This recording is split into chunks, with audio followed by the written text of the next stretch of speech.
Cheers. Good morning. Happy Tuesday. Welcome in, Pomsky. I see you hanging out there. Oh man. God. It's been an interesting week. Let me tell you. Coffee's good this morning. Having an issue with the coffee maker though. It's actually like leaking.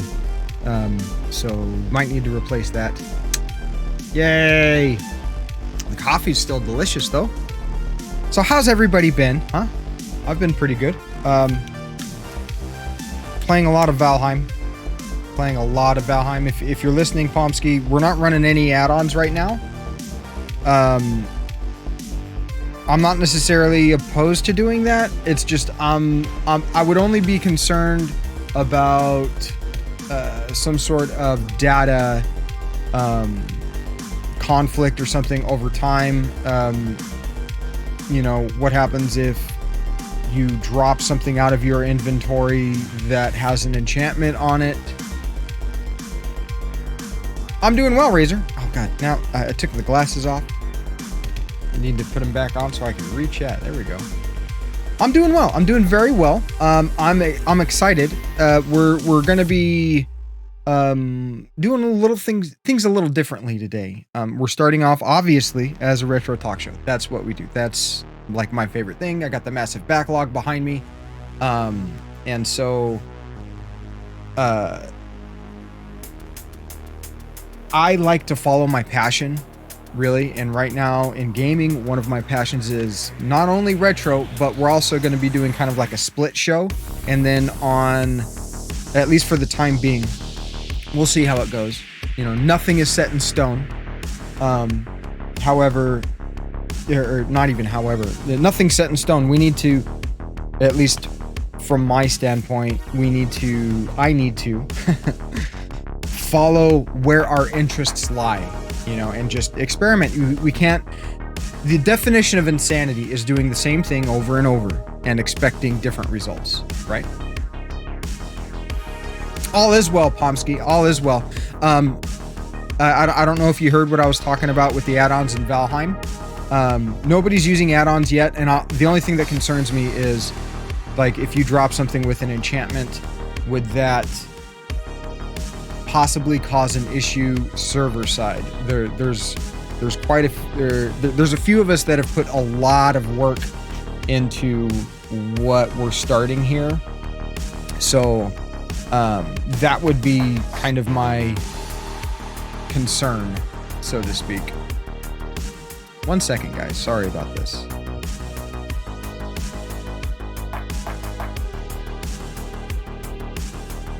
Your car warranty. Would you like an extension on your car warranty? I bet you.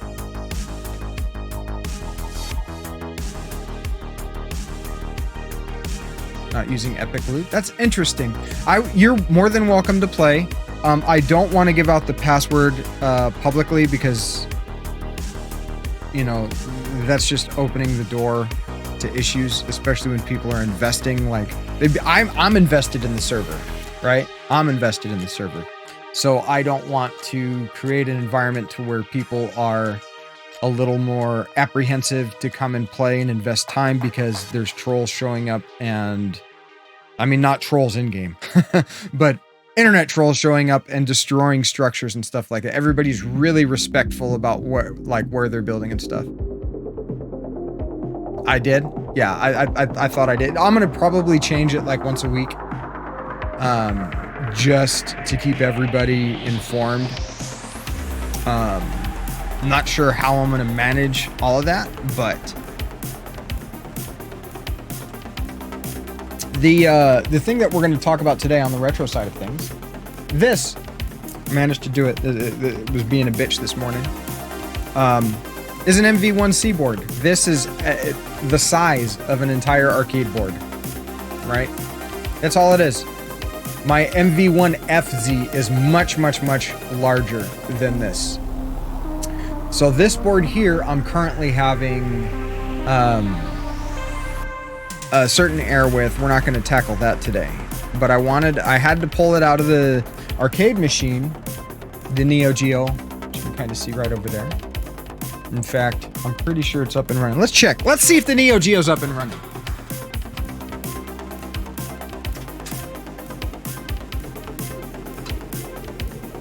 Last time I did this, the monitor didn't want to turn on. There we go.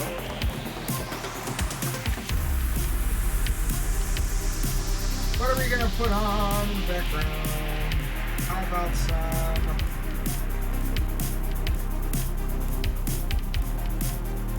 Incoming follow. Welcome to the channel. How about some King of the Monsters? Thanks for that follow, Mel Blue Eyes. Can I just call you Blue Eyes? Mrs. Pac-Man here. Thanks for keeping him company. Thanks for popping in, and I do appreciate the follow. Thank you.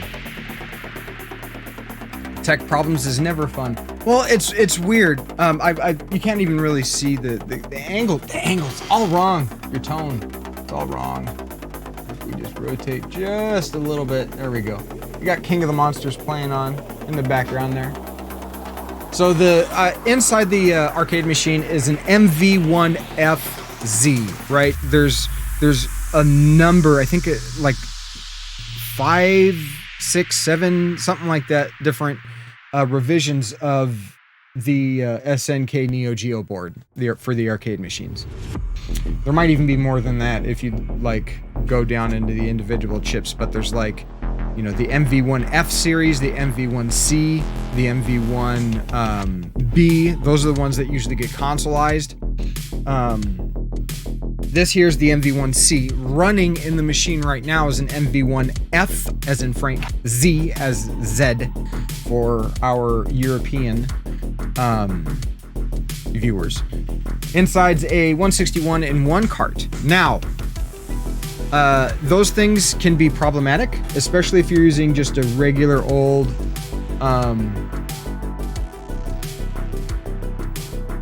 like, you know, board without a BIOS or anything. So I got on the mailing list, and these are now out of stock. You can't get these right now. This and the old version of this didn't look the same. This is the new version.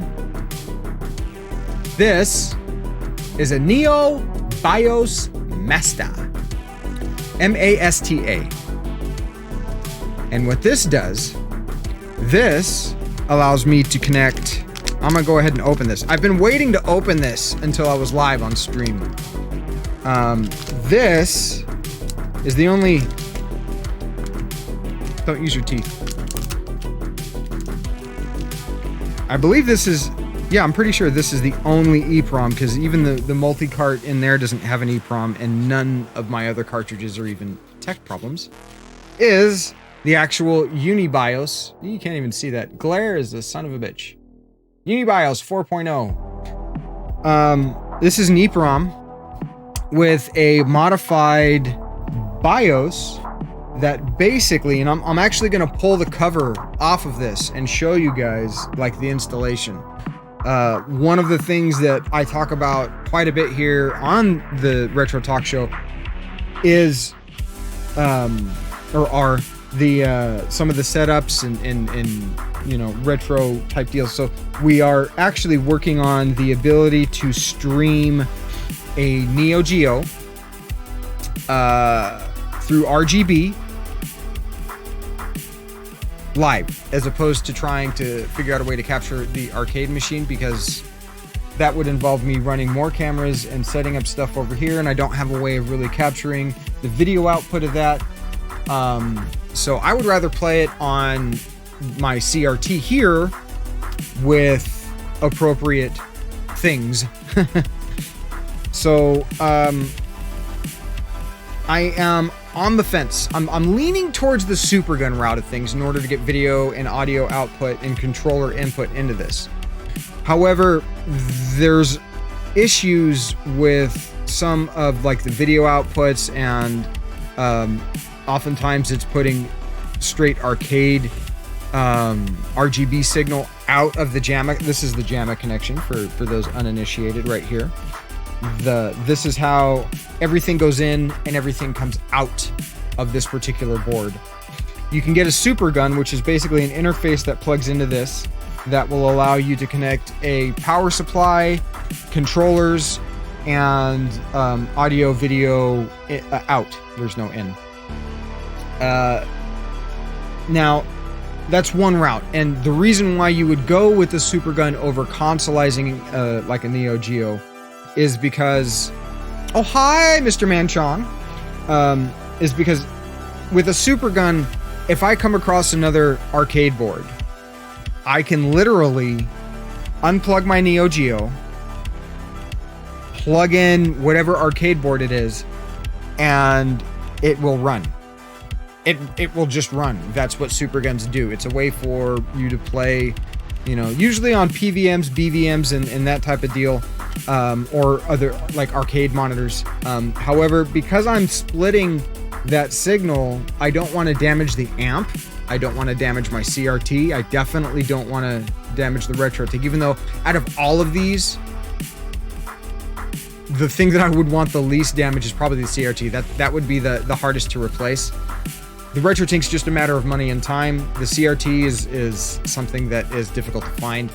So that's I haven't fully decided. There is a consolizer kit, and this consolizer kit has me thinking, because it has Super Nintendo controller imports.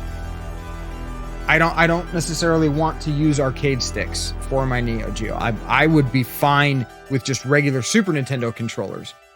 And like, I'm going to do a little bit more research into it. I think the video outputs are a little more friendly towards consumer grade CRTs. Thank you. I'm still trying to figure it out, Arturo, and welcome in. Welcome in. I know the new schedule is kind of throwing some people off, guys. I understand that. Remember, new schedule is posted below. There's actually going to be an additional stream on the weekends. For those that are unaware, I have become addicted and obsessed with Valheim. One second. Let me read that real quick. Pomsky, sorry, I had to run the girls out. I think the simplest way to do is changing password.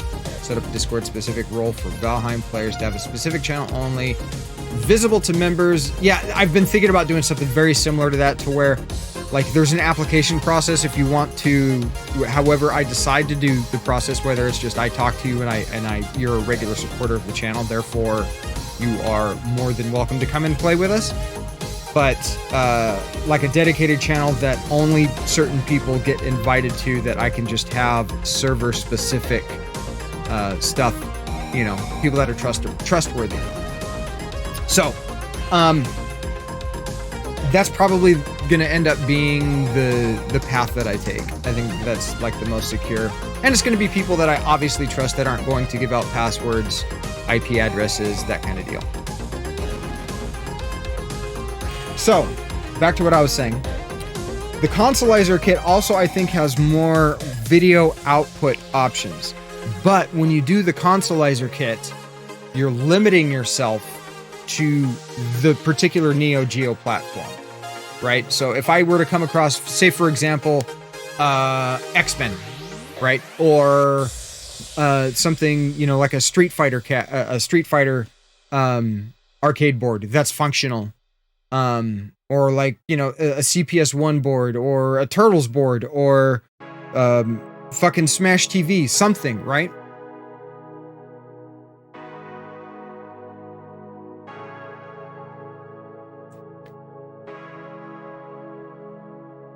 Actually, it caught me at Itchy. We had a little altercation and wanted to pass by to clear the smoke out. What happened?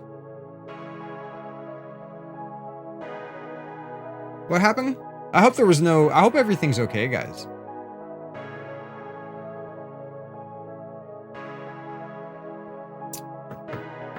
Like, the last thing I want here is drama. Something out of this channel? Oh, okay. Well, still, even if it happens out of the channel, you know, I still like hope everything's cool. You know what I mean? It just because it didn't happen here doesn't mean that I can't be slightly concerned and that type of deal. But as I was saying, we're gonna pull off the plastic cover today. I'm actually gonna hold on to this. It's in really good condition. It's not cracked or anything like that. And if I don't consolize it, if I do go the super gun route, this is actually almost a consolized thing in and of itself, really.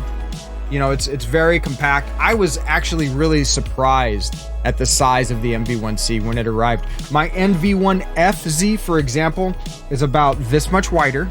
It's more of an arcade board standard size. So it's like this much wider, even though there is no standard size. Actually, the JAMA connection goes up. Like this much wider and literally like that much longer. It's massive. It's like this big. If you were to take this top corner and go like this. Good morning, Mr. Guten Tag. Guten Tag, Hans. So, yeah, I was very fortunate. Like, I actually did it on stream for those that were here. You saw it. For those that missed it, you missed it, obviously. But we waited, and at the right time, as soon as it went live, we went ahead and placed the order.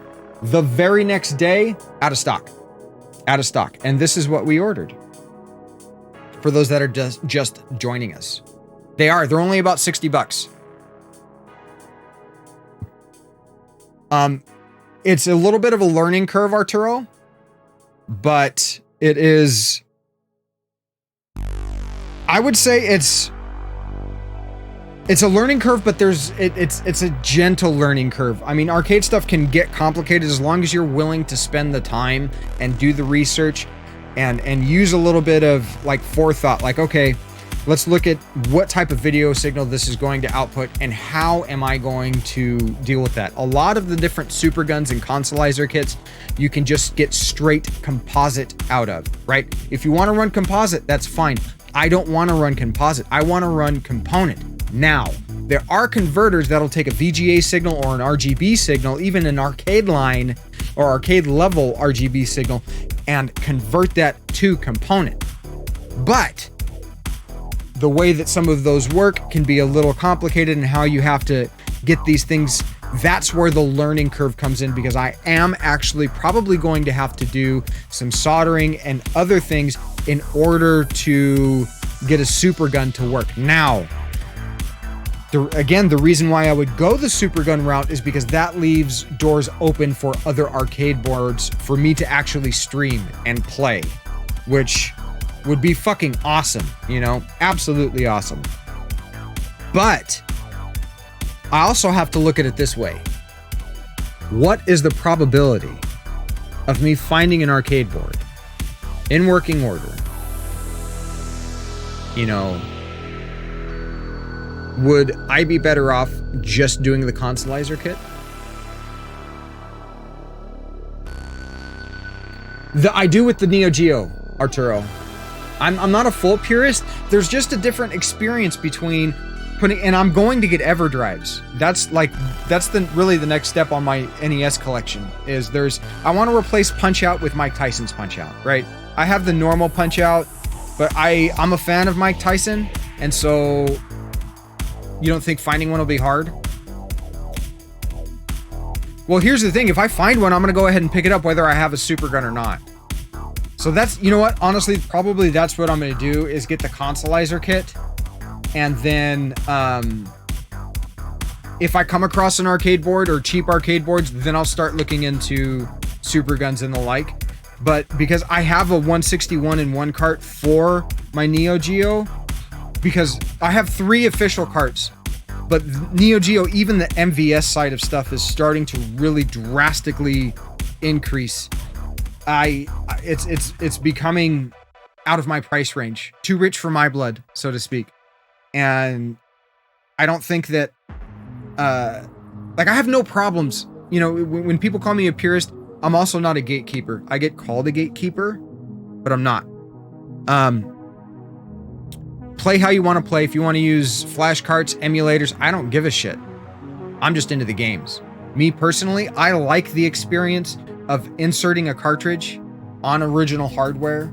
There is some endorphin that gets released that isn't It's part of the experience that's missing when you load up Launchbox or you load up RetroArch or what's the other one? The Spin. I forget it's got Spin in the name.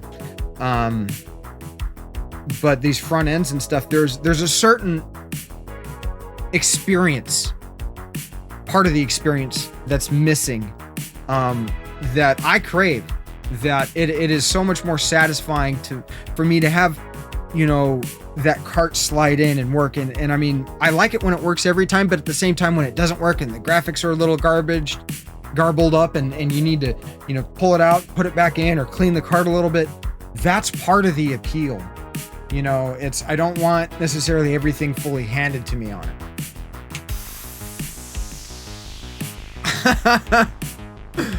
You don't have to worry about people complaining about save states. That's true. OG hardware is how it was meant to be played. Thank you very much. That's the way it is. It's also like being an indie developer myself, and developing games in the retro feel. Like, I identify with that. I absolutely identify with that. It's like the collecting, the playing aspect of it. Jesus, Stick. This is all inspiration for my games that I'm working on. But you really look up at my standards. I appreciate that, Arturo. Like, okay, there's a personal rule, right? And this that I have, and I don't necessarily think that everybody should abide by this. But hold yourself to higher standards than you hold others. Don't expect anyone else to meet your standards, but work so that you can exceed your own standards. You still prefer buying CDs over digital music? Hell yeah. Hell yeah. Like, I get that. Like, that's one of the reasons why I'm like drifting. When it comes to modern games, whether they be AAA release titles or they be indie stuff, I don't mind digital because I can put all that shit on my computer. It's modern. I back that stuff up on that type of deal. But when it comes to the old stuff, it's gotta be cartridge for me. Like I said, we are going to get an EverDrive so that I'll have access to the entire NES library on original hardware.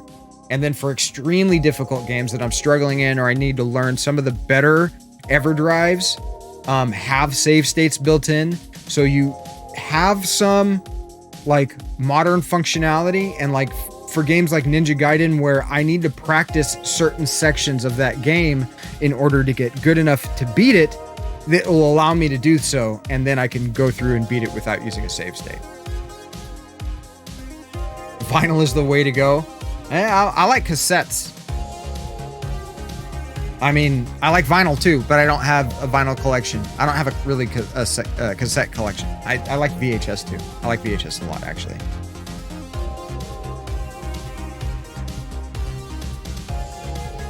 But when your boat, I see. I got you. Well, you could always have like a little Raspberry Pi or something small like that that's just loaded with audio files that plays them. The best standard your budget will allow you. That's a really good thing. Here's the thing.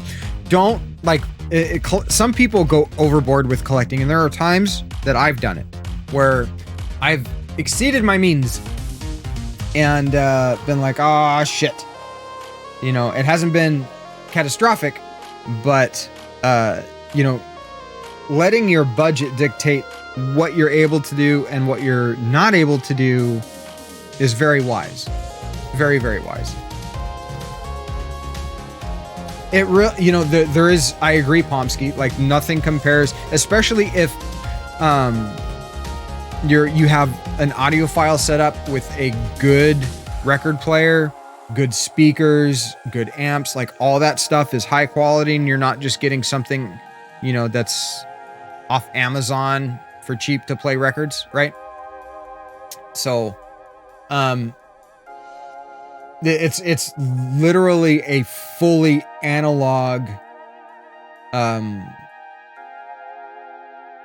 device. And I think that has definitely appeal to it. And I mean, it's like, yes, these are all digital, you know, consoles and stuff, but there's a certain analog feel to it because you're taking these cartridges and putting them in. So I think we're gonna end up going the consolizer route because the kit that I found is in Canada and it's like $100. Has Super Nintendo outputs. I just need to do a little bit more research and see what type of video outputs are available for it. And even then, so, like one of the better super guns that I was looking at was like almost $200. So that's a bit much. I think I can find a cheaper solution. So, but those things like are much more readily available. What gets hard to be available are this little guy here. And if you know anything about the Neo Geo, this is the Neo Geo BIOS Master. And what this does is allow me to interface the Unibios 4.0 with a Neo Geo MV1C or MV1B board without soldering this many legs and this many wires. You try to get all your music in FLAC, but you're deafs. Yeah, and trust me, my eyesight's getting like that too. It's like, I mean, when I do work on consoles and cartridges, I use magnifiers so that I can see everything clear. And it's like, bing! If you've ever seen Ghostbusters 2, you know the part where Peter Venkman walks in and Dana Barrett is working on the painting and she looks up and she's got like those big magnifiers, her eyes are huge. Yeah, that's what I use to work on, basically, on consoles and stuff. So what's interesting and what makes this Neo BIOS Master so popular is the ease of modding an MV1C. So I'm actually going to show you how it works. We can't test it yet because my MV1C is giving me an error that I still need to identify.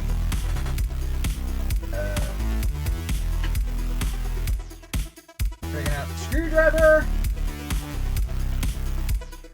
That's gonna be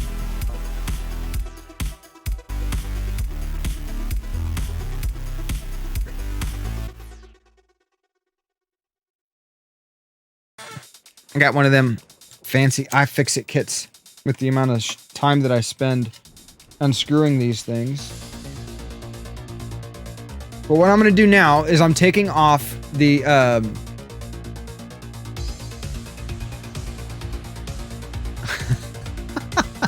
I'll show you. Actually, I got it off Amazon. It was $20. There's a regular of the channel, Carrie and Litch, who showed me this link.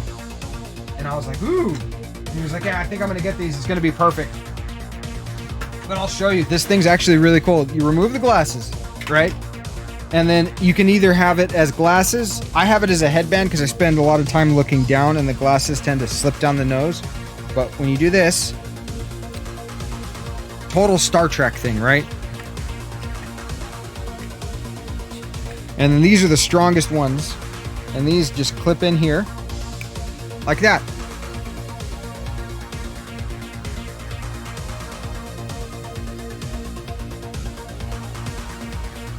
Yes, it is a MV1C Arturo. And the cool thing is,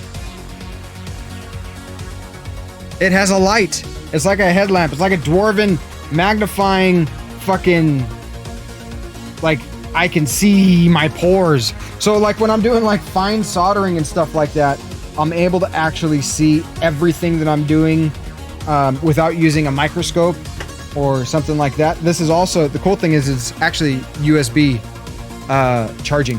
Futuristic as fuck. No, this is old school shit, man. Pomsky, this is old school shit. Old school stuff. But very, very observant there, Arturo. Yes, it is an MV1C. And that is the board that we are going to be modding and putting the Uno BIOS in. Unibios, not Uno. Uno BIOS. Well, I guess it is one. We're putting one BIOS in. So it is Uno BIOS. We are putting one BIOS. Uno Uni BIOS. Yeah, that magnifier was only like 20 bucks on Amazon. And so I was like, okay. You know, it's really made like working on my consoles and stuff much easier, seeing as I am becoming blind as a bat. At least with Cyberpunk 2077. Corn dog. Are they even going to have corn dogs in 2077? Taco Tuesday. So using Uno is allowed. There you go. There you go. It is Taco Tuesday, isn't it? All right. So what I'm doing right now is I'm just removing the shroud from Twitch. No, I'm just kidding. The shroud from the MV1C. That way I can show you the way the Neo BIOS Master interfaces. And then you know what, guys? After we're done doing a little bit of talking, I'm not sure. I'm going to leave it up to chat. Well, let me rephrase that. I'm not going to leave it up to chat. Too phallic, definitely going to be canceled. I don't know. I doubt it. I'm not worried about it. Let somebody say my fucking emote's offensive. It's a corn dog. Okay, well, what's the difference between a corn dog and a freaking eggplant? What's more phallic? All right, how are we gonna? I think we got to pull this out the back because the battery's not gonna clear.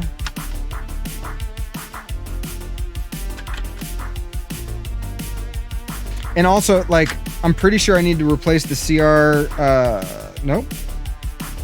Do we? Okay. That goes there. Goes there. There we go. Nope, now the heat sink's in the way. Ah, okay. So this is the heat shrub, and this, like, I'm gonna definitely hold on to this. This thing's like perfect. There's no cracks or anything like that, which is really nice. So if I do go the super gun route, this is actually partially consoled, and the cool thing is it's SNK branded even. So there's that. Now, this itself is the entire MV1C board. This is an arcade board. Look how small this is. And we got on the board itself, it does say MV1C. Try to get with no glare. Is where that's how big the cartridge is, dual PCB. And so dip switch is over here. This is the CR 2032 that I need to replace. And I'm probably just gonna do a battery mod on this one. I'm not sure. But basically, this little deal here, and I'm not gonna fully press it on, right, is gonna fit. This is the CPU, the BIOS, right? There's a few pins on here that you actually need to lift to disable the BIOS that's on this chip. And then this has a socket. This is genius design. So instead of running a bunch of wires from each one of these legs to the different places that they need to go on this board, as well as still needing to disable this BIOS by lifting the appropriate pins. You lift the appropriate pins. I think there's like 3 that you need to lift total. And there's a little notch, just like your normal CPU, that you need to line up, right? With here. And this just plugs on. I think it ends up going like that and snaps in place. You don't need to do any soldering. And the Neo and the new BIOS, simply, it's so simple. It's beautiful. It's beautiful. It's beautiful, Lil. Beautiful. Put rules on the refrigerator. Fits in as such right into the soldered on socket. Good to go. These things are pretty hard to come by nowadays. Yeah, I know, it's super cool. Like, and the reason why I'm doing this is because it cleans up that 161 in 1 cart. That, you know, it's 1 second. This is bothering me.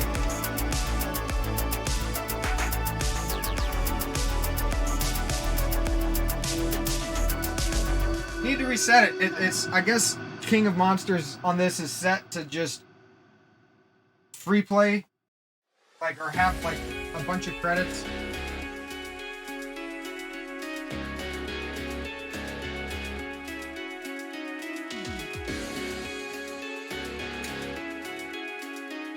And I'm actually going to take a real quick potty break because my bladder's full. Be right back. Only from Nintendo. Incoming follow. Welcome to the channel. This is Cowabungie, and this is Cowabongo. But the turtles for your 16-bit system are Cowabunga! Holy cow, it's Turtles in Time, the cool arcade game for Super NES. Now with tasty turtle duels, and psych up your Sega Genesis with the Hyper Stone Heist, and all new 3D Turtle Crash. So remember, this is Cowabingo. But the turtles for Super NES and Sega Genesis are Cowabunga, dude. Introducing the next generation from Nintendo, New Super Mario World, created especially for the Super Nintendo Entertainment System. It's a bit more exciting, a bit more challenging, a bit more graphic, a bit more colorful, a bit more realistic, a bit more levels, a bit more secret, a bit more enemies, a bit more friends, a bit more sound, a bit hotter, a bit cooler, a bit weird, a bit more revolutionary, a bit more Mario, a bit more of what you want. It's 16-bit, and it's yours only if you get New Super Nintendo. Now you're playing with power, superpower.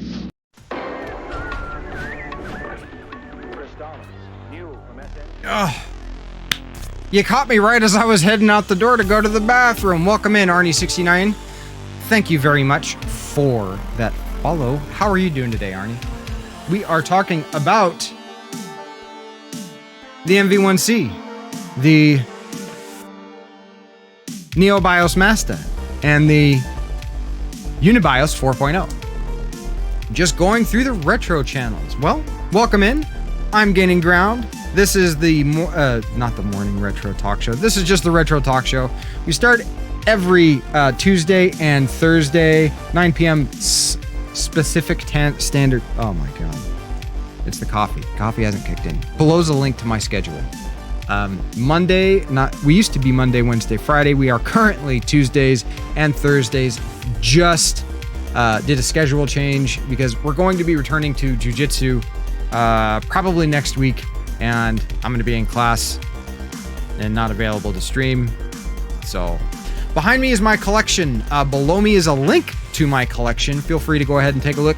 It's just a Google spreadsheet.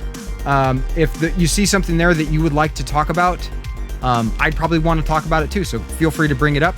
We got an arcade cabinet over there. It's a Neo Geo MV1FZ in there, currently running, and I am going to be doing some repair work, as well as probably consoleizing this MV1C so that I can play it on stream.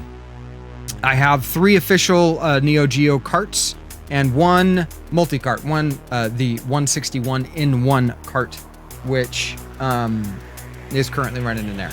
So it gives me, some options. It's the only multi-cart we have in the collection. There's no repros. We only play on original hardware with authentic cartridges and discs that we own.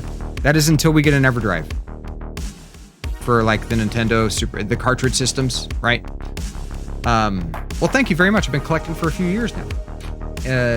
Once we get an EverDrive, the reason being is because the probability of me ever getting like, Flintstones, Surprise at Dinosaur Peak, or like Little Samson, Hagane, some of the really heavy hitters, is very, very small. I do have like, Metal Warriors, Earthbound, Gun-Knack on NES, and Bucky O'Hare, Metal Storm, some decent heavy hitters, some good games that are a little bit more pricey.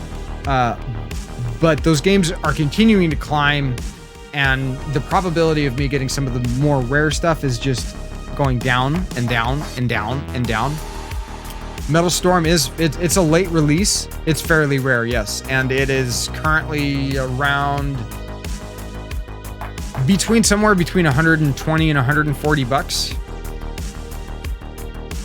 So it's up there.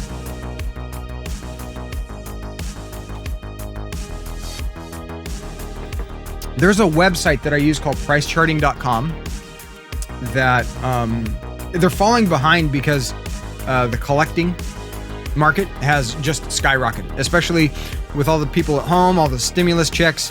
Like, I mean, there's games that I had literally 6 months ago. Hi, Stick. We're being... Look, there's the Stick. She got a bath yesterday. Or was it yesterday or day before yesterday? And she is so soft. Oh my God. She's like a freaking stuffed animal. Yes, you need to price out your collection. Here's another cool thing, Hans. Like there's the Sticky. You're Jay and you co-host on Retro Militia. You stream right. You steam. I'm assuming that was night. Night, Monday, Wednesday, Friday. We finally finished Final Fantasy OG. Only 49 hours. Yeah, I hear you. Final Fantasy's a long playthrough. That's one of the reasons why I haven't started it. We just finished Secret of Mana. That ended up being like... It actually took us a couple weeks to go through because for a while we named the protagonists off of Jesus. What is wrong with me today? I can't fucking speak. We named the protagonists in the story after viewers and supporters of the channel. It was good. I've always been a big fan of Secret of Mana. I've never beat it. It was the first time beating it. Hey Jitsu. Jesus. Maybe. Are you a fan of Jiu-Jitsu? Hey Jitsu? Do you train Jiu-Jitsu? Tell me, I must know.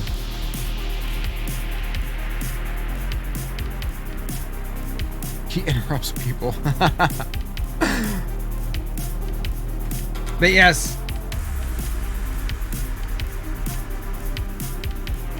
It means weekday. What means weekday? I'm lost. Hey Jitsu means weekday?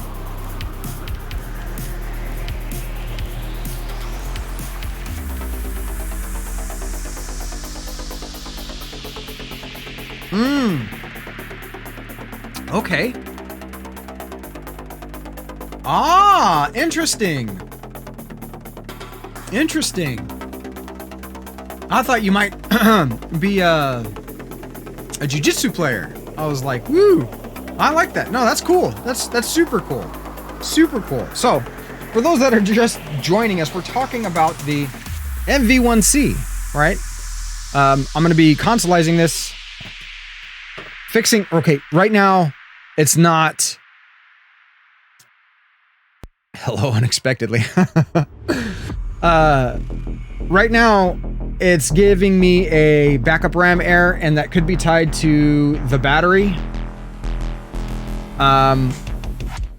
So I'm doing some research and like trying to figure out if, like, even installing the Neo BIOS Masta and the UniBIOS it might even solve the issue. I'm not going to be working on that on stream because it's very, like, what I'm going to be doing is fairly involved. I'm super, like, anal about it and want to do the best possible job. So it's something that I would be, like, 1000% focused on and wouldn't really be very interacting with you guys. So, like, don't want to necessarily do that on stream. I want to do stuff that gives me the opportunity to talk about things that I'm passionate about, not how bad I am at soldering, because I'm working on getting better. But yeah, I was super stoked to actually jump on this, be on the mailing list, and because they sold out in less than 24 hours, and it was a year, if not at least a year, It might have even been longer since these were in stock. Now, I'm not sure about the regular availability of the Unibios flash, because people that just have the appropriate chip, which is available, and then have, you know, an EEPROM flasher. I forget how many pins this is. It is crazy. It's so crazy. Like some of this retro stuff, you have to be on the mailing list because it's made in small quantities by people that are passionate about, you know, these things. It's not like, this isn't developed by Nintendo. You know what I mean? This is made by like a dude or just a couple of dudes or dudettes, whatever. I'm from California, so everybody's a dude. So like, because they're made in such small quantities, like they're really hard to come by. And for what they do, you can't, there's no other alternative. You have to jump on them. JLC PCB. I know what PCB stands for. What is a JLC PCB? I do not know.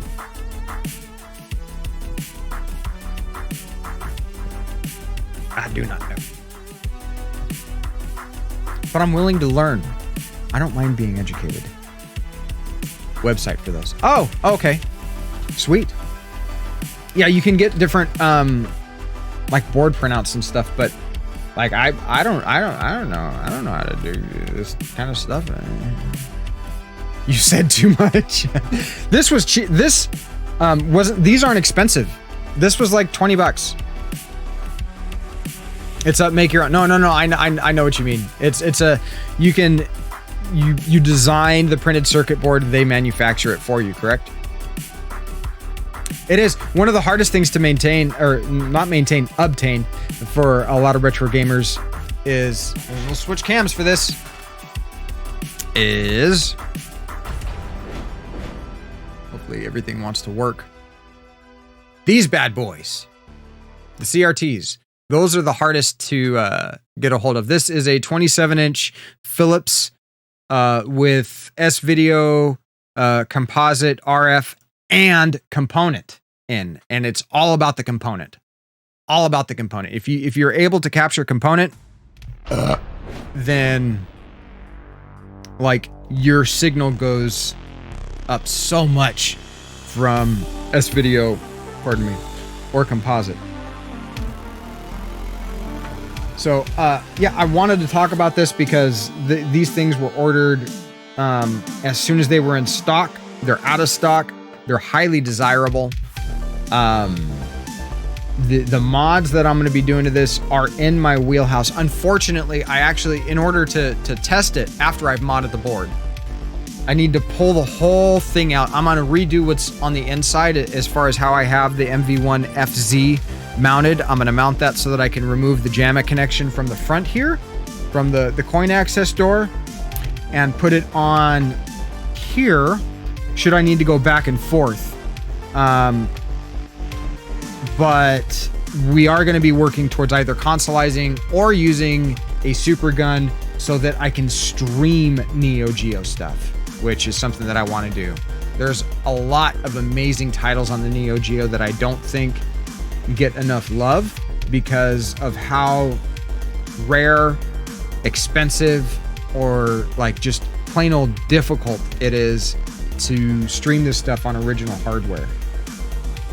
So that's the idea. That's the idea. I'm kind of excited about it. You know what else I'm excited about? Pain in the ass. Absolutely. You know what else I'm excited about? The Discord community that we have growing. Guys, if you have not joined the Discord, there is a link to the Discord below. You can also hit !Discord. Thank you very much for that, Mr. Manchong. It should post the link. Yes, it did. Excellent. Feel free to join, guys. That's also how we're doing our Valheim community. We have a dedicated community server that is up and running until I shut it down and restart it, but it is done by a hosting service and got some really cool stuff. Really cool stuff. Also, if you stick around for a bit, we got Valheim. Yeah, that's true. That's true. We're not going to spend the entire day doing retro stuff, guys. We are going to be switching over to Valheim in probably a little bit. I wanted to spend some time talking about, you know, some of the stuff that's going on with the collection. I think I'm going to be going after Mega Man 3 next as far as games to beat on stream. Like I'm debating Mega Man 3. These are what I'm thinking about. Mega Man 3, right? I've never beat it. Rocket Knight Adventures, because we got to like pretty like close to the last level. If not, yeah, no, it wasn't the last level, it was close to the last level the first time we played it. Granted, it was on easy, but I'm willing to learn. And then so we might revisit that. There's also Legend of the Mystical Ninja on Super Nintendo. I've been thinking about that one. Revisiting Vice Project Doom on NES, as well as Wampum on NES. Then there's Shadow Dancer on Genesis. We got to the last boss on that one. And just ran out of continues, figuring out how to beat him. So those are the games that I am debating revisiting. I would absolutely love input either here or, you know, in Discord if you're a part of the Discord community. Discord gang's best gang. But those are what we're probably going to be playing next. One of those selections.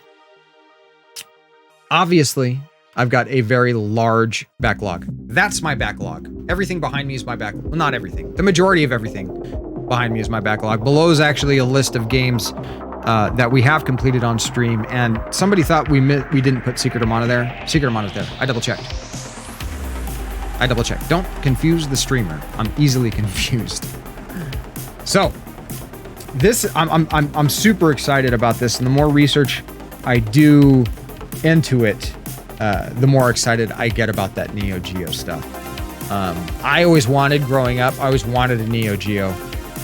When I was in like high school and middle school and stuff like that, every 7-Eleven, every convenience store had some sort of arcade machine. It was either a Neo Geo or a Street Fighter cabinet or a Mortal Kombat cabinet. Some even had like the occasional pinball machine, but like 7-Elevens, mom and pop convenience stores, they all had arcade machines. You don't see that anymore. You know, I miss being able to go down, I'm gonna buy a glass of milk, or not a glass of milk, you don't buy glasses of milk, you buy gallons or half gallons. The good old days, indeed. I miss going like, hey, I'm gonna go get a bag of chips, a Snickers bar, whatever, back in the day, right? I don't eat that shit anymore. And it's like, you know what? I'm gonna play a game of Street Fighter or Killer Instinct or Mortal Kombat. Pizza Hut, yeah, pizza places were another. You can still actually find, and some pizza places they still do have the occasional you know, arcade machine.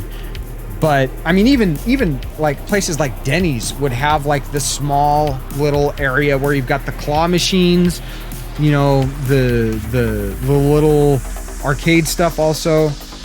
I miss those days, man. Now everybody's just glued to their phone like this. Everybody's gonna have this really... See this? What this does to your neck? This is bad. This is better. Do this, people. At least you're looking up. Big buck hunting and crappy racing games. Not all racing games are crappy. Okay, Cruisin'. The Cruisin' series in arcades, usually overpriced. 50 cents or $1 to play, that's way overpriced. It should only be 25 cents. They're really campy, but they're still fun. They're still fun. Ridge Racer in the arcade? Fuck yeah, I'm all about that shit. Hard driving? Not so much. The mall up here still does. It still does, Pomsky. And drop you off in the arcade. Yeah, in fact, one of my best friends back where I used to live worked in an arcade. I worked a third shift job and would get a graveyard, if you want to call it, and would get off in the morning. And sometimes we'd go by the arcade, play for a little bit, and then be like, hey, dude, I'm going to take a nap for a couple hours in the back, and he'd let me pass out on the floor for a couple or in the back for a couple hours, and then wake up and play some like X-Men versus Street Fighter, or X-Men versus Capcom, or was it X-Men versus Street Fighter? I can't remember. It was the arcade machine. Yeah, now it's not like that anymore. It's not like that anymore, and it's a mixed bag.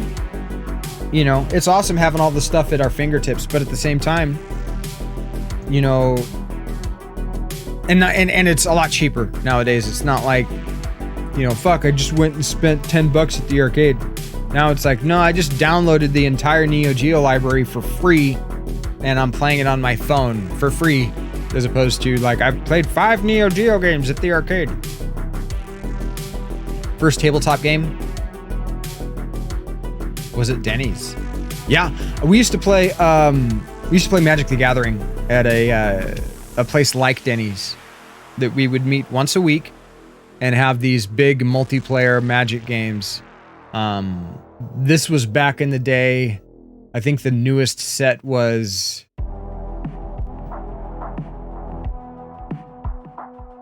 Mirage and Visions, I think Visions had just come out when we were doing that. Like Ice Age had been out, Chronicles had been out.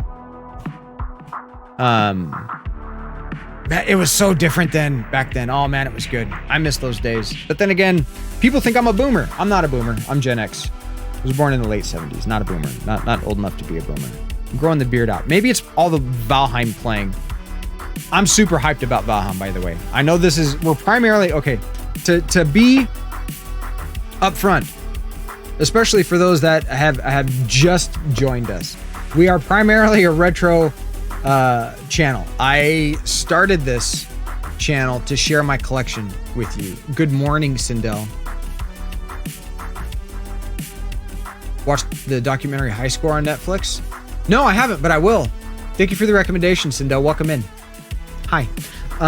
We're primarily a retro show. I do a retro talk show that also, more often than not, I guess I would say, features retro gameplay. Today's a little bit more talky and less gameplay, at least at this point. So, but we're gonna incorporate some Valheim, especially on the weekends and weekend evenings. If you're available Saturday nights, I'm gonna be adding a Saturday night community night that I will be streaming. You are not required to be in voice or anything like that, but it's as long as you're, you know. But I cuss like a fucking sailor, so I guess language really doesn't matter. We're flagged as mature, right? And I mean, how can you have a Viking adventure and have it be PG? It just it doesn't work. Both the content and the quality. It's about video game nostalgia and the early years, 70s through 90s. I am okay. When I break stream, I usually watch something as I'm eating my food, right? And oftentimes it's stuff like Elvis the Alien or weird movies with Mark, or, you know, UK Top Gear or the Grand Tour. Sometimes I like watching murder porn, and that sounds really bad. Don't take that out of context. Murder porn is like the Cold Case Files, right? It's just like, you know, documentaries about people who've done fucked up shit and court cases and how they tried to get away with it. I find that stuff like, I can't stop watching it. Investigation Discovery. Yeah, there you go. There you go. There's a really good channel. What is the name of it? On YouTube. And it's hosted by an Irish guy. I forget his name. Somebody probably, no, I'm not. You don't hide the body, you dispose of it. And no, I'm not planning on anything like that. You once told your wife, hold on. You once told your wife a movie you was watching was torture porn. No, Muse and I, she's not my wife, but we've been together for a long time. She understands what I mean by murder porn, though I can't understand how that might be like, somebody might think that I'm like watching snuff films. No, not Rob. You know what? I'm actually just gonna, cause I don't wanna, are you gonna, there we go. Okay. We're being slow today. I'll see if I can pull up one of his videos. His name's Mike, and he speaks with an Irish accent.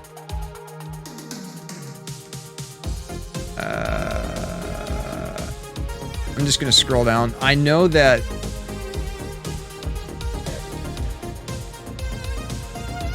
I watched enough of his stuff. Why aren't you popping up here? You know what? I guess I could be smart and see if he's here. I don't even know if he's freaking. If I'm sub to him. Huh? Interesting. Well, anyways, it's an Irish dude, and it's partially his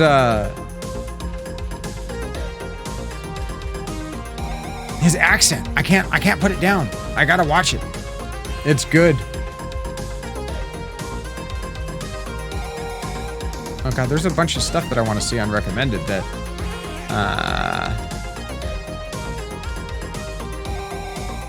what is up, AVM? Hey, you like it? It's because I've been playing so much Valheim. I think that's what it is. It's all the Valheim. Too much Viking exposure. It's bringing out my ancestry. I have Viking ancestry, so I can't find this dude. Well, anyways, I was gonna pull up his channel to be a little bit more clear as to bless me. Looking hecka sharp. Thank you. I appreciate that. You know what though? I look a lot older when I start to grow the beard out. Why are we talking murder porn? Because it's like you can't stop watching it. It's like a train wreck. You can't look away from it.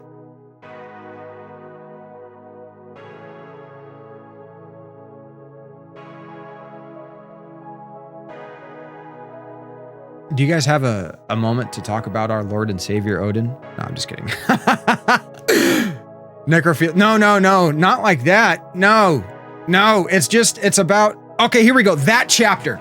Finally. The name of the YouTube channel that I'm talking about is called That Chapter. I'm doing great. I'm actually doing great. We pulled the shroud off of my MV1C, right? Just the plastic shroud. I'm gonna be installing a NeoBIOS Masta with right here. It showed up in the mail with a UniBIOS 4.0, and then we're probably going to be consoleizing this and working on a way to get a good component signal out, a good RGB signal out for capture and for playing on the CRT. So it's going to be a few weeks for me to, one, the stuff's not cheap, but fast computer going buzz. What? Is there a buzz?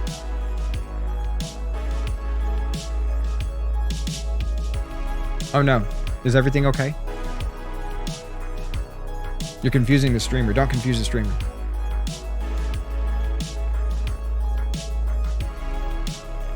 But yeah, we're gonna either be consoleizing this or getting a super gun. I'm leaning towards consoleizing, and then if I acquire other arcade boards. Oh, gotcha. Thanks, Manchong. Thank you. I appreciate your support. I don't know what I would do without you. I'd walk around confused on a regular basis. You got my back. I appreciate that. So, we're either going to be getting a super gun or consoleizing the 1C. Because I don't have any other arcade boards, I am leaning towards the consolation route. Or consolization route. Consoling something is completely different. And if I acquire another arcade board, then I'll get a super gun down the road. But it looks like the consolization kits are a little bit more affordable, at least right now. Rainbot. Yeah, and there's another one, like Jim Can't Swim or something like that. But I like that chapter. And it's the guy's accent. And the way it's really entertaining, without like making a mockery of something. completely. So I recommend it. It's good. I enjoy that content. And sometimes I watch it while I'm eating. That's why I was talking about murder porn. So it's just like something that draws you in. And I mean, sometimes we'll watch Breaking Bad, which I am not fully caught up on. So no spoilers, guys. I don't know what happens. I'm not going to tell you where I'm at. So just, it's a good show though. And Vikings. God, I love the show Vikings. Absolutely love the show Vikings. So I'm honestly, guys, I'm going to be 100% honest with you. I'm nervous about streaming Valheim. I'm nervous about it. But I think we're going to end up doing it anyways. We're still going to be doing retro stuff. We're still a retro talk show. We've got to make our way through that backlog. I mean, look at the size of the backlog. I can't just walk away from this. I still want to show this stuff to you guys. I've already invested so much time and effort with all of the console setups. Why am I nervous? It's just new territory. I have social anxiety, and it's pretty severe at times. And like, one of my greatest fears is starting a stream and nobody shows up and people just lose interest. And it's like this amazing momentum and this amazing community just ups and vanishes. Like it's nerve-wracking. I don't have a whole lot of friends in real life. I live very rurally, and especially after this last year with COVID, I mean, I go out once a month to do a month's worth of grocery shopping, basically, and then come back, and I stay home for a month.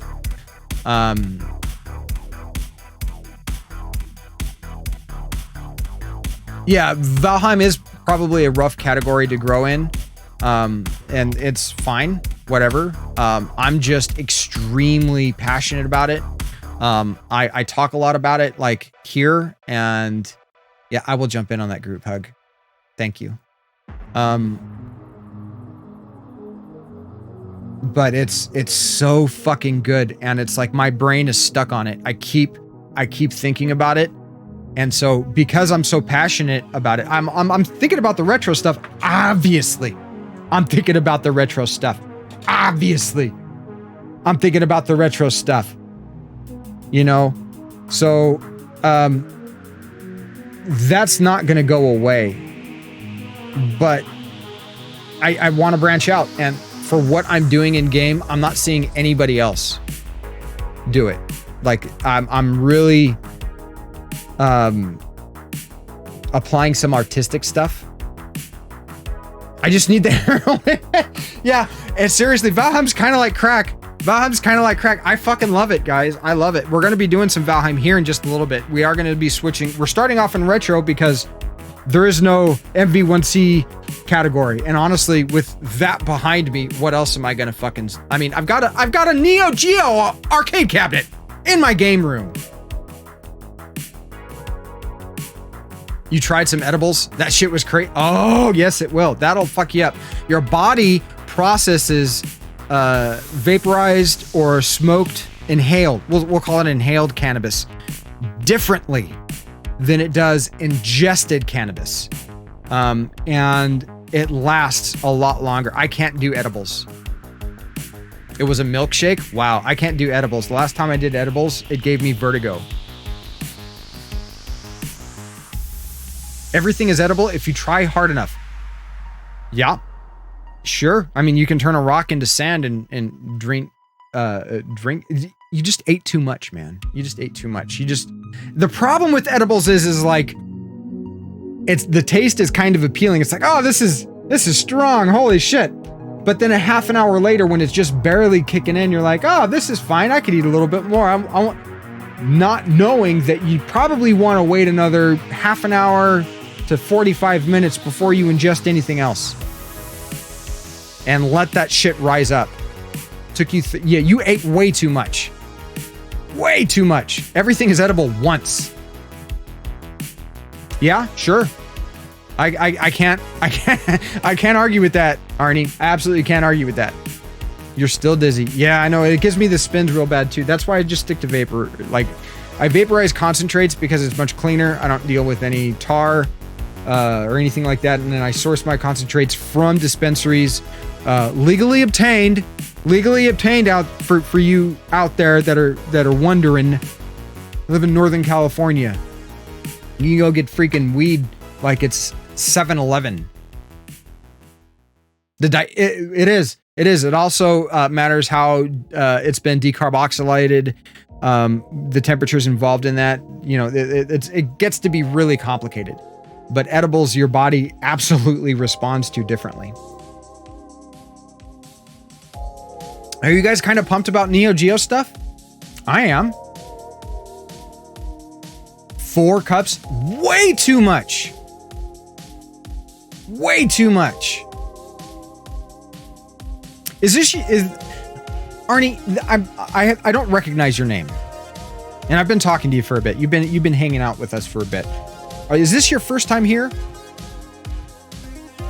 How many milligrams? Yeah, that's a good question, Mr. Manchong. That's absolutely a good question. How many milligrams was each cup, AVM? Warning. Incoming raid detected. VK! Warning. Incoming raid detected. VK! Welcome in, VK. Thank you very much for that raid. Thank you. Let's give him a second for those commercials to play. What were you playing today, VK? Yes. It goes very well, VK. It goes very well indeed. I've done that too, Pomsky. We called them Jesus Christ cookies because you would eat one. They were so strong, you would eat one and pass out and wake up 3 days later.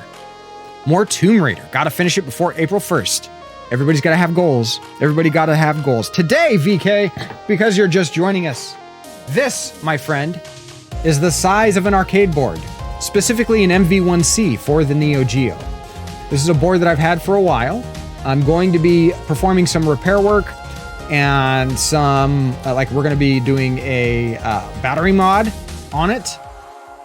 I was fortunate enough to be on the Neo BIOS Masta mailing list when it came back in stock. We're going to be adding a Neo BIOS Masta as well as a Unibios 4.0, which is going to be a massive increase. Then we're probably either going to be going the Supergun route or consoleizing the arcade board with a way to stream and capture component out. So, oh my God, man. What are you doing, AVM? Like, yeah, you should be like, whoa, that amount, like a 300 gram cube.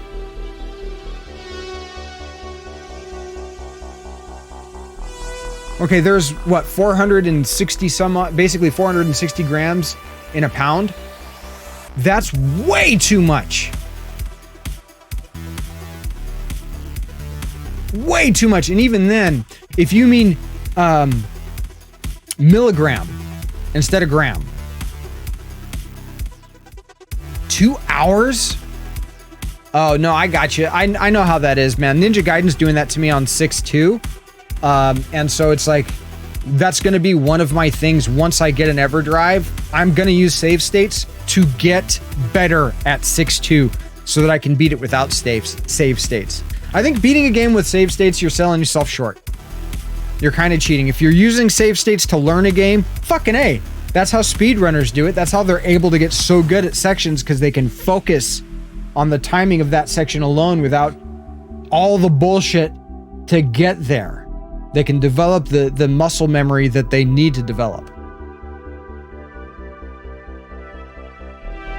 Yeah, AVM, 10 to 20 cups. Okay.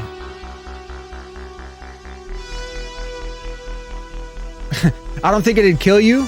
I think it would just make like the like I said, the Jesus Christ cookies to where you eat one and you pass out for 3 days and then you wake up 3 days later. Guys, I almost forgot. There's somebody that needs to welcome VK.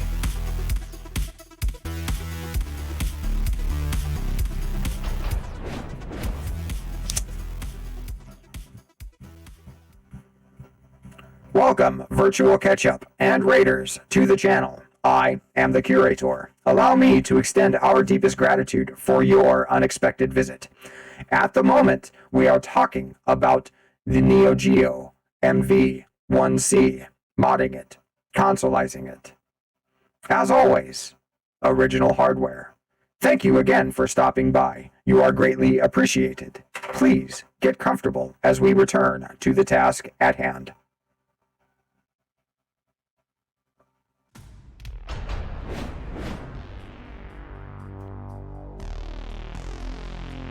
$200 are your decadoses. Yeah, Pomsky, your tolerance is probably quite up there though. Quite up there. But I'm super excited about these Neo Geo mods and working towards actually getting basically my own functional Neo Geo. That's not an arcade cabinet, guys. I like the Neo Geo stuff. I like having an arcade cabinet. That thing is fucking badass. Considering I bought it for $100, had to do some repair work on it, like simple repair work and cleaning. The buttons would like stick because there was so much shit in the actual like physical button itself. Just by unscrewing them and letting them soak in soap and water and scrubbing them out, disinfecting everything, I got it working. Cleaning the pins, got it working. So like $100 for a whole fucking arcade that came with 2 real cartridges. Yeah, good deal. The only problem is I can't stream it. I can't share it with you. I can play this at home, and honestly, if I could use a controller, I'd play it even more. But you know, sit on my ass and play a game with the controller. Like some of the shooter games would be like so much easier to just use my thumbs instead of hammering, mashing. So the ability to share that stuff with you guys, I mean, I'm close to having every cartridge system that I have output RGB. The exception is my N64, which I'm gonna mod myself once I source a motherboard with the appropriate CPU and stuff. My N64's not of the appropriate serial number. It's not compatible with the mod. But then it'll be that and the Neo Geo are the last 2. Though my Neo Geo collection is basically 3 games and a multi-card.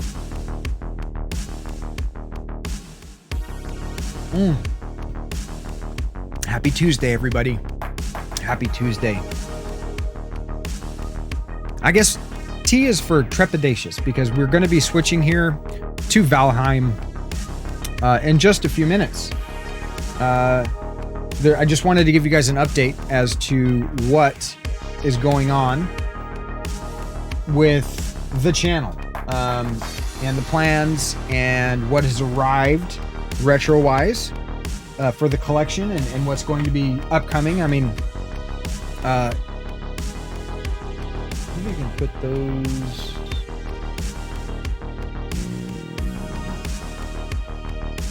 there? No, I need to actually screw that way. Okay.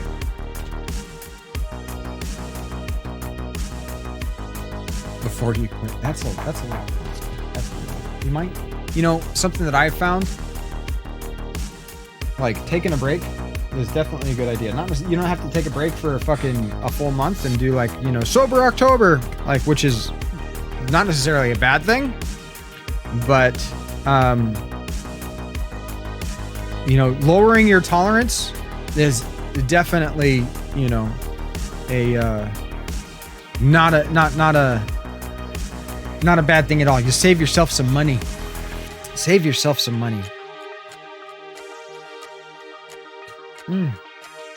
Coffee thermos. Let's fill back up our Ninja Turtles mug.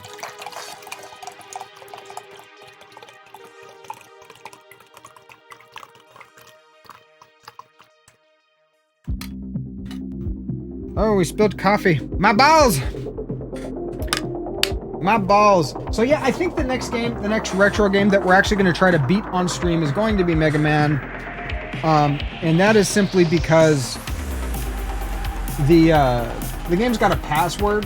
I haven't beat it. And the game's got a password feature. So should we need to back away from it for a bit, like we're not beating in the stream, or I'm struggling on a particular boss or something like that, then we've got a way to walk away from it and pick back up where we were starting off without too much,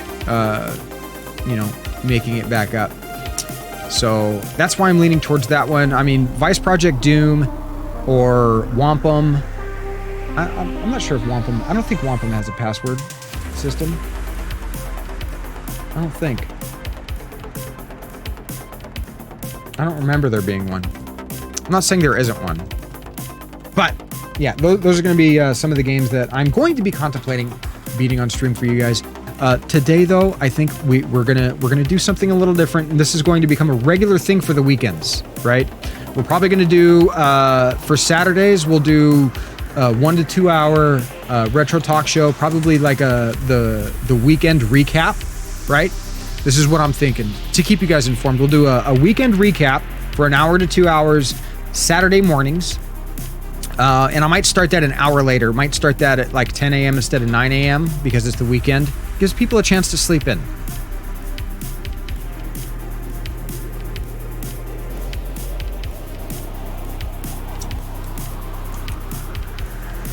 Right, and also if you're using it as a primary coping mechanism, that can be an issue. Can we expect Warzone? No, probably not Warzone. Probably not Warzone, AVM. You can expect Valheim. Valheim's fucking... Oh my god. I need to find music that is not in-game that I can stream. Ooh, that is in there. Jesus. These screwdrivers, I tell you what. The iFixit screwdrivers, I never thought I would be so, like, into fucking screwdrivers. I love this thing. I am Goliath. I absolutely am. Goliath, you're going to like what our discussion topic is today. Or what it was, because we're going to be switching gears in a little bit. Not sponsored. iFixit is amazing, VK. I have to chase the Norse dragon. So, what we've been talking about today on the retro topic, because we are a retro talk show. We don't only do gameplay, we also talk about gameplay. So this is my MV1C board. We are going to be modding this with the elusive Neo BIOS Master. Basically, this is super cool. This snaps on the back here. You see this little square bracket? Snaps on over the CPU here. Disables the BIOS and adds a new BIOS, which is on an EEPROM here. And there's a socket here. So that's going to be a mod. And it updates the Neo Geo. And we're also going to be consoleizing that. So that we're able to capture and stream Neo Geo games. It's something that I really want to do. I want to do that more than have my than to mod my RGB or RGB mod my N64. Which after we get the Neo Geo sorted out, that's the next step. Consoleizing, or not consoleizing, but modding to make sure that all of my consoles are outputting, especially my cartridge consoles, are outputting RGB that I can capture and play on a CRT. It's extremely important for me to play on a CRT. I don't necessarily think that everybody should, but I recommend it. Like if you grew up with this stuff, is this the first mod I've done? No, actually, see the guy that I got my RGB modded NES from, the wires that he used, when he stripped the wires, he must have nicked the conductor. He used a solid core conductor instead of stranded conductor. And so it got weak on a couple areas. And the cables that he was using, that's issue one. The cables that he was using weren't the HD Retrovision cables. And so though it did have the SNES port out, because he was using an SNES multi-out to, I believe it was a SCART connector, he did not need the active 5-volt line and ground line that the RGB HD retrovision cables you need. So when I plugged in my cables into there was nothing wrong with this work. There was audio output, but there was no video output because the HD retrovision cables have onboard circuitry that needs that 5-volt and ground line. So, and I wonder. I wonder if I figured out where the ground. Anyways, that's something for me to think about and contemplate off stream. Extremely technical stuff. I'm getting some like power ripple in certain games in certain colors, and I'm wondering if bridging a ground that I've bridged that I thought you were supposed to bridge might be the issue. Anyways, so when I figured out why I wasn't getting video out, I had to like take apart the system and look at it and compare it to other stuff. And over the period of a couple of days, because the S video out worked and looked great. Over the period of a couple of days, I figured out, oh, okay, the reason why my cables aren't working is because that 5-volt line and that ground line need to be connected. I actually ended up, like, from moving stuff around, those little single solid core connectors, they just worked back and forth just a little bit. I was being careful, but there was just enough to where a lot of them were starting to come off. And so I had to resolder and rerun all of the wires. And I used a thicker gauge, and I used stranded wire as opposed to solid core. It's not that his work was bad. His solder work was very clean. There were no cold solder points. I would have just liked to have seen some heavier gauge wire, preferably stranded wire, though it is definitely more difficult to work with when you're soldering to pads and you're tinning stuff, and it's just there's more steps involved. So I can understand his standpoint on why he went with certain things, and things were cable managed properly too. You know, the system was modded to work together, not necessarily to be disassembled and reassembled and disassembled and reassembled. I wired it to do that. So this will not be the first mod work that I've done. My RGB NES fixing some of the issues that I had with that is the first mod work. Look at this thing. You see that? She's had a bath. She's as soft as a brand new freaking teddy bear. And she is passed the fuck out.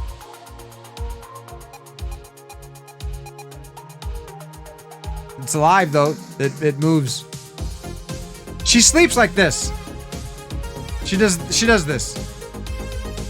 No, the dog's working. This is how she's intended to function. Nothing's broken. Nothing's broken. Buffering. If you like, when I tell her to do something, she just stares at me. She just stares at me.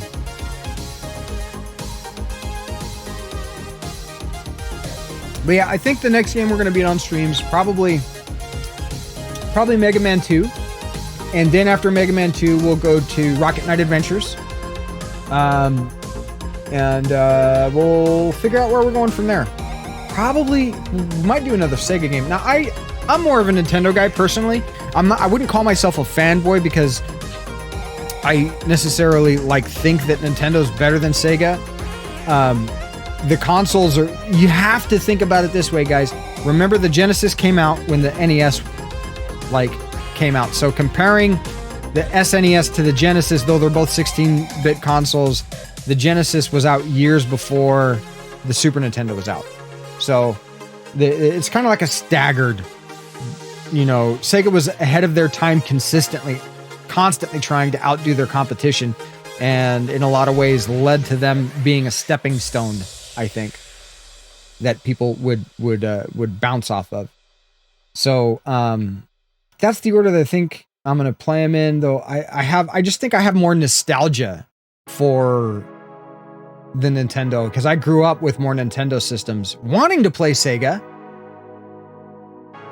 I completely agree, Manchong. Completely agree. Look at the Dreamcast. Look at the Dreamcast. It was basically OG Xbox V1. Like the alpha version of the OG Xbox. The OG Xbox the reason why it's called Xbox is because the games are DirectX driven, which is a Microsoft thing. The Dreamcast also had, you could drive that with Microsoft. Years, I know, absolutely years before I got the Dreamcast the first month that it was released. Brand new. Oh man, I was addicted to that shit. So good. Windows CE for the win. And it had some really good underrated titles like Expendables. That's a good top-down shooter. Loads of fun. The first Sonic Adventure, super good. There was it Star Lancer? Was a 3D space shooter. That game was fun. And there were so many, like, because it had the online capability, and let's not forget Phantasy Star Online, right? Because it had the online capability, so many different games utilized all that stuff. SSX. Oh yeah, and I mean the Tony Hawk games were amazing on the Dreamcast, let alone Soul Calibur. Oh, and then Shenmue was like, I mean, back in the day, that was like watching TV. Now we look at it, it's like, that doesn't look anything like real life. But now, you know, back then it was like, holy shit, the people look so real. Even though their mouths clearly only say ba ba ba ba ba ba ba ba ba ba ba. Nowadays, like the oral articulation of in-game characters and in-game stuff is fucking amazing. Like, I would take my VMU to work and play, like, you know, because you had the Chobo, were they called Chobos or something like that in Sonic Adventure, and you had to take care of them like virtual pets. You forgot Soul Calibur? Soul Calibur so good. Soul Calibur looked better on the Dreamcast than it did on the Naomi hardware in the arcade. Sonic Adventure had something. It really did. I felt like it was a great transition from the 2D Sonic games into the 3D world. Chows! That's right. That's what it was. Thank you, Pomsky. Thank you, Pomsky. Pomsky, did you see the pictures that I posted in the Valheim community on Discord?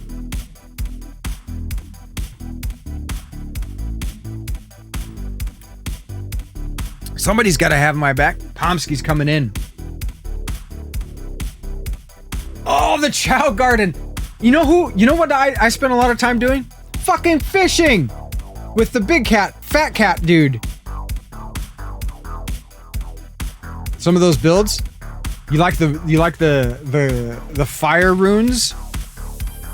I'm working on like a boat builder house is the next project, as well as a dock, like a full like shipyard dock with like a commercial port and a place for people to start building a community off of. I kind of want to start having community members build their houses and personal domiciles and stuff in between the haven and where we're constructing the port, like off the road there. So that's it. It's like I'm obsessed about it. That's one of the reasons why we're going to start streaming it, is because I haven't seen anybody do stuff like that, and I want to do stuff like that all over my world, you know. So we'll see what happens. People are kind of, down on the game because it's got so much hype, and I think that's the wrong reason. Guys, my bladder's full. I'll be right back after these retro commercials. Thank you for hanging in there. Be right back.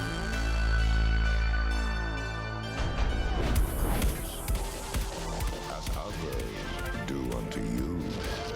New Vectorman 2, only on Sega Genesis.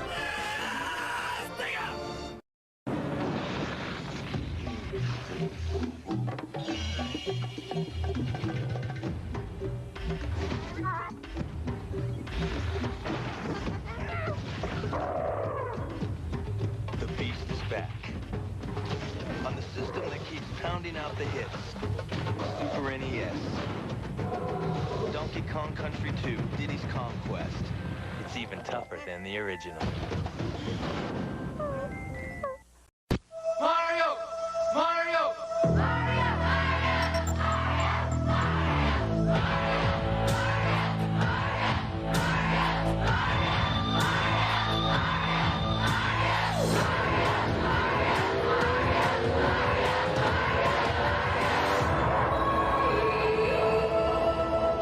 Super Mario. 1, 2, and 3. There's power in numbers. Nintendo, now you're playing with power. Each game sold separately.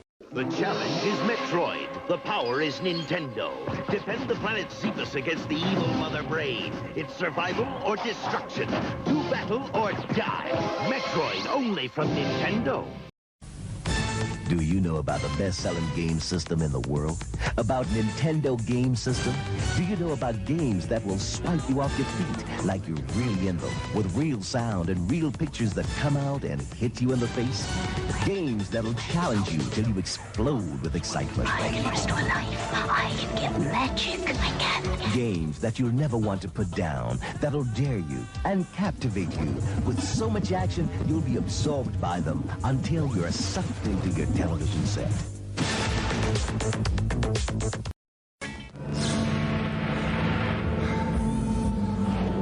You are witnessing a new technology. The first and only game powered by the Super FX microchip. Danger, danger, danger, danger. Why go to the next level when you can go light years beyond? You are Fox McCloud in Star Fox, only for the Super Nintendo Entertainment System. Super Mario is back. He's blasting through worlds where no one has ever been. He's taking on enemies no one else dares. Okay. Wow, guys, coffee runs through you quick, especially when you hit your 40s, let me tell you. But so, and thank you very much for the compliment about the beard earlier. I have mixed feelings about growing it because it adds age to me. You can see all the gray and the white and stuff. So yeah.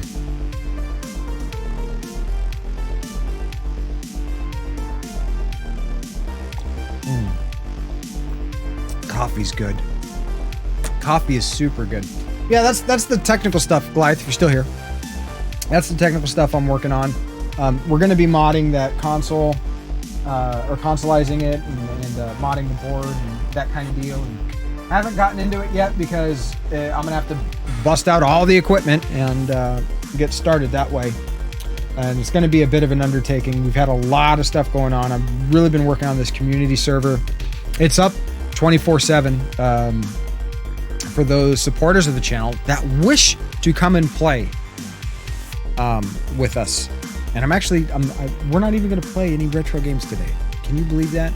We have spent almost 2 solid hours babbling about retro stuff. And that's I like that. I really do. That's some of my favorite stuff to do, is just to interact with you guys, talk about some of the plans and some of the stuff that we're going to have happening very soon in the future.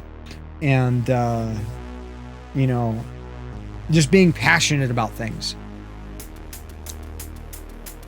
Are you she why you gotta hide behind? She's hiding behind the chat box.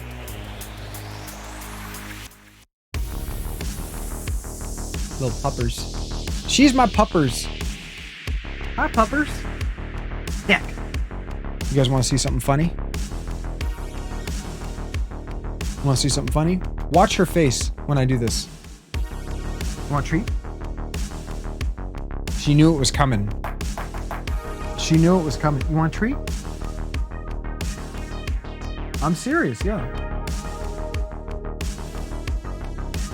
Yeah? You want a treat? Okay. She's like, pick up the jar, asshole.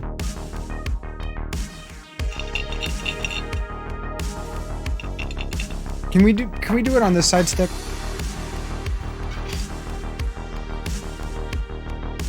Now I have her attention.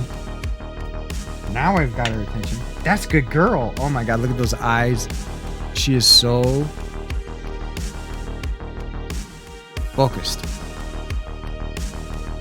Shake. Good girl. That's a good girl. Lay down. Lay down. Up. Sit up. Good girl. She always gets 2, because 1's not enough. It's like a Pringle, right? Once you pop, you can't stop. If I let her, she would eat the entire thing. It'd probably make for really, really weird poops. Okay. I'm nervous, guys. I'm nervous. See, the reason I'm nervous also is because I did this once. I was like, you know what? We spend so much time chatting. Yeah, we're chatting and we're talking, and that's been the majority of our content. Like today, that's been the majority of our content. Let's go and just chatting. Maybe we'll, you know, stumble across some new people, right? Nope. Everybody was like, I'm out. I'm out. But even though I enjoy talking with you folks, I'm not as passionate about it as I am this particular game. I hope my mouse is gonna have enough freaking battery power to make it through it. I left it on the charger last night, but I guess it wasn't seated perfectly, and so it didn't charge fully. Incoming subscription. Thank you for your Villainous! Long time no see, Villainous. How are you doing? Welcome in. Welcome in. I hope your week is going well so far. We're about to actually switch to Valheim. You were playing... Okay, this is the game that I was recommending when I popped in your channel the other day. You like doing your indie Sundays, right? Holy shit. Holy shit, this game is so fucking good. It's still early access, and it has so much potential, and they could really go far with it, but I don't know what the plans are of the developers. But I did want to check to see what my mouse battery levels were.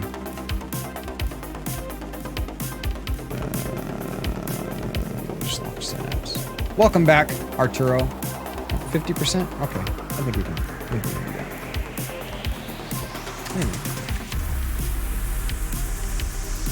So yeah, I'm a little nervous. I like Retro's my home, right? Obviously Retro's Retro is my home. Not just on Twitch, but my actual house is like...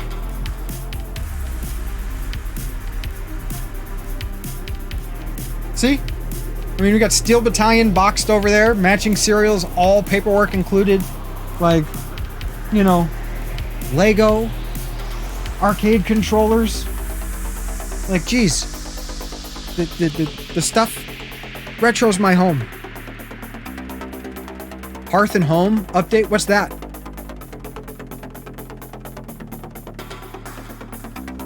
Ooh. Oh, when is that supposed to be, Pomsky? Week has been shit. Lost a good friend, but hanging in there. I'm so sorry to hear that, Villainous. Guys, let's get a group hug going for Villainous. She lost a friend. Probably use a hug. Thank you, Retro Jimbo.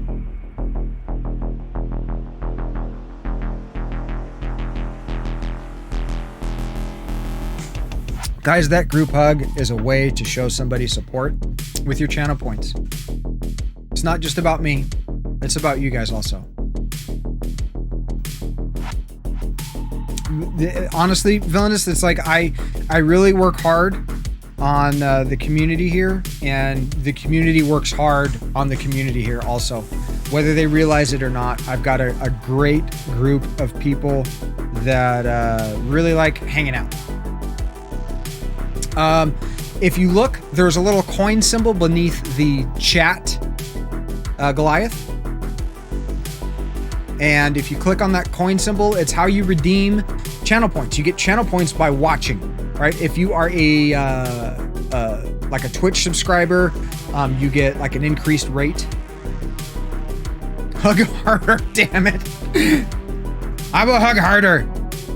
It's hard losing people, Villainous. I identify with that, and I hope you keep your chin up, and let me know. Let me know if I can do anything for you, okay? Just send me a message. If I can recommend a great distraction, I recommend picking up Valheim. I absolutely recommend picking up Valheim. There you go, Goliath. Goliath figured it out. There's all different kinds of stuff you can do down there, Goliath. Yes, that's how you redeem channel points. In this case, coins.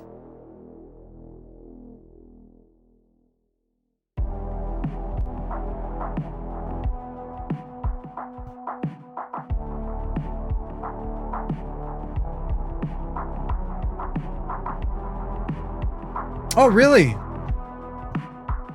I didn't. I thought that might have been the case, Arturo. They haven't given a release date, but are working on it. Though they teased it already. First is Home and Hearth, then Cult of the Wolf, which adds a combat improvement and new enemy types. Then Oceans update. Oh my God! Here we go. The roadmap is being revealed. Thank you, Pomsky. Oceans update, adding more ships, more ship customization, ship-based combat, fleshing out the ocean biome, and finally Mistlands, adding a new biome and boss. Fuck yes! It is. It's super sweet. It's super sweet. And guys, let's go ahead and let's take the plunge. Are you with me? If you're not, I completely understand. I got you. If you're only here for the retro stuff, I will be back live this coming Thursday with more retro stuff, guaranteed at least 2 hours of retro at the start. That's what we're gonna do. We're 9 minutes shy, and that's because I was about 20 minutes late because I get ideas right before stream. and I'm not talking in Valheim. I was actually talking about in OBS. Like, I got an idea right before stream, and I'm like, okay, I got to do this, and I need to make sure that this is going to work. And so it took me a little longer to get it set up.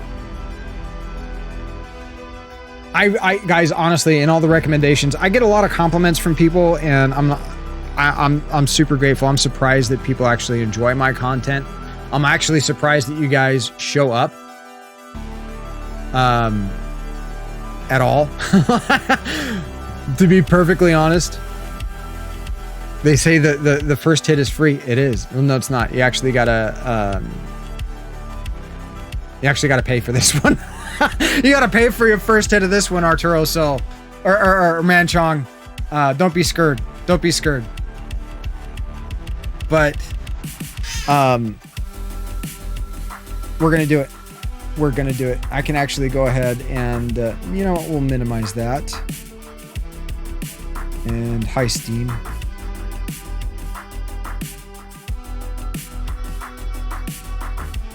I have talent? Yeah, I'm really good at opening my mouth and inserting my foot. That is like my #1 skill. Yep. Not only that, Pomsky, it's $20 for unlimited hits, and if you're a decent individual and can be trusted, there's a 24-hour community server that I've got up and running that you know, I'm kind of interviewing people, you know, making sure that somebody's going to be able to be trusted with like other people's. It's not just my constructions and stuff like that. It's other people that are also building in the world, and so it's like I'm trying to kind of be the safeguard.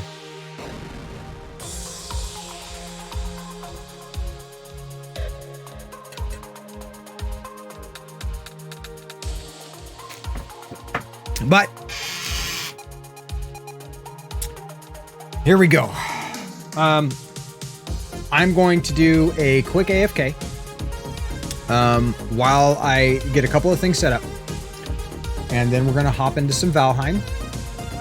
Like I said, if you're here only for the retro stuff, that's cool. Thanks for hanging out for the 2 hours.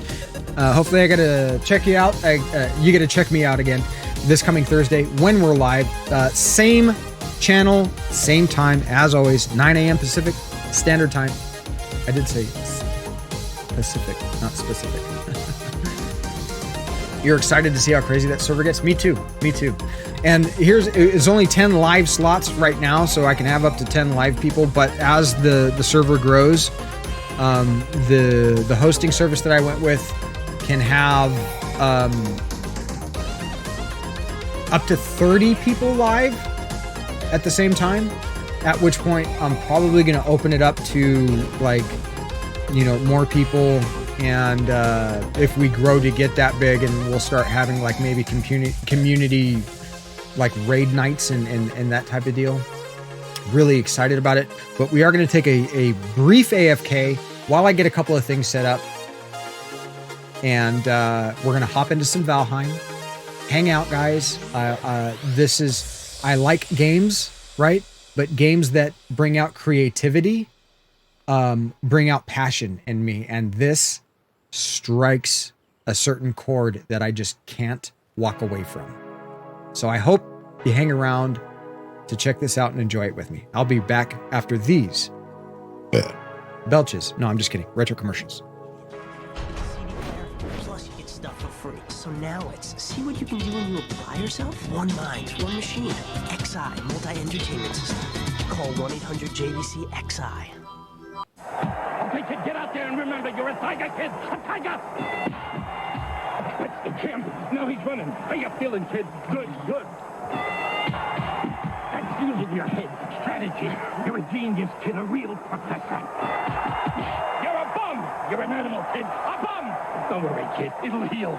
New Super Punch-Out, only for Super NES. Get smart, or get knocked stupid. Only 12 guys to go. You're the king, I tell you. The king! Greetings, it is I, Red Falcon, the vile alien warlord from Konami Super C for Nintendo. He never made it past my intergalactic goon squad and diabolic arsenal of destruction. This one never had a chance against my vicious genetic space freaks. And they were no match for my invincible 8th-level invasion. See how far you can get in Super C. You never know where you might end up. Enter the future. Vector Man, the most revolutionary game ever for Sega Genesis. And play to win for a chance at a $25,000 grand prize. Vector Man, resistance is futile. Sega. You need a Tetris shot. Tetris.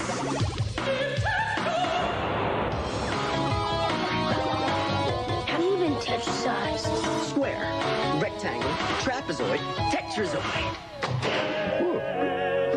Nintendo introduces Tetris. Put a piece here, put a piece there. Use your thumbs, use your eyes. Find yourself Tetris-sized. Now you're playing with power. What will the future bring from Nintendo? More hits like Super Mario Brothers. Arcade hits like Kung Fu. Nintendo has the most video game hits. Hogan's Alley, Duck Hunt, and more like baseball and Excite Bike. And you can play them only on the Nintendo Entertainment System. Now you're playing with power. I've heard kids talking about Konami video games from the Nintendo Entertainment System like they were real. Come on. I mean, the action in Konami's Russian Attack is awesome. And those dudes in Castlevania are pretty intense. And I'll even admit that the sound in Konami games is jamming. But realistic? Give me a break. Konami video games, so real, they'll blow you away.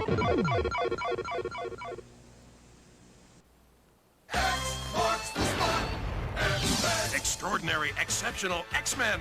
Wolverine's got a tiger twist, stripes, and spring-out claws. The Iceman comes on his ice board with color change icicles. Sabretooth's equipped with wounds that heal easily, and extra slashing claw. What is up, Pac-Man? Color, incoming subscription. Thank you for your support. Thank you very much for that, Villainous. Thank you for gifting that sub to Arturo. Arturo, enjoy those emotes. Hell, Villainous has done 14 subs to the channel. Jesus, Villainous. Thank you so much for all the support. It is greatly appreciated. Thank you. All right. So, this is Valheim, and I'm gonna hop in with Odin before, and yes, I have a character named Odin, and it's because he acts as an admin on the server. So, one of the things here is I actually, you know what? I'm going to pull up. Is it,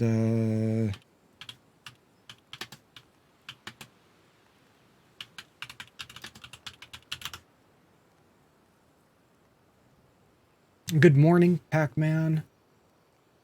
I missed you.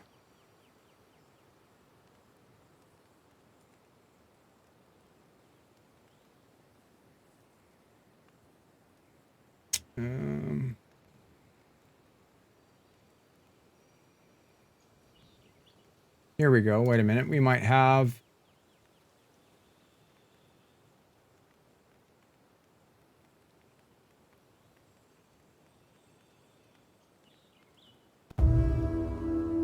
Okay.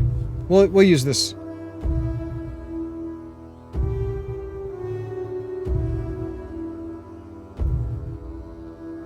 Heard your wife stop by earlier?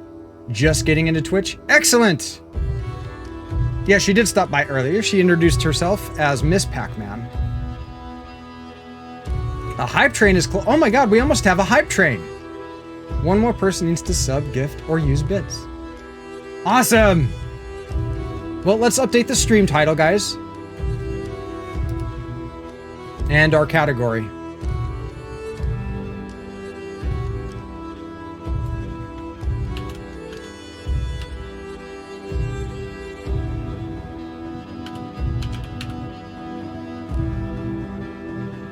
Yes, it was very nice having her stop by. Okay, Valheim.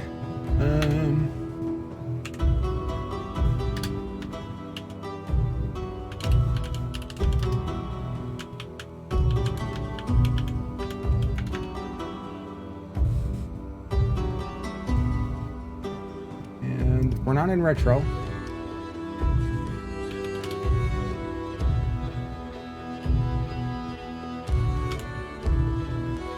This is good music. I didn't screen it. It's there it is. Royalty free, so copyright free. It's a little better than the game music. Incoming bits detected. Thank you for your Oh support. shit!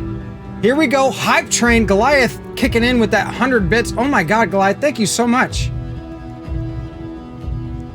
We got a hype train going, guys. Hype train, and it's our first Valheim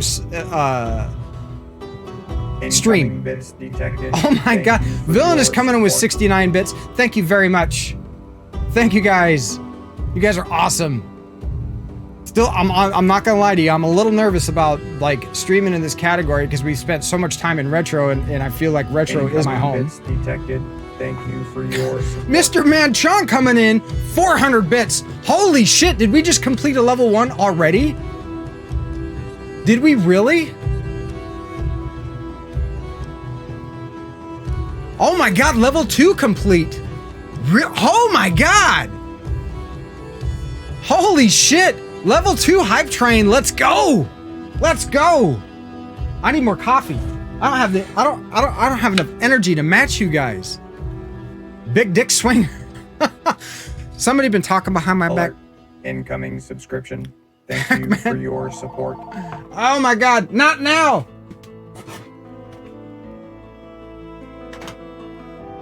There we go.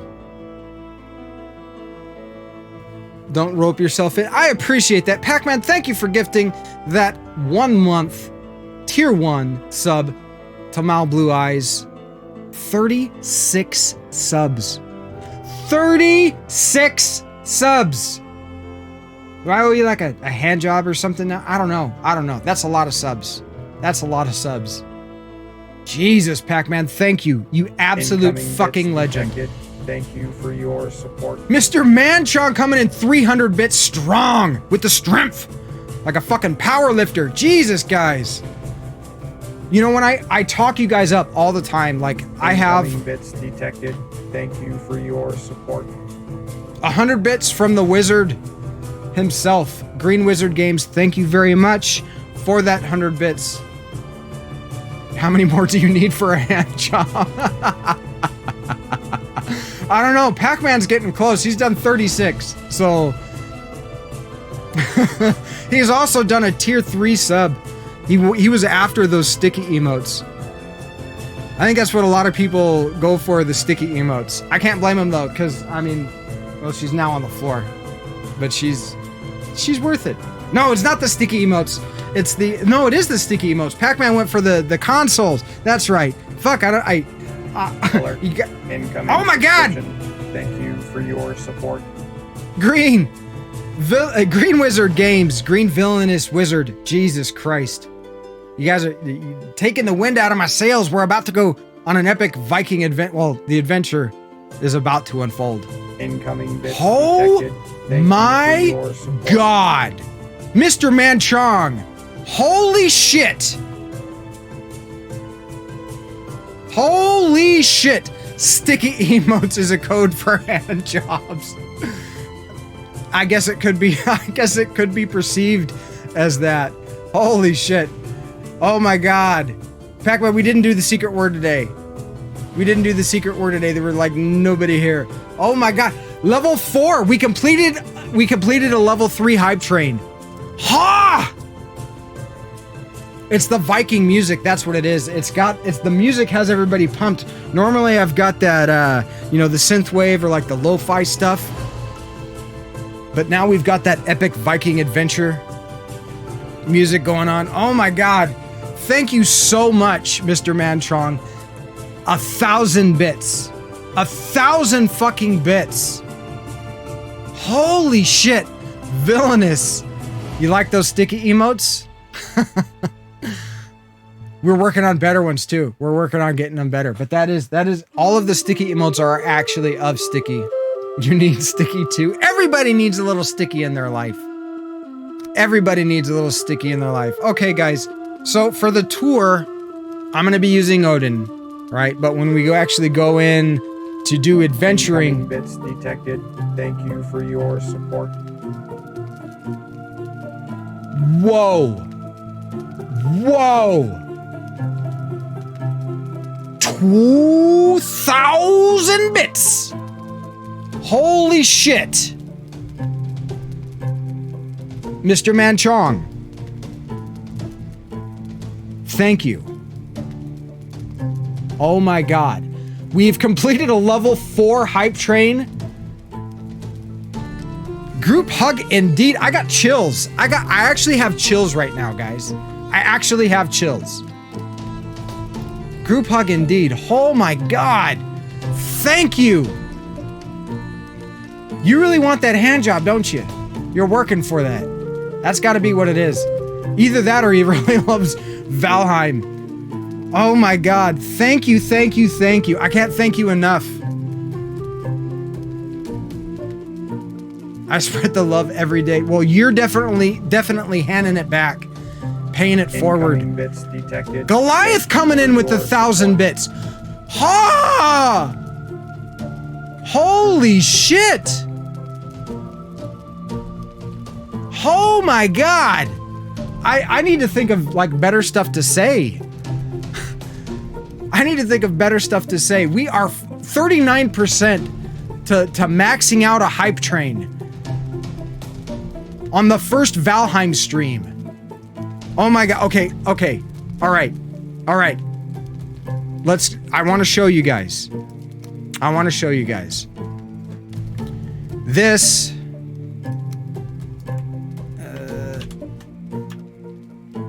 is what we've been working on. Hand jobs all around. I know Goliath is like, here, everybody. If I paid, do other people get it? Bits detected. Thank you for your support. Villainous coming in for 420 bits. Work almost over. Excellent, Villainous. Thank you so much. Thank you, guys. All the support is amazing. It allows me to do this stuff. It's why I have the community support. Like, the server is for the... Thank you for your support. Mr. Manchong. That's what, like, over 12,000 bits. This stream. Oh my God, final level. We're 86%.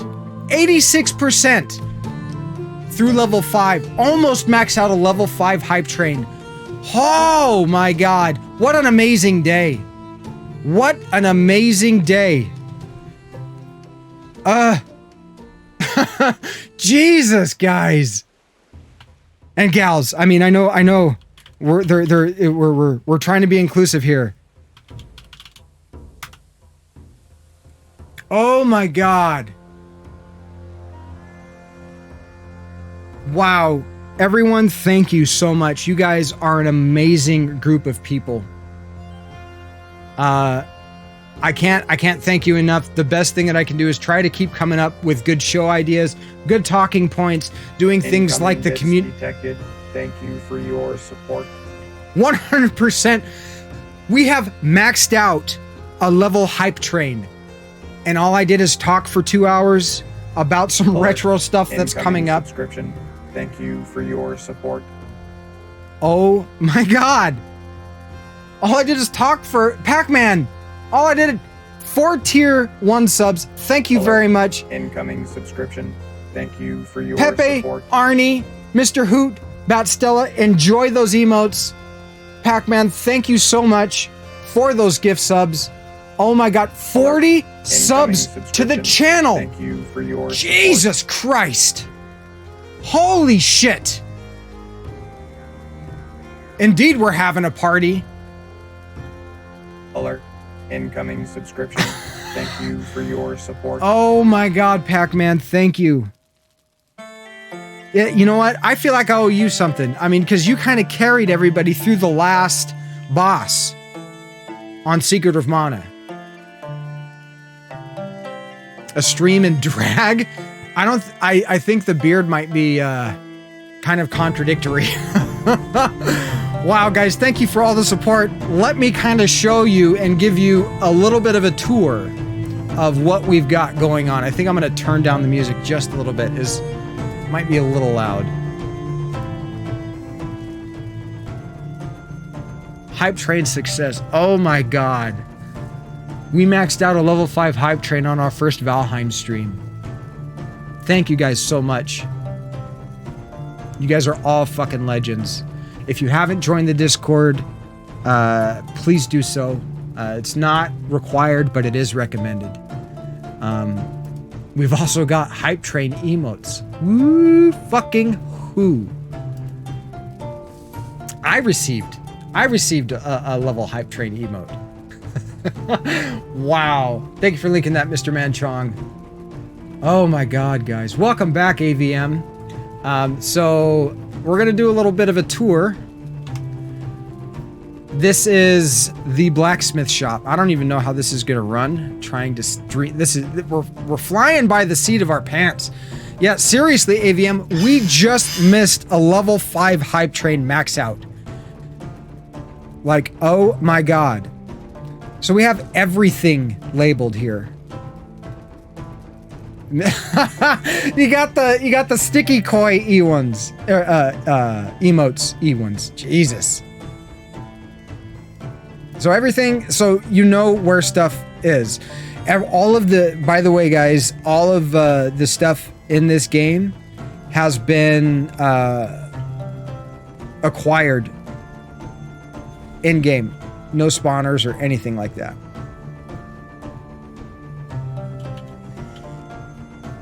All right, so I'm gonna damn it, while it's dark, I'm gonna show you guys my the thing I'm most proud of so far. These are like real runes. They're real. No, it's not retro, Chair Bear. We're gonna start doing some Valheim streams in addition to the retro talk show and retro gameplay streams. So that right there is known as the Valknut, and it is the Viking rune for the 9 realms in their mythology. It took me like a couple days to figure out like the scale in which this had to be done. Variety is the spice of life. And so we also have, and I'll look up the meanings of the runes. I want to be clear, but one of these is like protection and home, and this is like the 9. This is also known as Odin's rune. And I couldn't do it perfect because the actual rune is done with equilateral triangles. On a side note, these emotes are the ones you got approved. Nice. Congratulations. Congratulations, Jibber. I like those.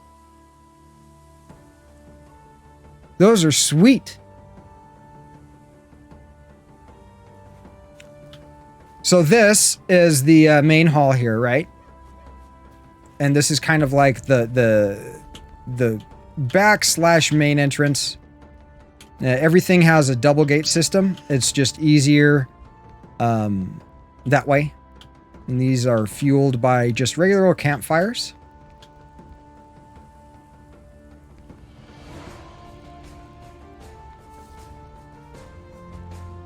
And then it comes up to basically the 2.5 story. You can go down to the 2nd story of the Great Hall or up to the 3rd story.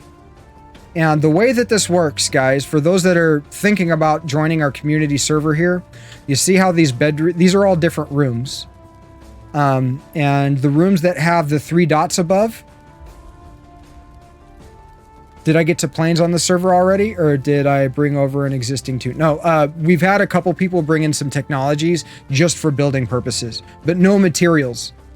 That's what, like the admins, like Odin here. So, if you see a room with dots, like right now we just entered the Bronze Age. That's really, with the exception of the Stonecutter's I think where we're advanced from. And we got a portal down to the merchant. In the cafeteria, you have a sorting helmet. So, if the room has the 3 dots, it's available. And you want to play on the custom server or the community server, you can come in here. Each room comes equipped with a bed that is unclaimed. We got wood in there. Looks like there might be wood. 2 chests. And a place to have a personal fire, as well as a deer rug. The anemones, for those that might be interested. You are more than welcome to customize the inside of your room as you see fit, but you are not allowed to extend your room. The idea is these are just the launching platform. You know, it gives you a safe place to be while you are working on your own personal area. Group hug indeed. Welcome in, Chris. How are you doing today? So we have some people that have moved in. We've got like Ulfar here, and Munin and Hugin are mine and Muse's primary tunes, I guess, on the server. Just finished Valheim. Nice.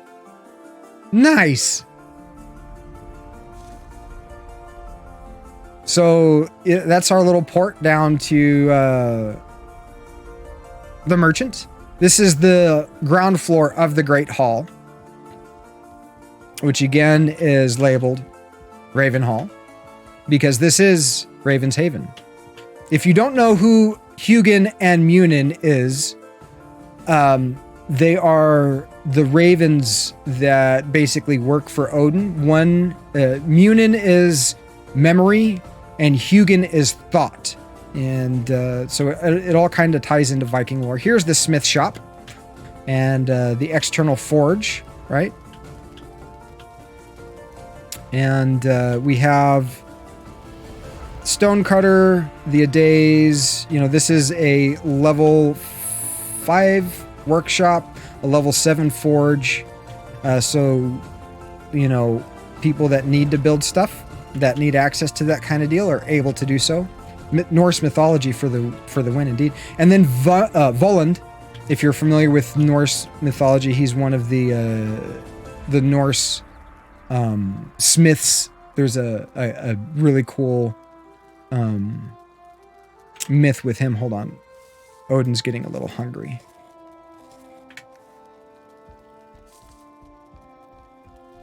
And so that's his quarters. And then across the way from the smith, we have the kitchen. And so there's loads of fires here that you're able to cook with. some storage. You know, we've got like firewood down here and raw meat, and then cooked meat, and everything in these public buildings is for community use. The exact same hair. Well, you know why I went with this hair? Because Odin gave his eye for knowledge, right? And so that's why he's covering the eye. It seemed to fit so well. So this is the main area of Raven's Haven, which is kind of the start point. It's relatively close to the spawn. And these are just the front walls. This is going to be another building here. I haven't really started construction on this. The consensual theft. Well, it's community. They're community chests. Because everybody that's been taking stuff has also been putting stuff back in. So this is kind of like the front gate, or the southern gate, right? And we've got battlements. Like, there are points, if you're unfamiliar with this game, there are points when, like, it'll say something like the forest moves and you're about to get raided by a bunch of enemies. And so having a fortified structure is definitely a good idea.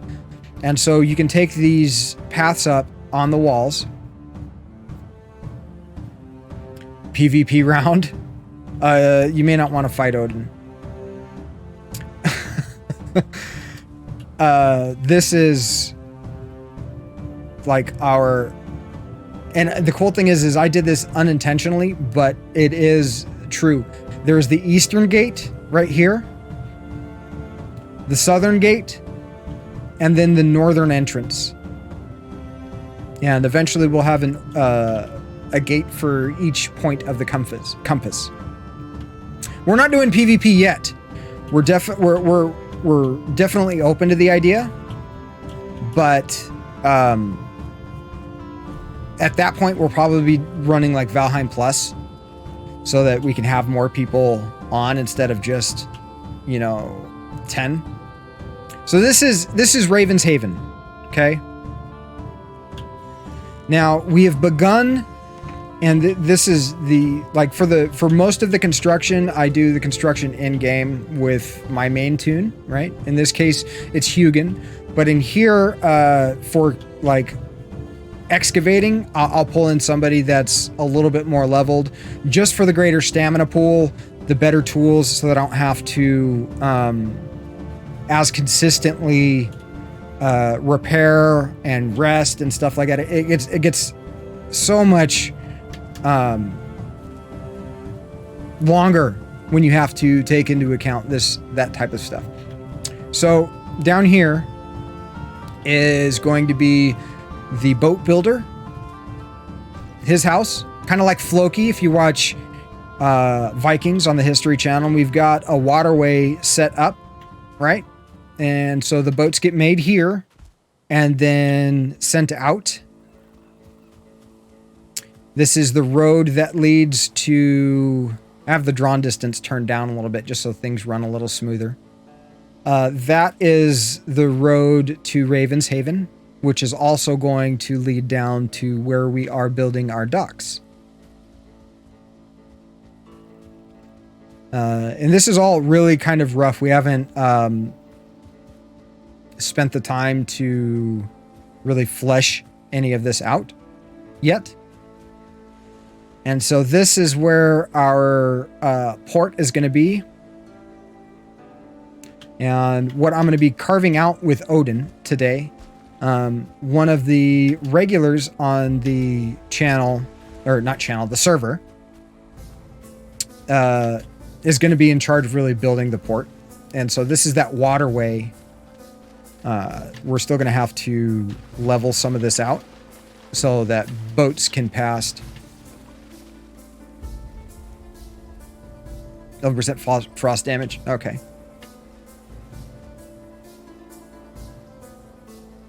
Odin's health right now without any comfort bonus is over 200.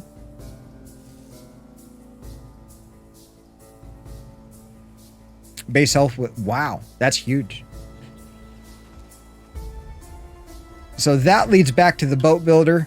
The boats get built, sent down this waterway out to basically our harbor. We are making a harbor. These are 2 giant stones, by the way. I think it's super cool. And then that's the start of the whole harbor area. And let's go ahead and get the majority of this work done.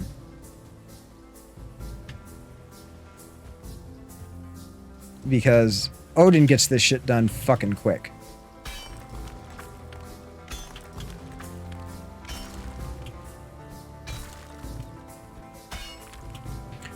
So this is a community server, guys.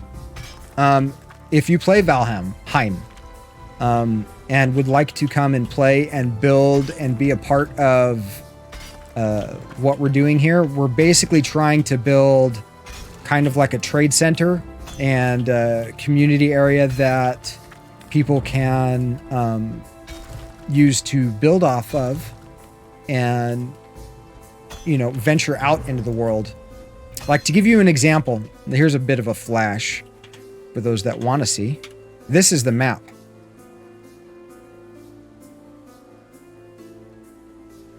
In its entirety. I'm going to go ahead and these are the different boss locations.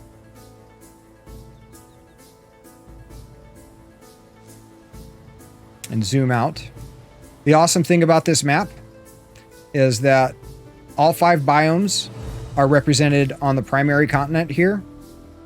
All 5 bosses are on the primary continent here, as well as the merchant right here. Okay. So, I want to be able to, like, we're building a port here that's going to allow people to go off and settle in order to gain resources and whatnot. And I would like to see how big this gets. You know, we're going to have basically the capital here as Haven, right? And the port that we're building is here. This is the Haven Great Hall, the wood access, or the water wood access. The water access is going to come down this way. There's another stream that comes up this way. So we're going to have access to the sea. Got to get set up. Thank you very much, Jer Bear. Have a good day. And as far as like boss wise in our progression is what we've done with the main tunes, and not just like people that we brought in for you know, like construction projects. We've only downed Elkthir. We haven't done the Elder yet in the Black Forest. Then we've got a portal down here to the merchant. And then a vast amount of swamp to work through in order to get to Bone Mass down here. And I like the fact that we're going to encounter some plains and some of the other biomes before we actually get there. Like the way this map is set up and how dense some of the resources are, fucking amazing. It's the best seed that I've played on. And granted, I haven't spent years playing this game yet, but we are well into the 100-hour range now. And I've done a lot of experimentation as to, you know, what kind of works and what doesn't work as far as construction, and just trying to be as efficient as possible with my time. Because we only have so much time during the day. You know? And if it's one thing that this game will help you work on, it's efficiency of time. Because if you are not efficient with your time, like the amount of extra time you spend in this game can be exponential. But I enjoyed playing Minecraft for a while. Never got super into it. Was just kind of like, yeah, this is kind of fun. It always bothered me that you could have like structures floating in the area. Is that a fact? Where did you read that, Pomsky? And honestly, if you wanted to hop in now, Pomsky, and just cruise around, you're more than welcome to do so.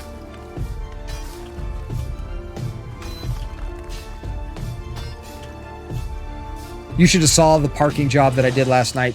We went down. We just got the portal down to the merchant, and the devs tweeted it out. Wow, that's awesome.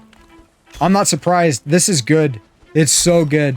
You know, it's like one of those things. It's probably not as entertaining to watch as it is to play, but it is so well done for the fact that it's early access. I'm amazed. You know, I've always been into the Viking lore, and it's always been appealing. Like, I watched the show on the History Channel when it first came out.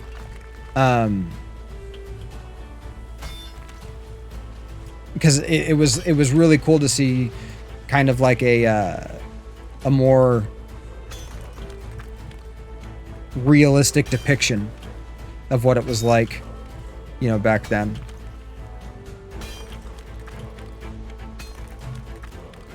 It does have the addicting gameplay, and part of it is, I think, the inventory system. Whenever you're given the ability to stack stuff like this, the game is, like, for some reason, good.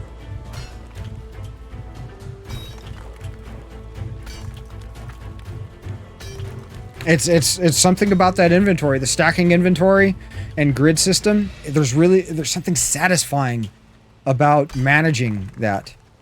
I don't know what it is. WoW has it. You may hop in a bit. Sweet. It's all good. Yeah, you got to have a grid inventory system if you want your game to be successful.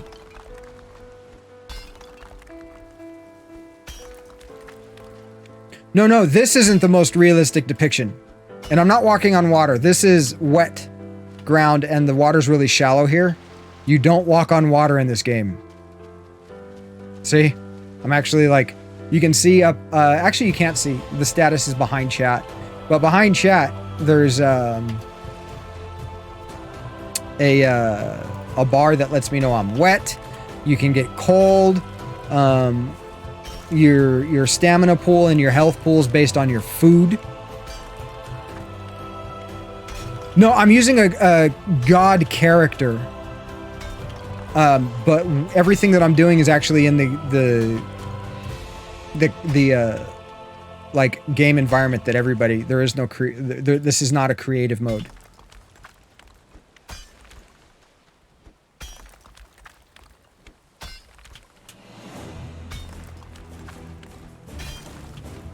It's also just how, like, the pickaxe is handled.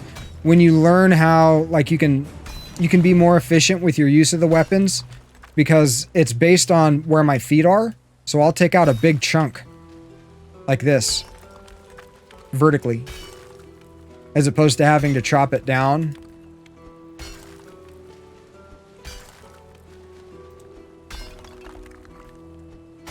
So, like, and for a lot of, you know, what I've seen, I've looked at a few other people streaming this and taken a look at some of their buildings, and it's like, I think I really like what I'm doing here. It's pretty creative, and I don't see anybody else really doing anything like that. So maybe there's some interest. We'll see.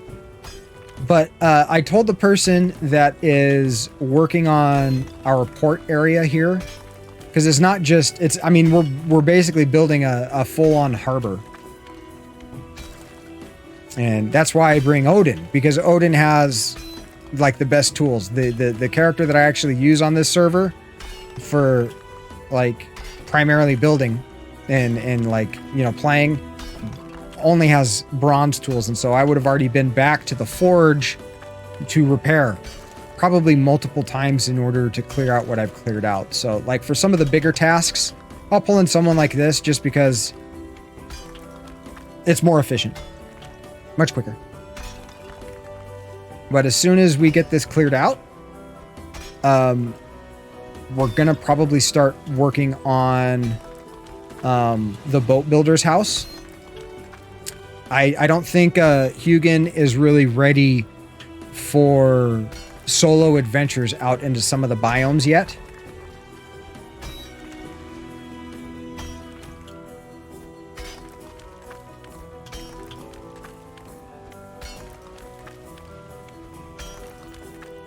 And I'm going to do some, oh, damn it. I'm going to do some research. The stuff that I normally have playing, like when I'm playing this not streaming, I listen to Danheim, Wardruna, and Heilung primarily. And those are all like, you know, primarily like Norse music. And it's, the in-game music is really soothing, right? It's almost a little too calm for what's going on.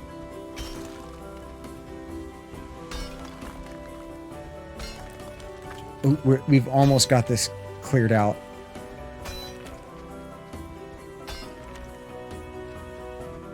You know, it's like I like games that inspire creativity. You know, if you're able to do something artistic in a game and more than just, oh look, I've made, you know, I've shaped something of a particular material in my bags. You know, that's one thing, but when you're able to create a structure,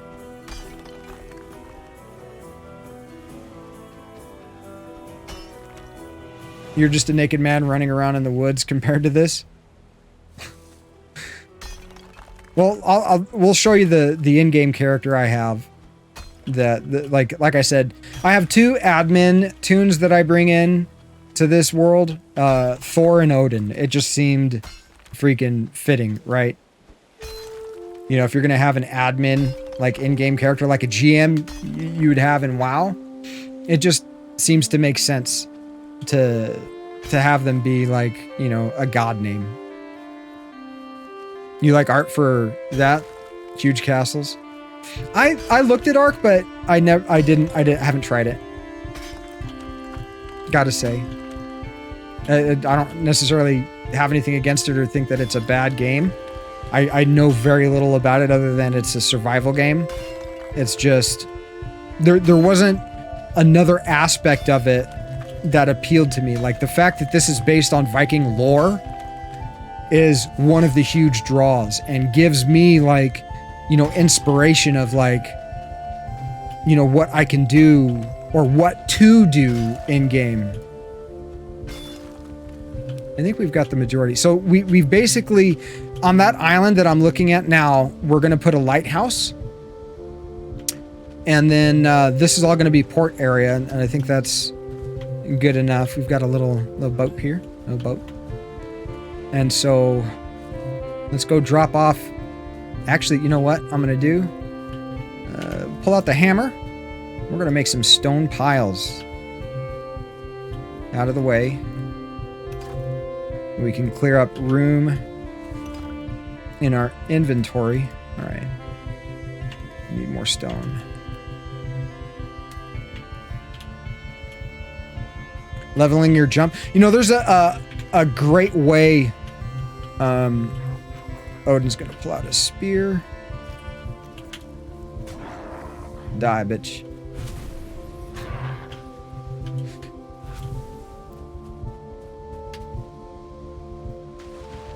And I just want to collect as much of this stone as possible, because we're going to need all this for all the stonework that it takes for the building.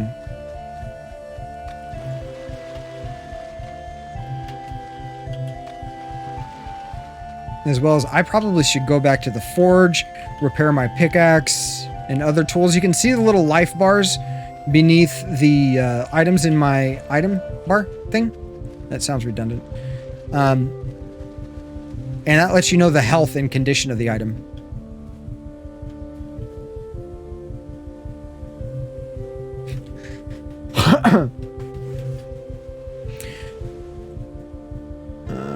Oh, we got something else. You gotta love the little sparkles, so you know where to pick stuff up at.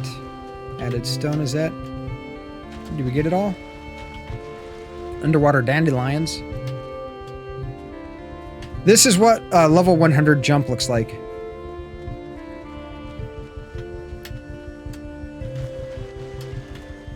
It's really handy for getting around. You can actually jump high enough to cause yourself damage.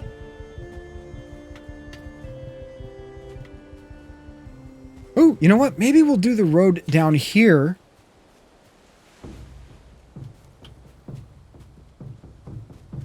Hotbar, top left. Where you see all the items, the 1, 2, 3, 4, 5, 6, 7, 8. Those are items on your hotbar. Punch the door to death. Boar to death. Come here, boar. Give me your stuff. So normally you don't have... I have a certain item in the game that's called the... what is it? The Divulger... Yeah, Diverger circlet. And it basically acts as like a mining cap. More feathers. Somebody's been killing birds. And Grey Dwarf. Splat.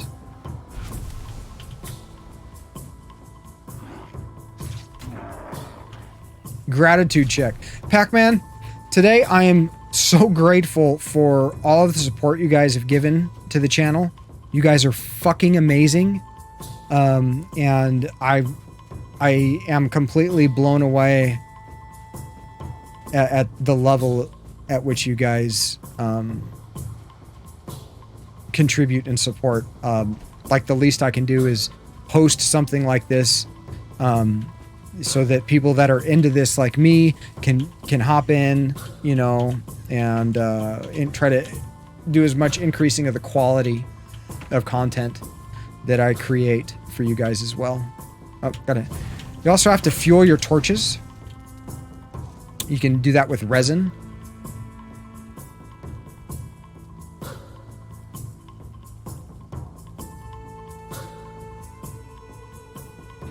Yeah, the torches don't work so well. How well work has been going for you. Your upcoming vacation. Very grateful for being able to go on one this year. Fuck yeah, Pac-Man. That is an awesome thing to be grateful for. Yeah, I'm super stoked for you about that, Pomsky.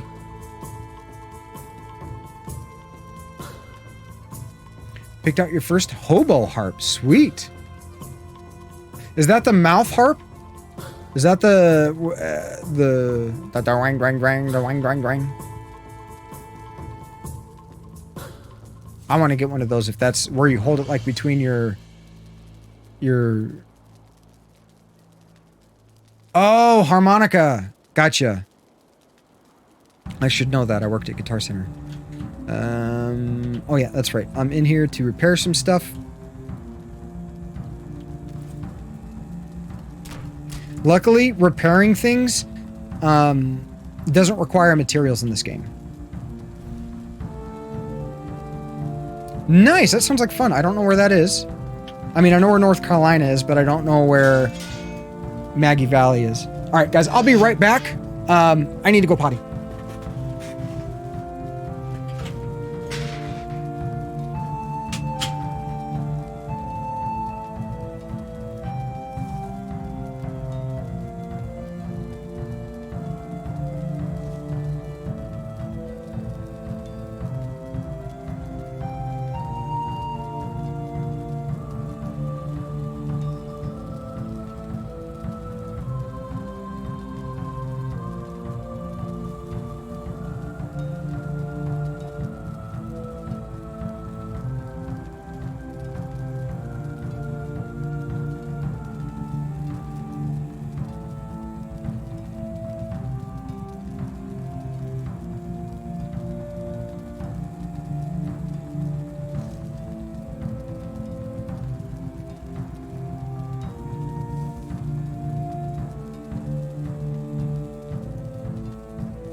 Alert.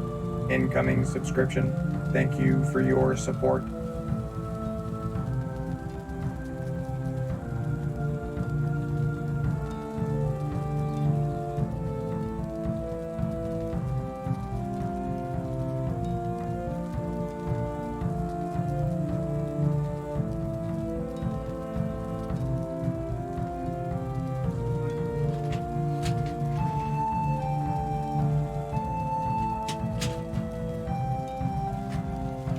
Okay. Oh my goodness. Neil Cubed, welcome in. On a 3-month streak. Jesus, Neil. Thank you so much. Welcome in, welcome in, welcome in.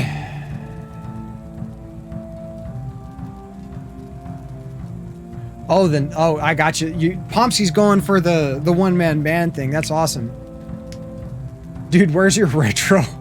You missed the retro talk show. We talked for 2 hours about MV1C and some mods and stuff that I'm going to be doing on it. The Neo BIOS Master, so that we can stream the Neo Geo.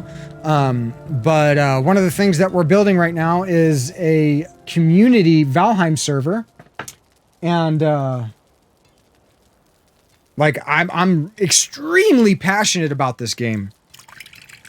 Like, I'm not giving up on retro. I mean, look behind me. The collection's still there. It's still the backlog. We're still beating games. We're still talking about what retro games we're going to be beating next on stream. Like, I think we're going to hit up Mega Man 3 next. If not Mega Man 3, then we're going to go back to one of the games that I'm really close to beating. Like Shadow Dancer or Wampum or Vice Project Doom. But I think that's the next retro. Have you played? Do you have a moment to speak about our Lord and Savior Odin? I love Valheim.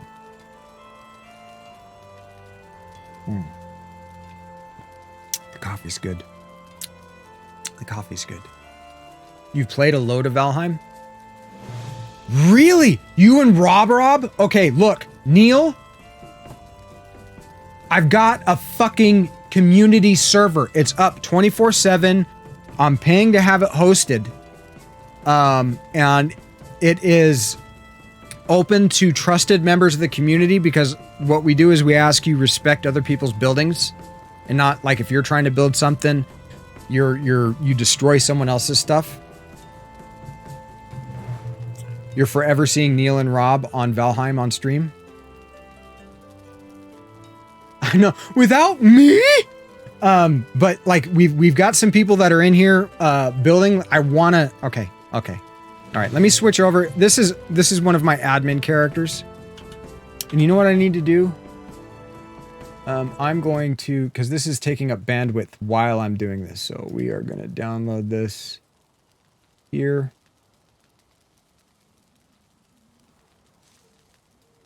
And we can stop that. All right.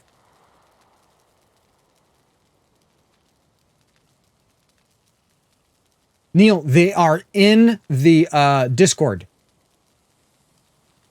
Thank you, Pac-Man. Thank you. Yeah, they're in the Discord. There's a whole new category for Valheim. That's where all the text stuff and details. You need to send me a private DM so that I can give you the password. Don't give the password to anybody. Even send Rob to me for the password and others that want to play on the server. Yes, Valheim. Look, we're still going to be doing retro. In fact, the way that we started the stream off today is we spent 2 hours talking about some plans that I have for the Neo Geo and stuff. And then we transitioned to Valheim. I can't get this game out of my head. And with the level of creativity, you guys need to see this. I'm going to show it to you, but I'm going to show it to you on the appropriate character. Because Odin comes in and does shit when you may stream Risk of Rain 2 or 1. There was a big update to 2 recently.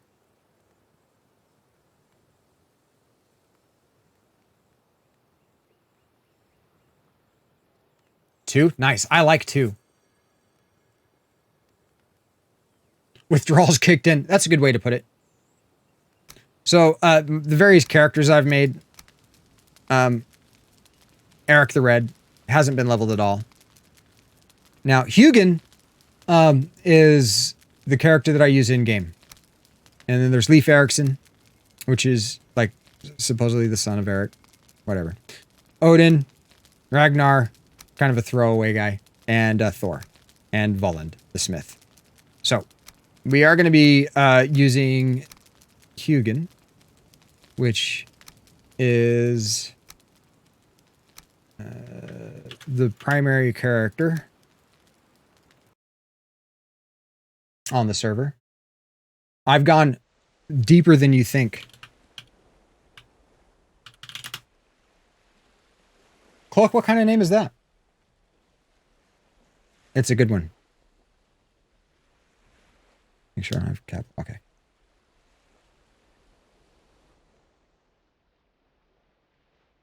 I appreciate that, Pomsky. Like, the idea is that you build your home close, but not necessarily in like the main hall here. Okay, so this is Hugin's bed and Muse's Munin.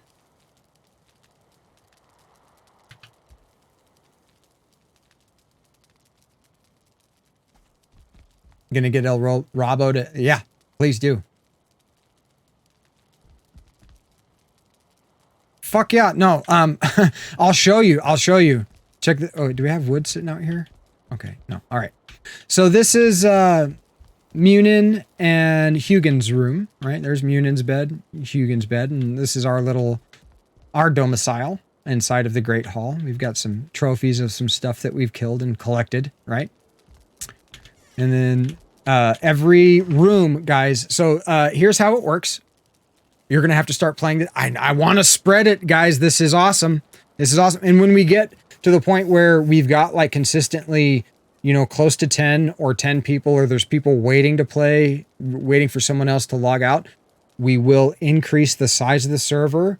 At which point you will be required to install a particular mod that allows more people, like for bigger multiplayer, and I'll walk everybody through that installation. It's not complicated at all. So the way that it works, guys, is that we have bedrooms in the Great Hall. If there are dots above the room is available. Each room comes standard with 2 chests, a bed, a deer rug, and a place for a fire. Even on the 3rd floor. And yes, the Great Hall is 3 floors tall. We have some people that have moved in. If you see a door with a name on it, it has been taken. This is somebody's abode. So you are allowed to customize your room as you see fit.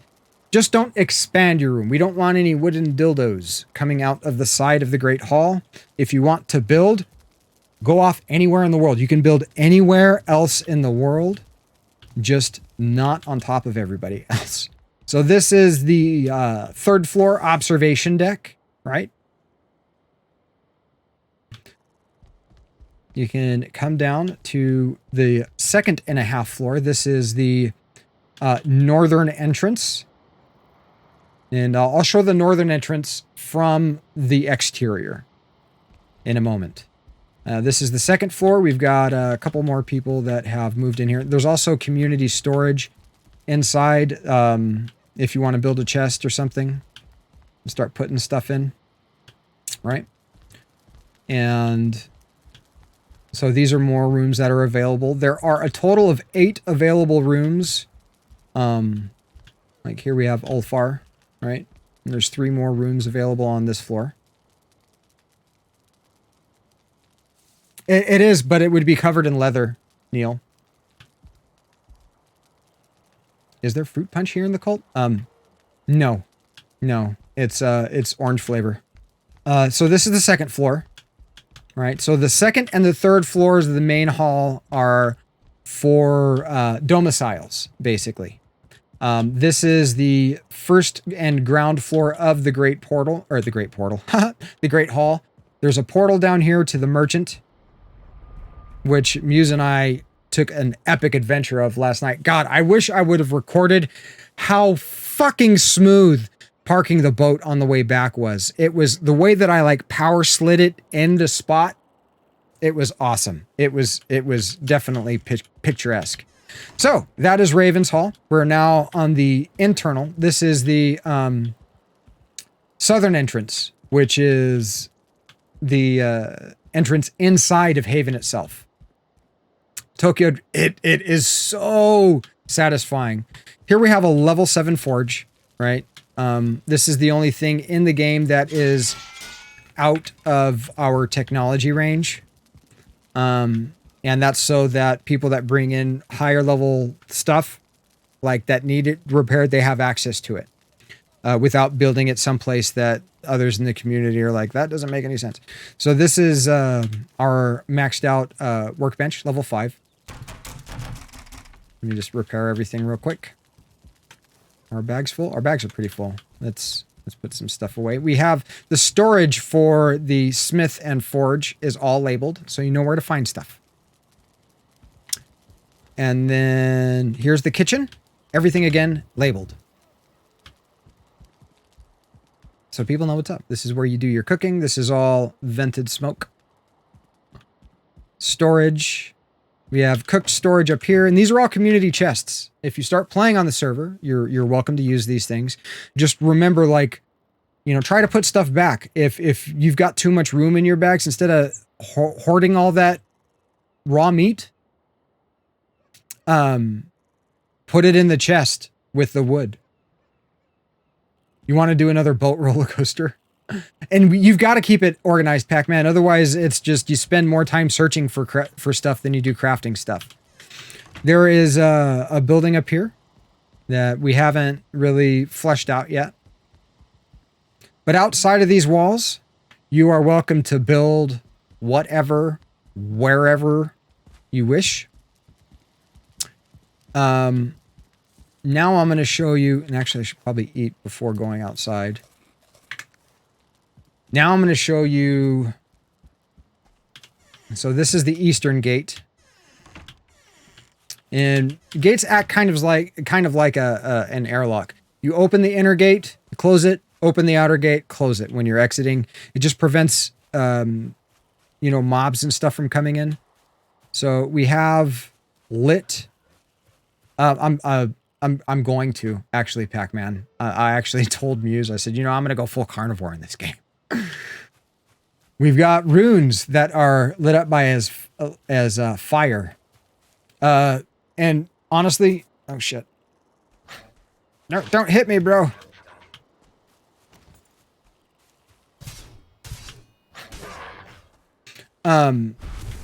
Runes that act as a beacon. There's the Valknut. And this is the rune for, like, home, I believe. And the other one is for protection. And so I haven't seen anybody do anything like this.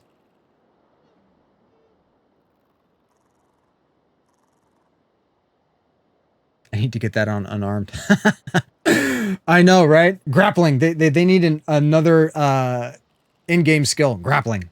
Where you're not punching, but you just grab something and, like, break its arm or choke it out or something.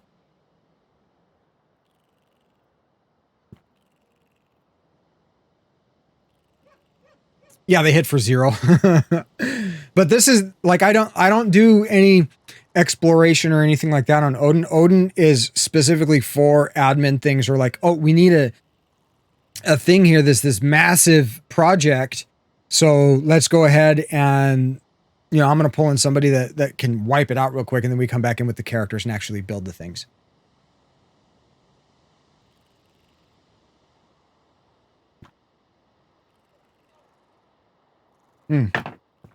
So then we've got the road that comes down here to basically, if you've watched the history show Vikings, and is that done? Okay, it is. Let's get some music back here.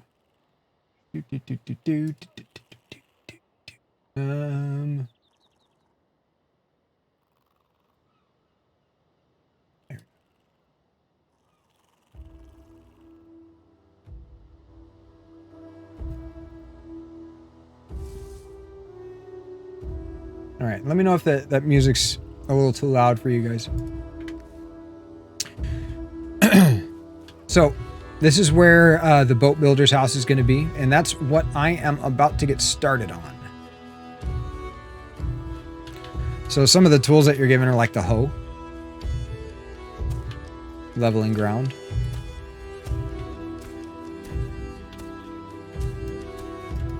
I might actually need to bring Odin back in for the building of the stone cutter.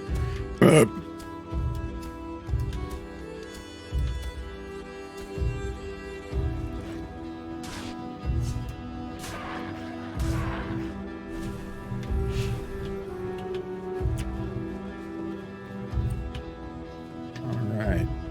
Now I just want to make sure that I'm not being inundated with... This is a good playlist. It's also supposed to be copyright free, so... Shit sounds great through those new headphones. Fuck yeah, Cloak! Let's see. Where...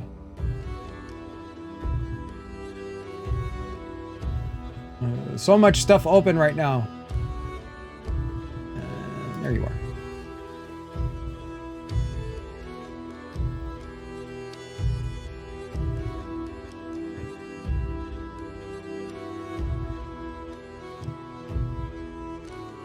Wait, okay. Yeah, what headphones did you get?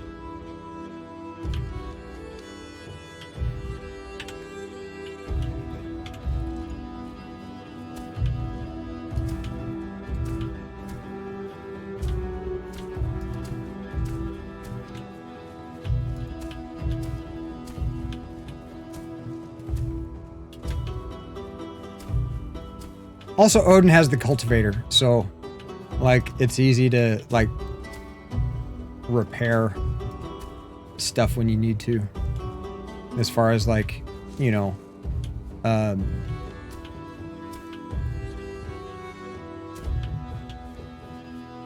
marking out your building area, trying to plot it. Like if you want to, one of the keys to this game is doing the appropriate amount of planning before you start construction. Where are we at on? Do we have core? Yeah, we've got core wood. Okay, so we're gonna need a workbench, and we'll probably put that one for the time being down here.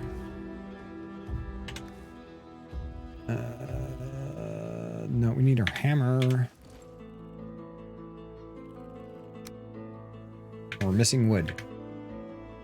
Are we able to carry wood? Yeah, we need to get some wood. Okay. Take down some trees. The Bear Dynamic DT 990 Pro. Do they fuck on ice? That's a good question. Do they fuck on ice?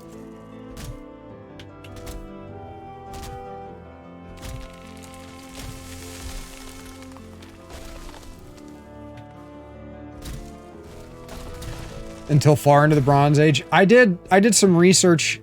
What am I? Core wood, fine wood. What did I pick up that I can drop?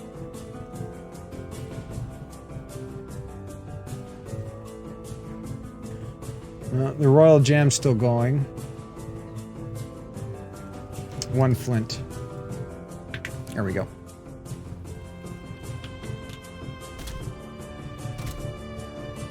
Seems like an easy way to sustain an injury. I agree. Like, that doesn't seem very safe. Actually, I don't know. It depends on... Are you standing while you're trying to fuck? And I guess it depends on what kind of ice. Are we talking about thin ice? Are we talking about, like, glacial ice? Are we talking about the ice of a hockey rink? Or just an ice cube? A block of ice? All right, so now what I'm going to do is, okay, so that's going to be kind of a path, a rough path down here.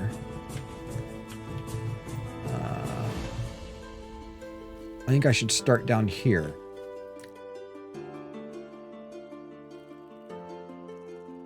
Studio cans. Oh, you talking to somebody that knows what's up when they call them cans.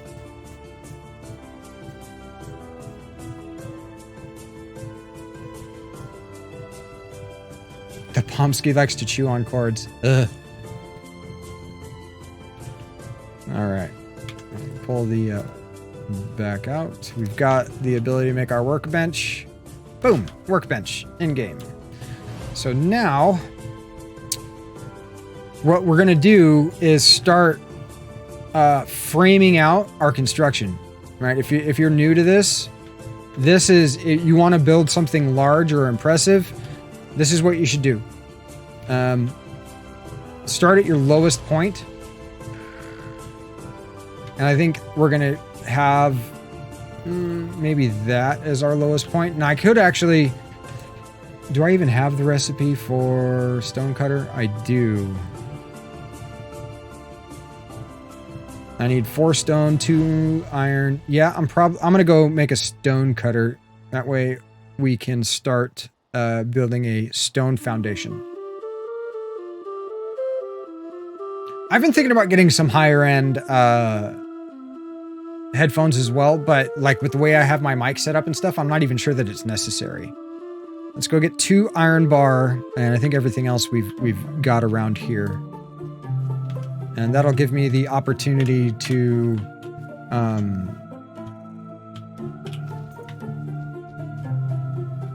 clear out my bags of stuff that is not going to be useful.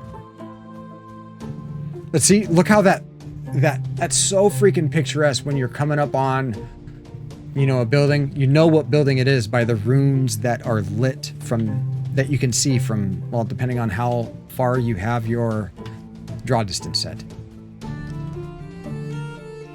Gotta drop a lurk for that daily meditate. Well, I appreciate that, Mr. Manchong. Thank you so much for all the amazing fucking support today, and I really hope you enjoyed those sticky emotes. I really do, man. Thank you so much. I'm completely blown away. I may feel cold in game, but I feel the warmth of your love here.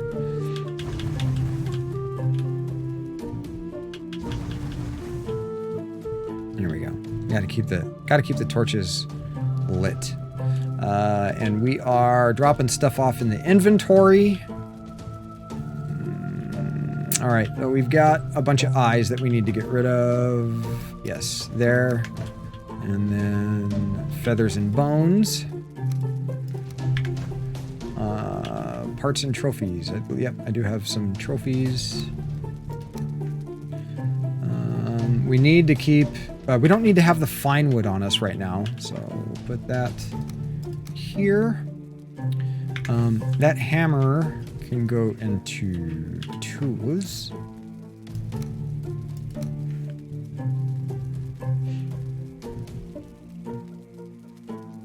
And before 8-hour stream. What?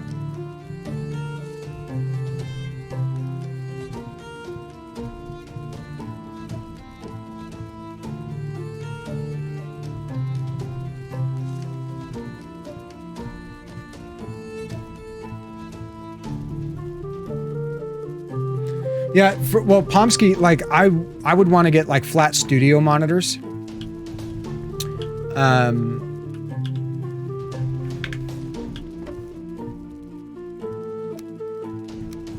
You know, something that's not going to be biased either way.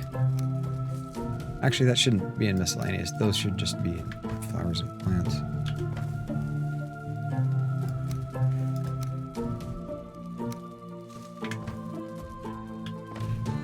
And it takes some time to get stuff set up this way, but once you do have it set up this way, what is that?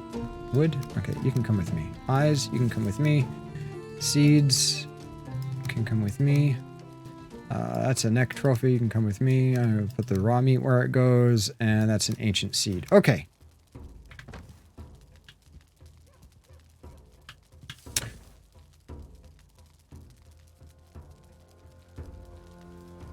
So. And then thistles. Got to make sure we're collecting those thistles. We got the thistles in the right place. Sweet. And then seeds and cones. I'm super stoked that Rob is playing this. Oh, that's the necktail. And I got more eyes to put up. Pine cone. Yep. And that's the neck trophy. And I'm just trying to clear out inventory space. Because you don't want to carry around more than you actually need. Because you're really limited. There's the eyes. What else are we carrying? We want to drop a trophy.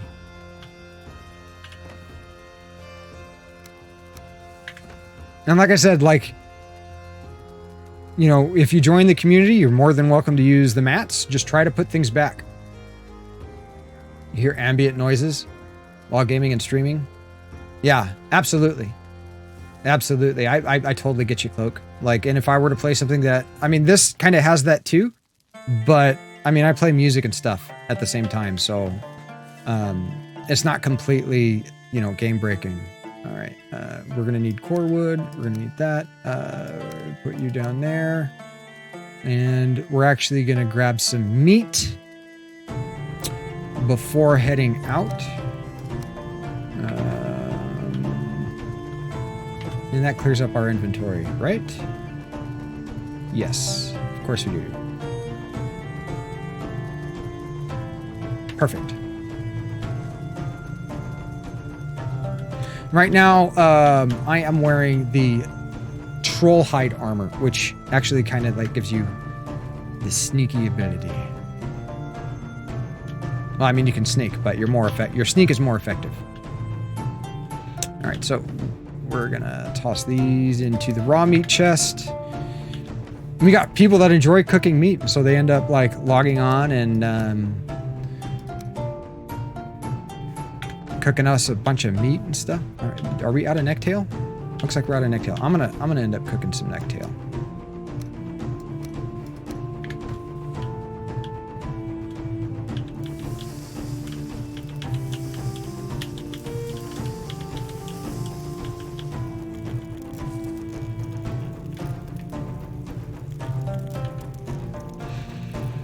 The funny thing is if you let the food go too long, you actually create coal, which is another crafting device.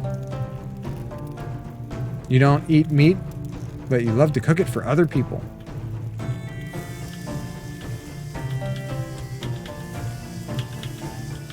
Then you would fit in right here in our community.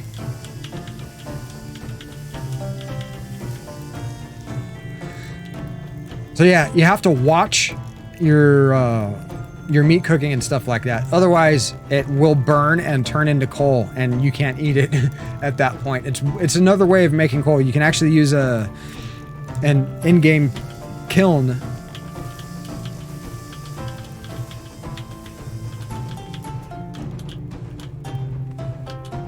There we go. And are we out of... Nope, we still got stuff to cook.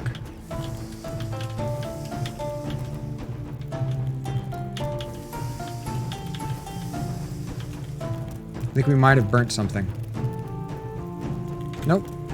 Nothing yet. I'm surprised.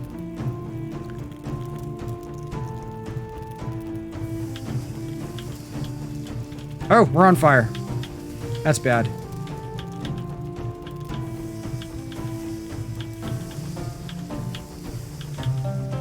Alright, these are the last two, and then we're going to be able to get back to work. So it's like weird. You need to actually like eat your meal and stuff before you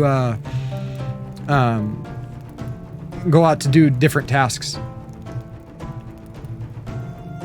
Now you guys are deep into that audio stuff. For me, like I said, I would want some, because of like I make music and stuff occasionally, or music. I would want studio monitors basically that are completely flat, that aren't biased to any particular part of the audio spectrum. We're gonna keep those because I need them. And that looks pretty good to me. We are kind of carrying a bunch of stuff though.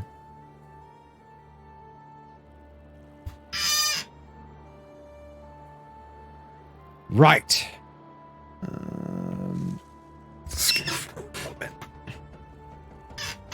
Why is that? Oh my goodness. The Fluffy McFluffertons. Okay.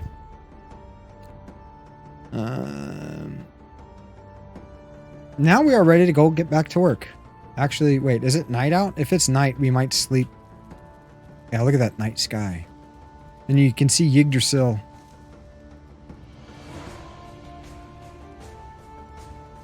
in the sky. I think that's fucking awesome looking. All right. Over 160. Wow. That's pretty spendy. I don't use a DAC amp at all right now.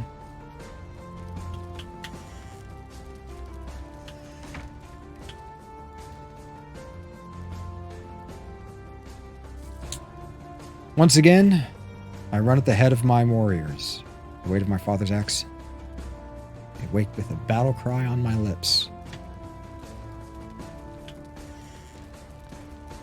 Fuck yeah, I do.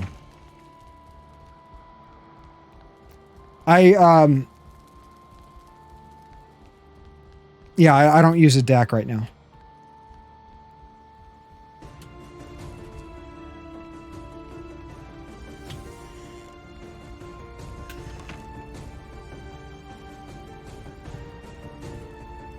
Wow, $200? Jeez.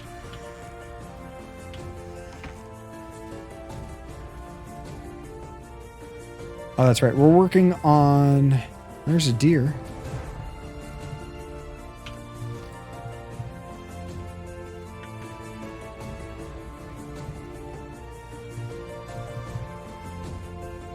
Gotta watch the wind.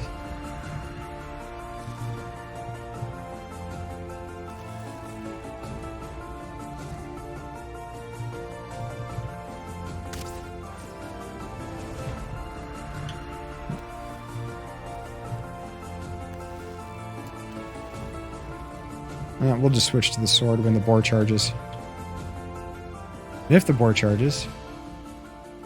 Okay. Alright, so now we are built. Oh fuck! That's what I went back for. I went back for the damn iron bars. So I can build the stone cutting station and start working on some of the stone foundation.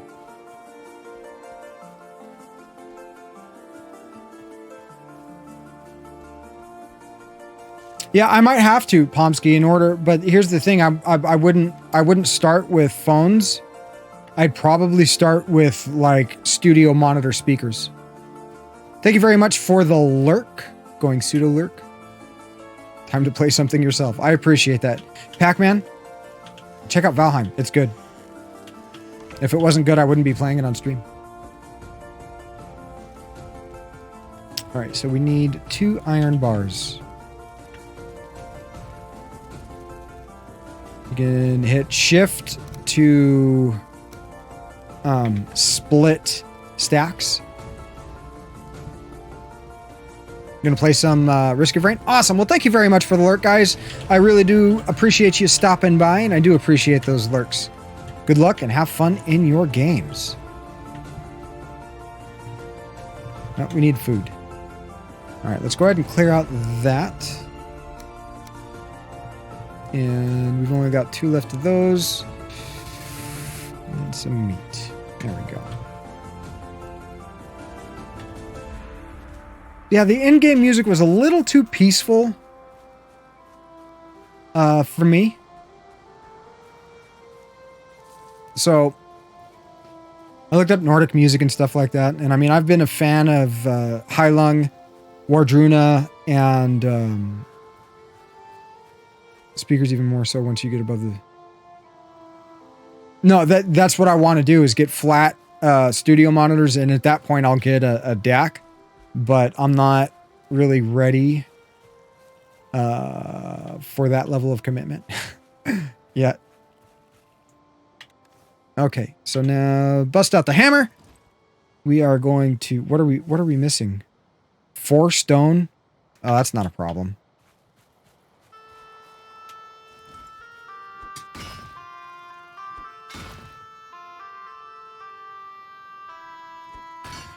What are you freaking out about, Stick?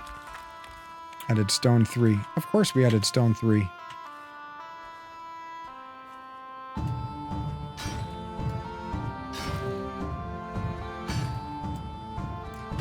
But I've like, the reason why I want to go that way is because like I've tried to make music using not very good speakers and basing my EQs and mastering and stuff like that of various audio tracks without having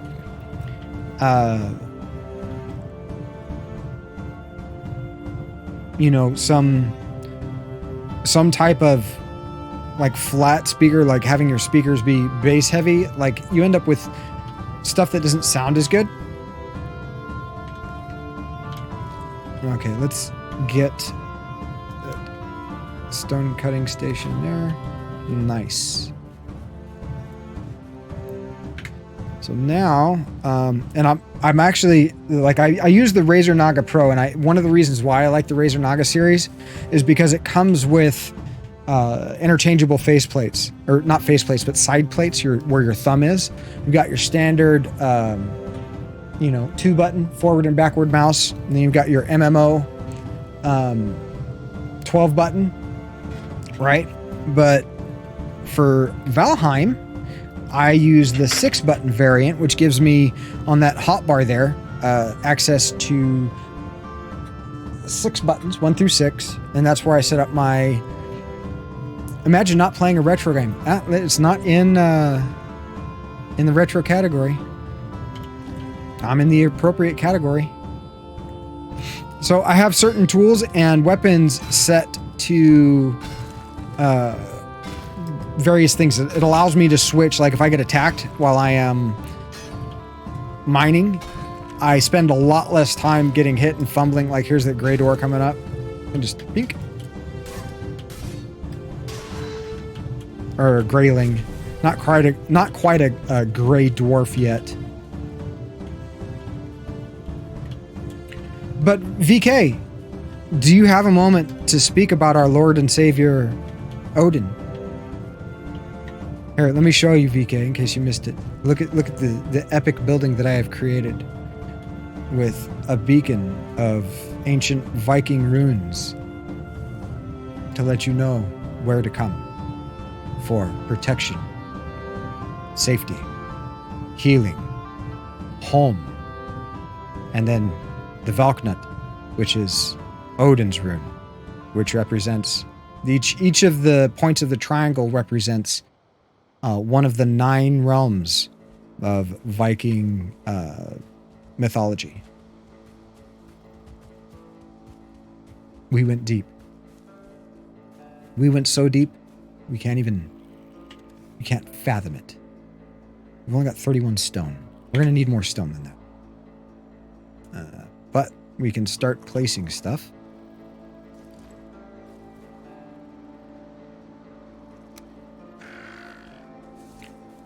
So we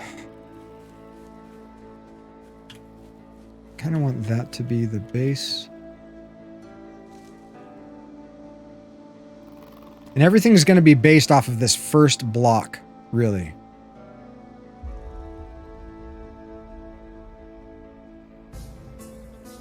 All right, that looks good. There we go. And we're just gonna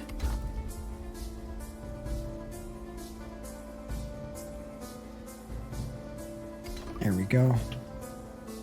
And there we go.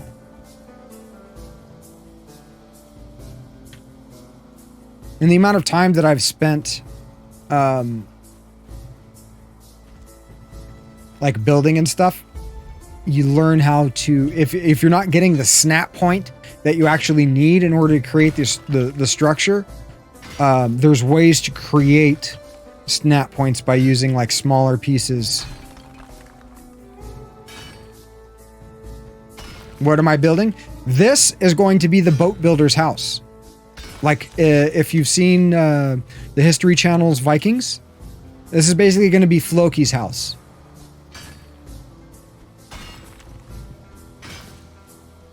And so right now, we need some more stone. Oh, you have not seen it? It's a really good show. It's available on Netflix. You just look up Vikings, and it's the history. It's either Netflix or Prime.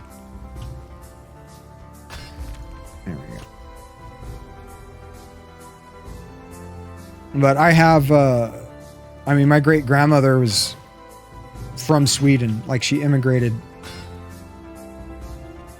you know, like during the Great Depression.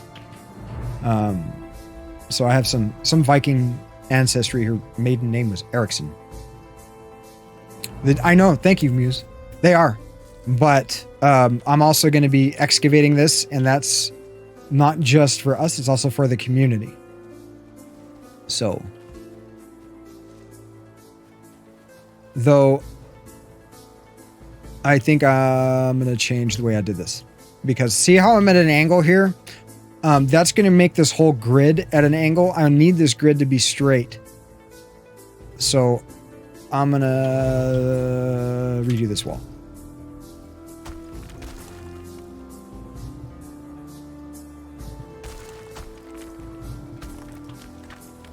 Pick up all the stone.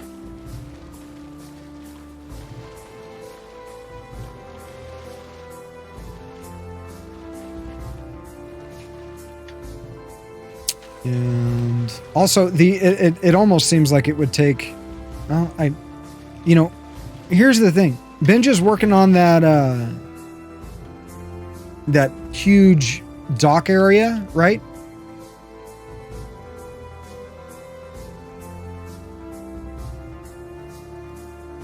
$100 on Amazon? Really? Presonus Eris E5. Huh. I will look into that. So we want this like straight across. Okay. So by straight, I want to line it up, the grid. Here we are. Planning, guys. It's all about planning. Thinking ahead. Using as much forethought and foresight as we can.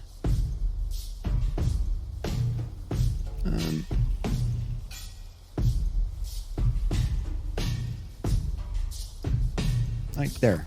Okay.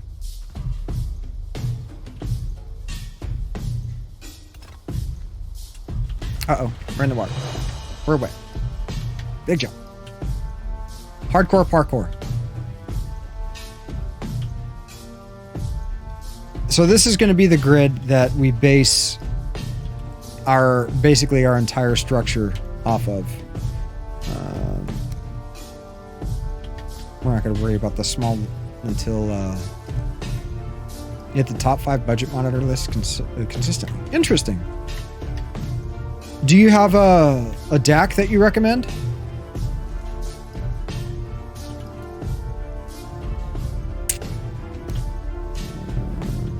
Oh, come on, come within range, please.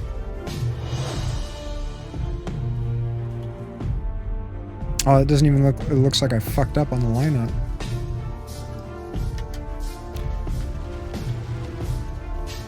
Oh wait, no, it's just the water. Okay.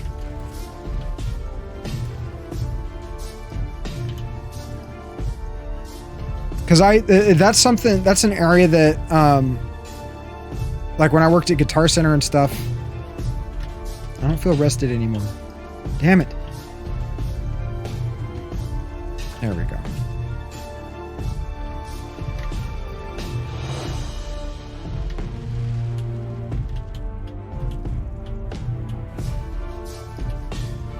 All right. So that is the start of our amazing building. Rob, hello. Welcome in, Rob. Oh, guys, if you missed it, by the way, we maxed out a fucking level 5 hype train already. Holy shit. Just saying.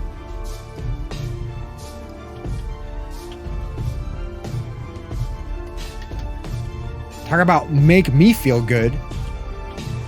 I owe some people some hand jobs. All right. So I'm actually going to, instead of building out this, it would be a mistake to try to build out this whole area in stone. All right, that's not a good use of resources. It's about efficiency. So let's go ahead and get rid of the stump here. Mules will be happy about that. So Rob, this is a community server. that I'm hosting. That's live and is open to trustworthy individuals and supporters of the community.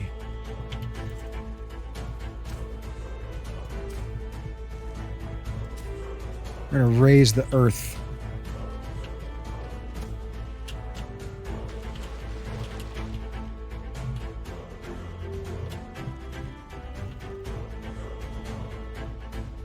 Yeah, seriously.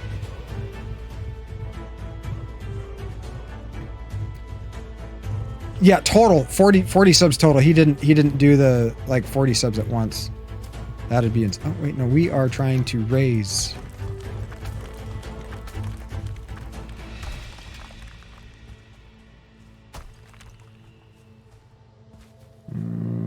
And you want to do this at the edge because it makes it a way more efficient use of stone. Incoming subscription.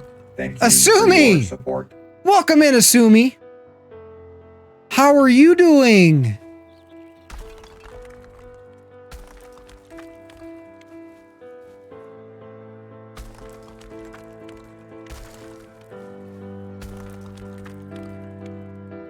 You'll drop in and make a penis megalith? Now.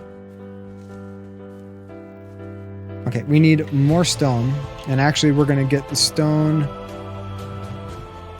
up here. Yeah, Muse might have dibs on that one.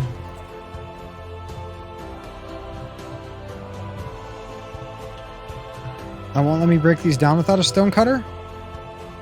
Really? Oh, wait, there we go. I was like, that should not be the case. Pick up all the stones. Okay. Should be full. Yeah, okay, we got 2 stacks of stone.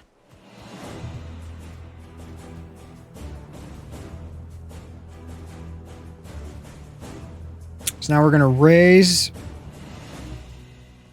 the water level here.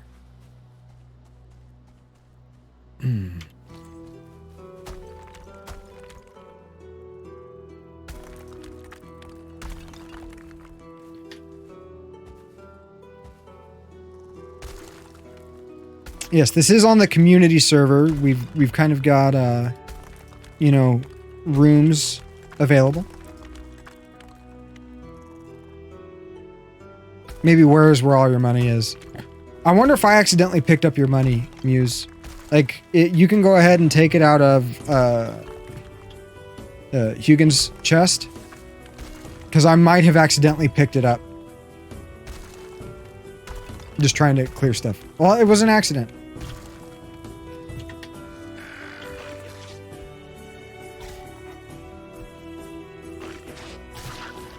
Damn it, I thought I had my stuff equipped.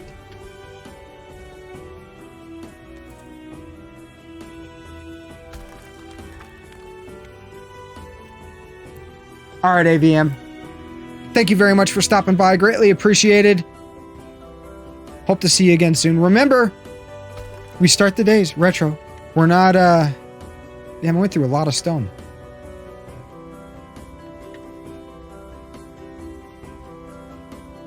You still want to give this game a try? It's worth it, Asumi. This is the community server that we have going. It's a persistent world that everybody is welcome to come and build on and or in. You actually love the stream? Sweet! Well, I'm glad you enjoyed it, and hopefully we'll see you again this coming Thursday.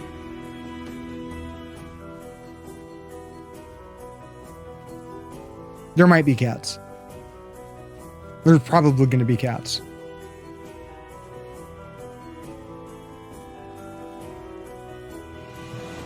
All right, so we're going to raise here.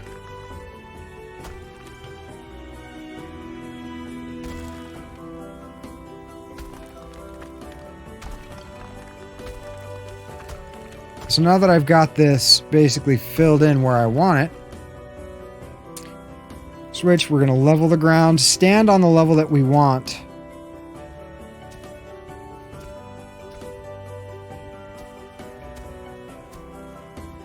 and just try to get it. There we go. Perfect.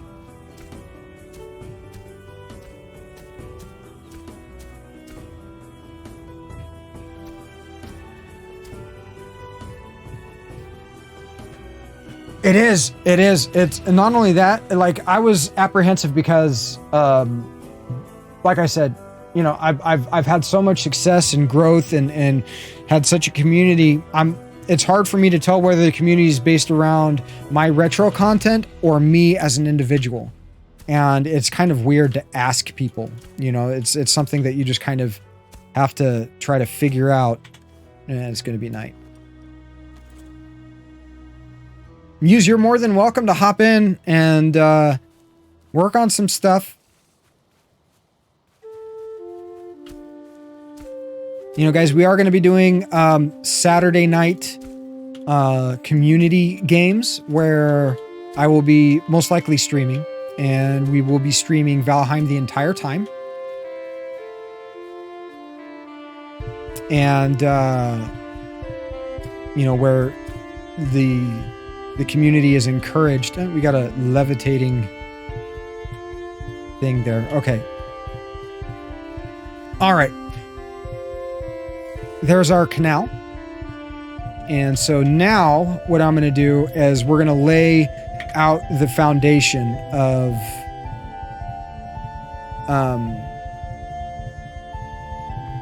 our structure. And as I was saying earlier, you know, if you want to build something big, you know, try to get your foundation set up first. Okay, so that is, we got 1, 2, 3. All right, let's go ahead and instead of starting on an odd block, we're going to start there.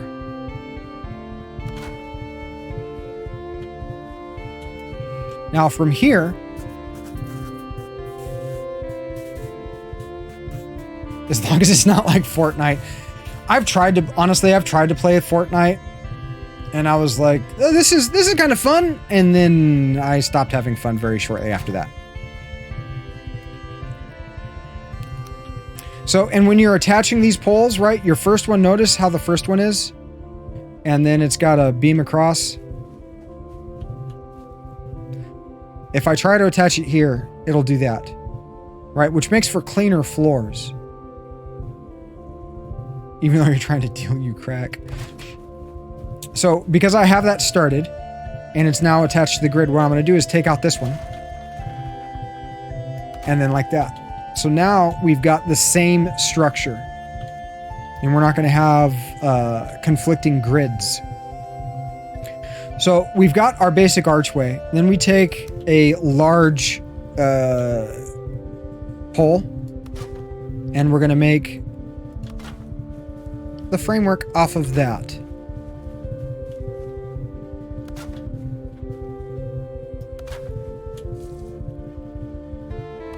Like so. And go back to the vertical pole.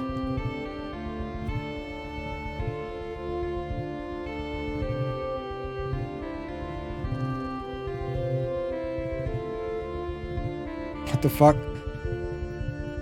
The coffee isn't strong enough? I need to clean the coffee maker. And it's also, it may have an issue. Tomorrow when I go grocery shopping, I might need to pick up another one. Just saying. Boom.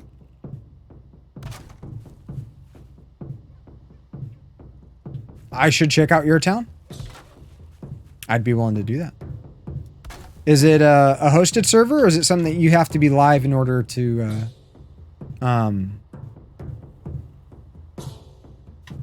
would it, Rob? Let me just show you in case you haven't seen. These are the beacons for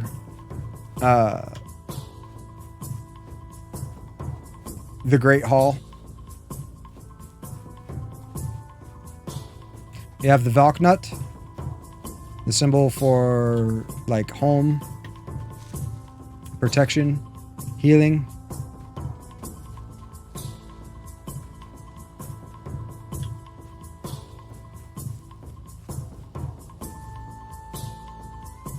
So I haven't seen anybody do anything like that yet. I'm kind of proud of that.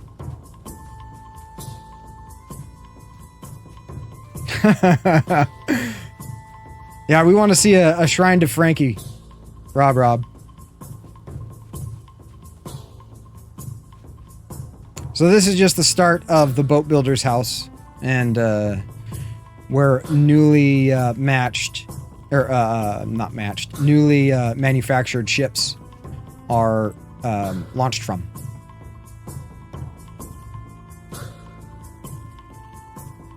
We need to get you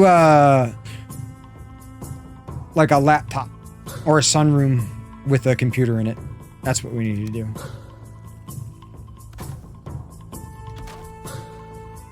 All right, so I went 3 that way. I'm probably gonna go 3 this way as well.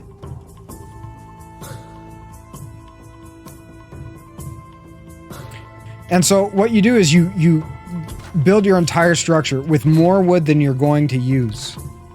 More wood than it takes. We out of core wood? Yep. Okay, let's go get some more core wood. Yeah, Muse, you could come and work on bringing me some core wood. Just, yeah, that's kind of what it would be, wouldn't it?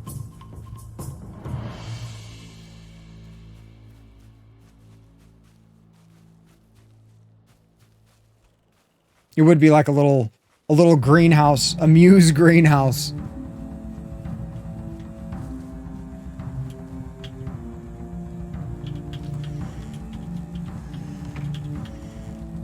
What kind of noise was that, Stick?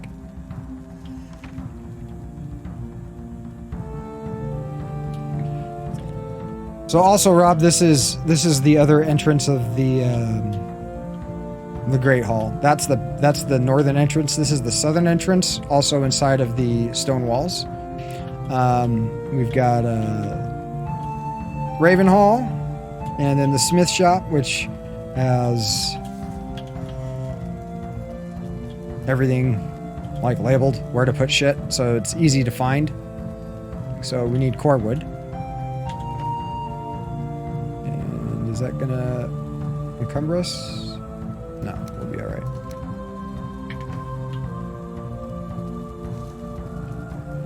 As well as like the kitchen and stuff like that. We have basically entered the Bronze Age. Using bronze tools. We've had a little exposure to iron, so we've got the stone cutter available. We need food.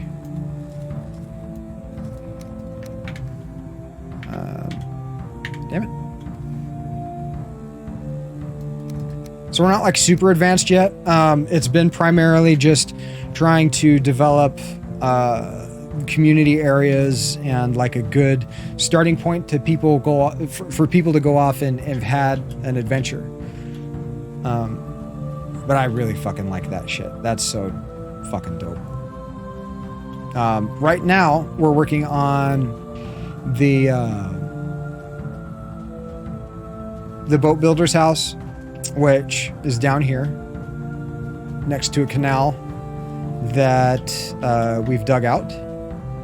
And that canal, there's also a road here.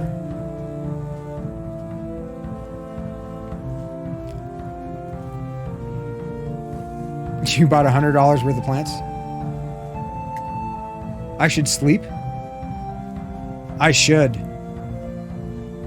I'll go back and sleep after I'm done showing Rob the start of the port. I finished digging out see, initially there were 2 bodies of water here. And we've joined them. This is going to be the harbor/port. That canal doesn't empty out into... I know you can't see shit in the dark. Good point. Kind of hard to see. All right, let me run back. Muse, will you come and grab Stick? She wants to come out. She's sitting here grumbling by the door.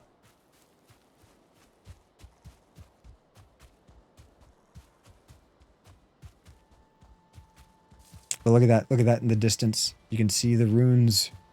The glowing runes. Yeah, how is your internet, Rob?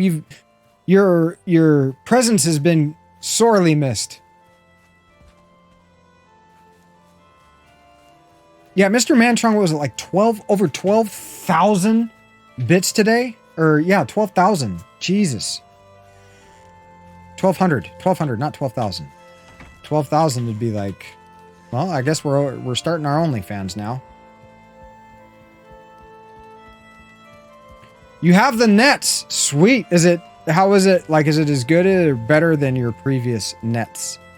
Might as well repair. Don't have your cam set up. Gotcha.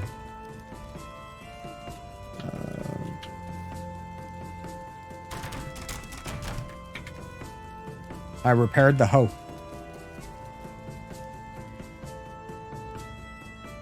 Thank you. Thank you, AVM. I've put a lot of thought into it, and it's not just me. Muse has helped a lot, both creatively and executionally. And we've got some other really good community members that have been contributing. But like, this is probably my third or fourth iteration before I finally was like, okay, I kind of know what's up, and I'm willing to. I can't sleep at this time. Oh, it's day. I know, isn't she so soft, Muse? This is like the shortcut out the back of the, I shouldn't say out the back. It's just the northern entrance, the shortcut through the northern entrance. Because eventually this will all be behind stone walls as well.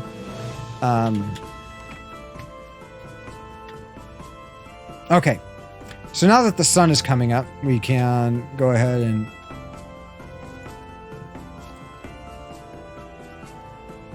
put back on our troll hood.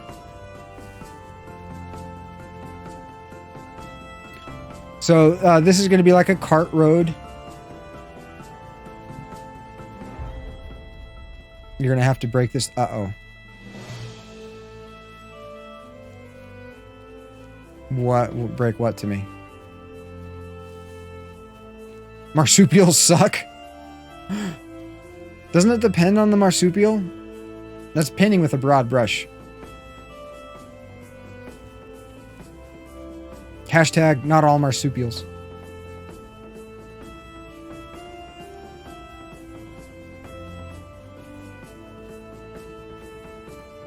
To see if the world was flat, was it?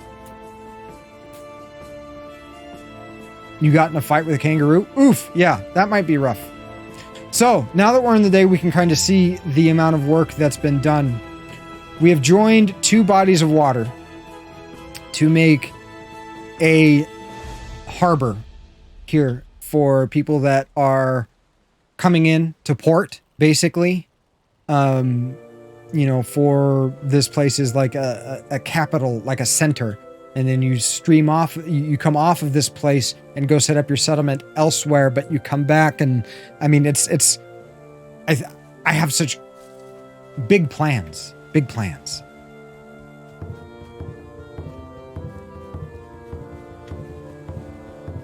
And so that canal from the boat builder empties out into the shipyard / harbor here.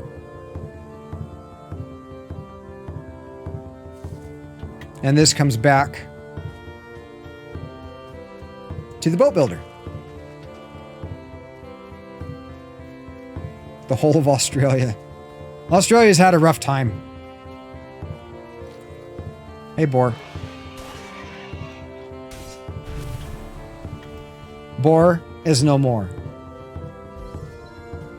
Even though the boar is not a marsupial.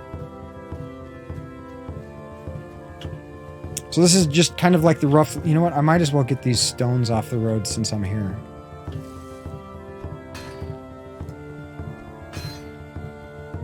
the side of the emus. She probably is, seeing as we actually get emu oil. Have I tried the portal today? No, I haven't, but it's still connected. So the other one is, if it's not connected, then the other one will be, what the fuck, Stone? Yeah, we take emu oil supplements.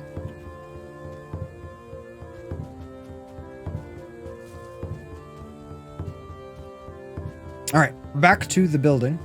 We got a branch. Pick that shit up. We're gonna have to, I think I'm gonna move the workbenches and stuff inside of the structure now that we know where kind of stuff's gonna be going.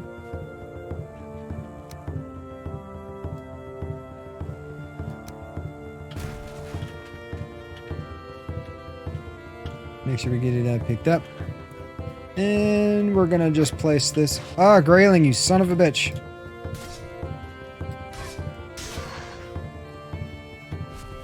I do need core wood. I wouldn't want to run into emus in a dark... I wouldn't want to run into a gaggle of any fucking animal in a dark alley. Let's just be honest. Unless it's puppies. Or kittens. Puppies and kittens are okay. I'd run into puppies and kittens all day and night. Not run into, but run across. How does one join my game? All right, Rob. Are you... like, here's the thing. Are you gonna troll? Puppy game. I don't think you're gonna troll. I trust you. I trust you. Famous last words. I trust you. I know you're no troll. I know you're no troll. Let me build this stone cutter real quick, and I will DM you. AVM, what did you try to do?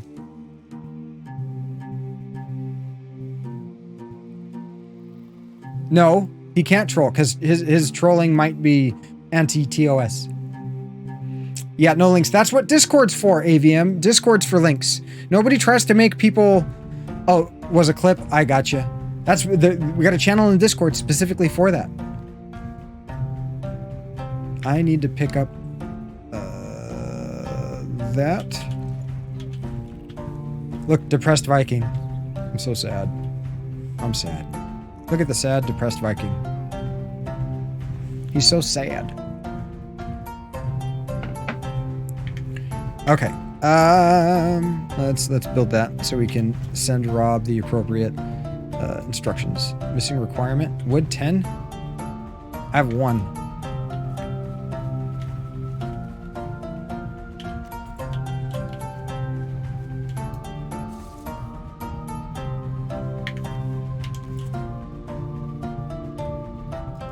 There we go.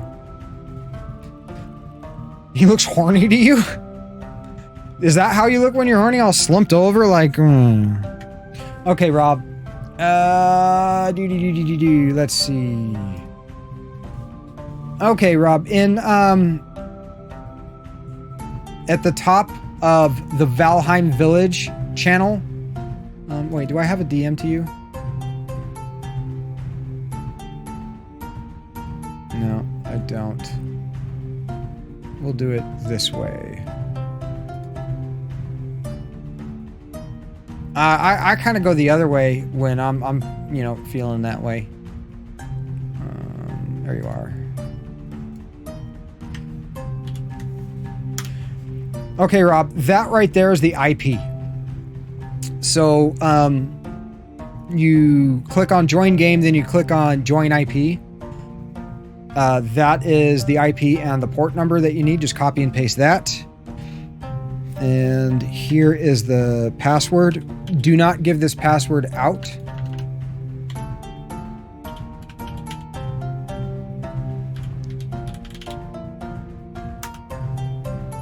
And there you go.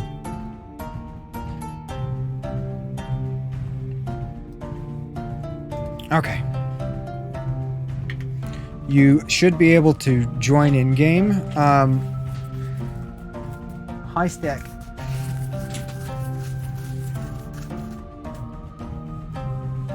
crossover of the century. So the only thing I ask, Rob, is like, don't bring in technology that is above where we are at now. We're trying to avoid like really high level players coming in and dropping off black metal and like ancient bark and you know, materials that are way above where we're at now. We're trying to naturally work ourselves up there. So that's really like, you know, that and respect other people's, you know, if someone else is building something, let them build it. All right. So we're going to continue our framework for the house. Now you're all bent over and sweaty watching this. Uh-oh. How do you know it's sweat, though? You just see stuff dripping. You don't know what kind of bodily fluid that is?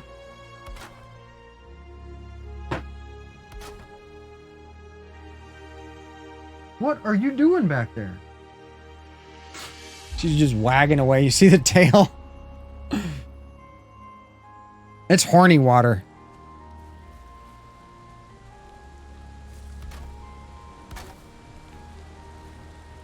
You're an engineer. Gotcha. You went to school for it.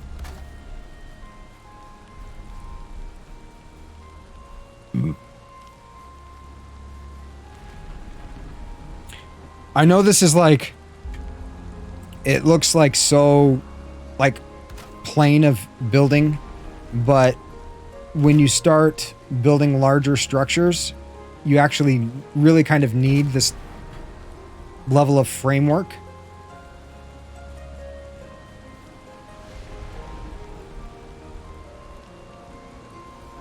You'll empty out your inventory. I don't know if that's necessary. You're allowed to bring stuff in. It's just don't leave it behind.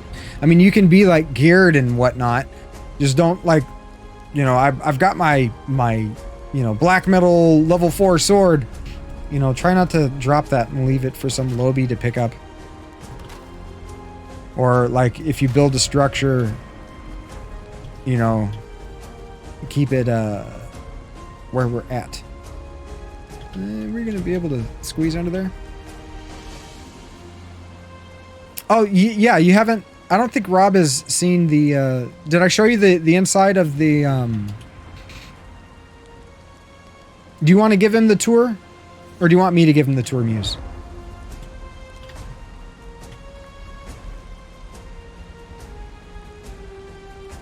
Now we're going to build...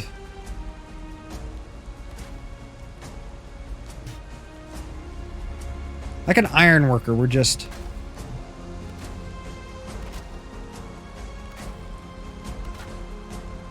And so after I get the majority of these like supports and stuff like that, I'll start filling in the walls. And then the vertical support beams that are unnecessary, that aren't needed or going to be in the way, they get removed. I think we'll have a little back door here. That's what she said. Or maybe that's what he said. Time to go get more core wood. Who do we have on right now? Just Hugin and Munin.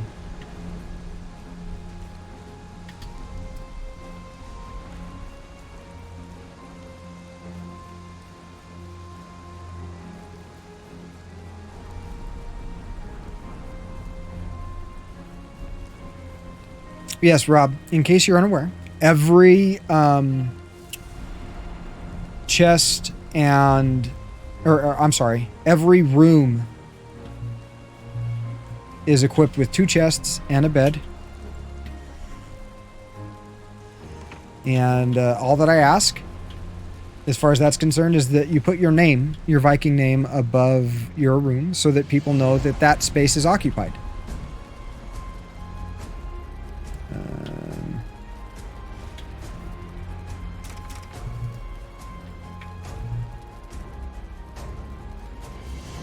I know we might be pronouncing it wrong. Whatever.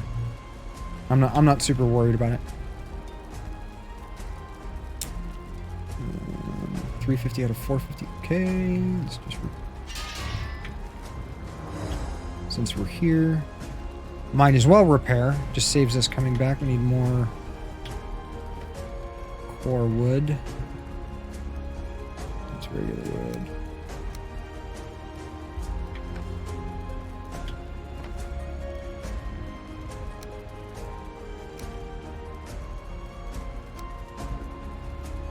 Okay, we literally can't carry anymore. We are... I did take your money. I'm sorry. It was unintentional. I was trying to make sense of the chests. So I apologize. Whatever I accidentally took, Muse, go ahead and take back.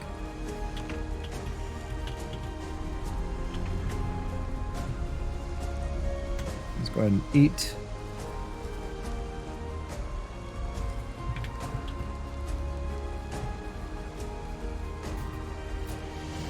See, Muse and I share a room, so it's easy to get the chests confused.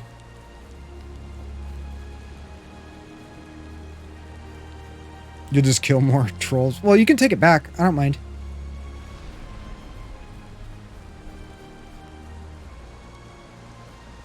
There was a chest with some money and like a couple of pearls in it, and I also had a couple of pearls. Reminder, moisturize. I don't think we need to really moisturize at this point. I think we're fairly damp already. Okay, so I think what I'm going to do, as far as my plan for this, is going to be a 3-story wood structure. We've got the base story down there, and that's going to be the workshop and the area down to like the water level and where the ships get released from. Then the second area that I'm standing on now will be like the primary entrance, with the 3rd story above being the sleeping quarters. Swamp ass. No, thanks. Swamp ass is gross. Alright, back to the hammer.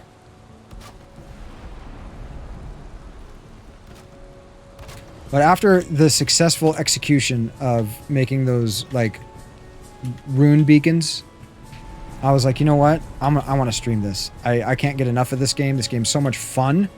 And it's a challenge, and it... we missed on that one. It's... it still has a lot... you know, a long way to go, I think. All right, AVM, thank you very much for hanging out. I'm really glad that you enjoyed the show today, and hopefully we'll see you again Thursday. We'll probably be starting off with Retro Talk. Again, maybe some gameplay. Maybe we'll switch to Valheim. We'll play it by ear. But definitely this weekend is going to be a more of a dedicated Valheim stream for those that are enjoying this Viking adventure. All right, so this is where we want to probably go ahead and build up our floor. Let's put... ooh, that'll be cool. Yeah, we'll put this area down here isn't really usable the way we have it hollowed out, or lack of hollowing it out. Loud Viking noises. I'm not even going to attempt to make loud Viking noises. I think that's where we're going to put our entrance to the boat builder. So we're going to put in some flooring.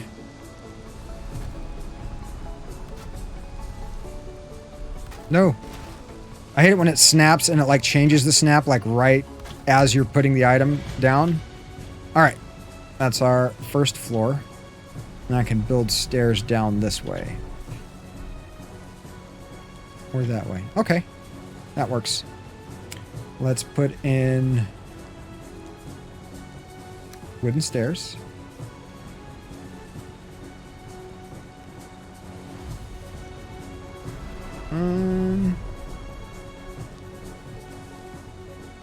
I don't think we need to worry about that yet, actually. But I am going to put in a wall here. And here. And this is all so that I'm getting the snap points that I want. We need more wood? Yeah, we do. Okay. Rob is OP. I'm not surprised. I'm not surprised. Rob is OP.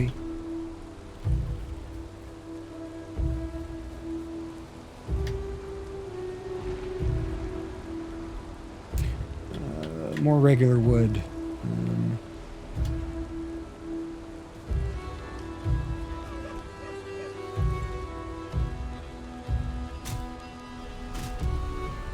So we got another Odin type character. Also, Rob, you can also Rob also. You can make a. I almost did it again. Lightning was fucking cool. Make a new character if you'd like. It's up to you though.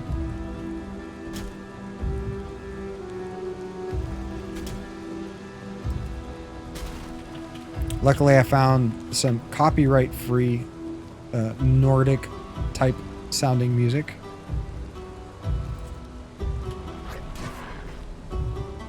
Damn. I just fucking beheaded that sumbitch.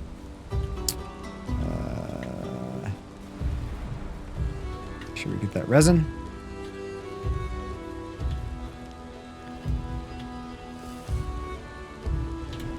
And there's that. Now that we have that snap point, I should be able to attach the pole, wrong pole, where I want to. Are you going to do it? Are you going to do it? Or are you going to be difficult?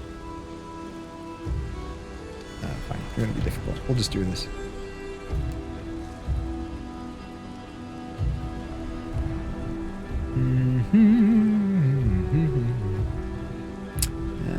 Yeah, okay. We're on the right one.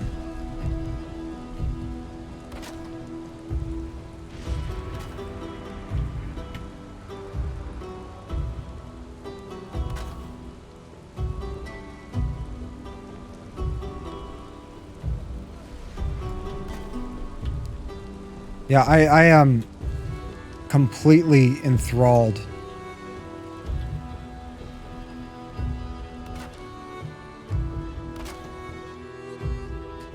Oh, yeah, it looks like it finally stopped raining.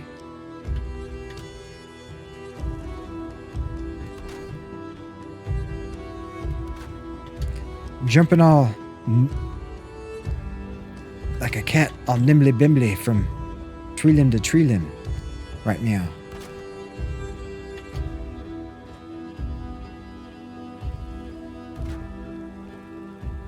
Though it can be a little difficult to build in the dark.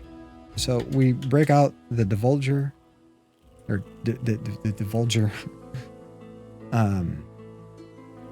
It's not divulge. That's when you like release information. Delver.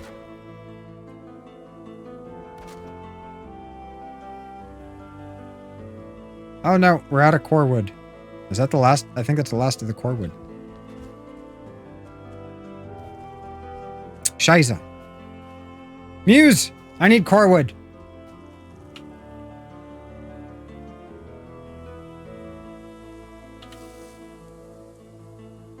I need core wood.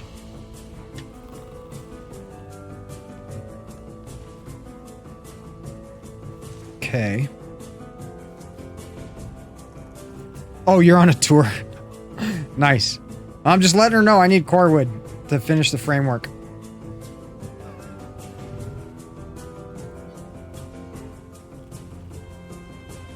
Alright. I'm going to wait to build the stone out. Oop, sliding down. Wait to build the stone out. There.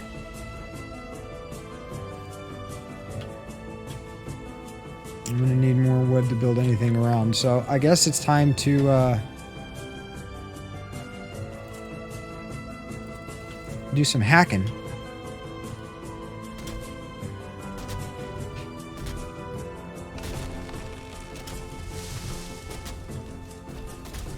Oof.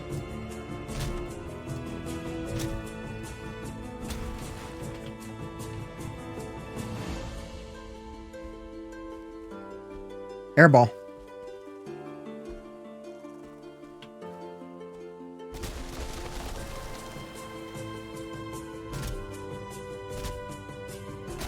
Well, I hope you're enjoying the tour.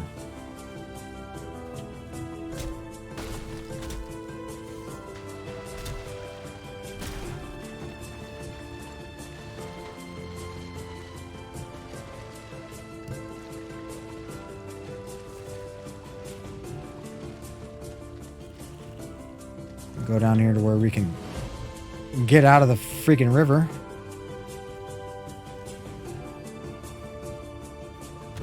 Oh, no, it's not Minecraft. We're not running around punching trees. We've already done that. And your birch right too hard. Oh, no, we're able to... Oh! We can take down birches now, thanks to bronze. Sweet.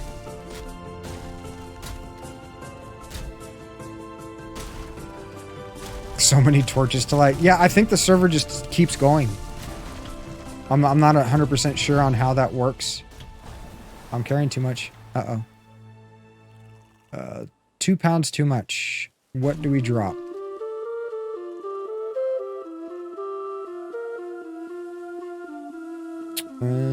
We drop rock. Because we're not building with stone right now. Oh, wrong. Wrong weapon.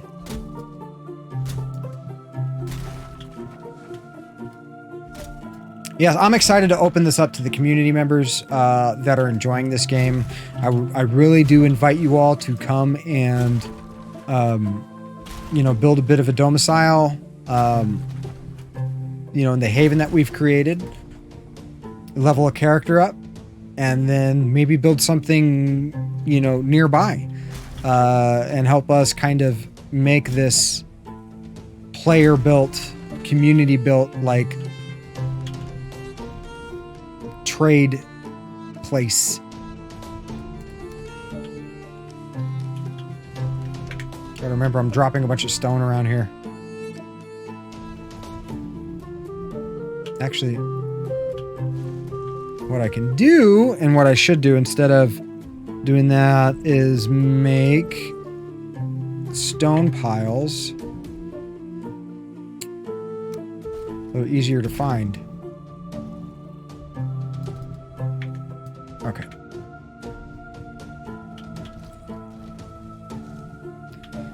Yeah, I'm gonna need all kinds of wood. I'm picking up a lot of normal wood and stuff from around here.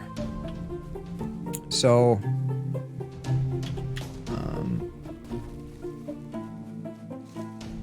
like, I don't want the woods right up next to the buildings. I want a little bit of, you know, defensible space. So when the forest starts to move on us, we can see him coming a little bit. But I don't want to clear cut and moonscape the area. There we go. Now we're storing some stones. Back to the good old X. But yeah, I'm going to need normal wood and core wood.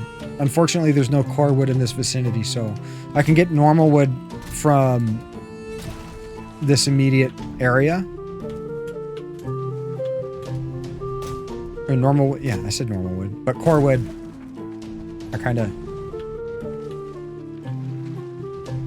I guess the quick... Oh, you can teleport with wood, right? I guess they use Terminator rules. Like, only organic materials can be put through the time travel teleporter thing. You know, I kind of want to leave that tree right on the bank there. I like that. This one can go, though.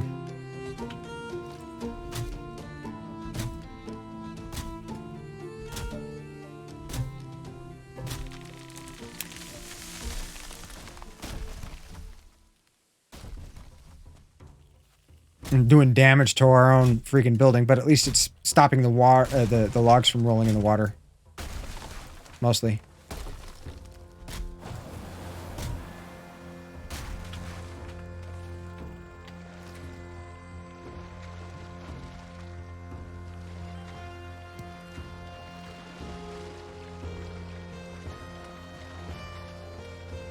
Night's got to be almost over. The sky is starting to get light.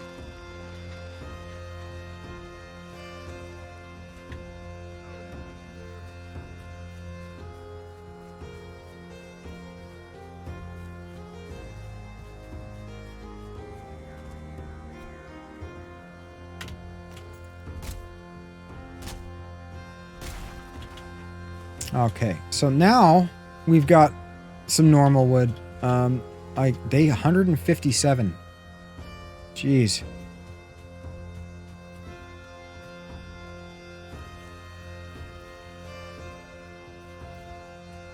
What's up, Rob? Roby.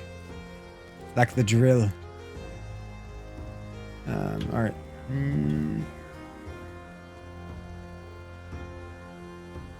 Yeah, I think what I'm going to do is stairs up here. God, Sticky is passed out. You're going to go find your cart?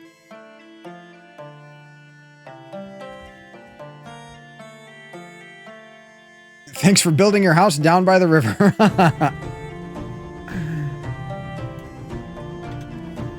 All right, stairs.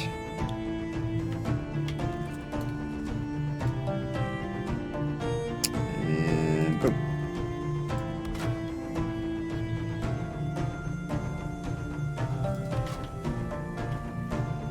Here we go. So I think I'm going to make the stairs going down to the various levels on the back here. And so that means we can just basically fill out the floor.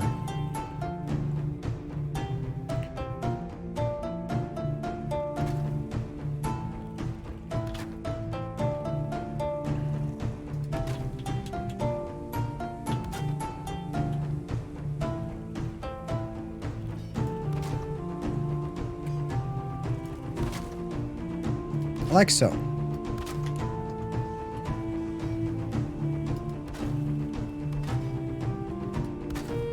And because we've built this framework to build off of, everything snaps really neatly together. And so you're not ending up with this, I mean, because you can end up with a structure that, like, one wall doesn't want to line up with another because you didn't, you know, line stuff up properly way back when. And at that point, it's like, you know, having some of the simpler aspects, so to speak, of construction, and having that framework set up pays dividends in the snap. Thank you. Pays dividends in the ends, or end, whatever. I guess there could be multiple endings.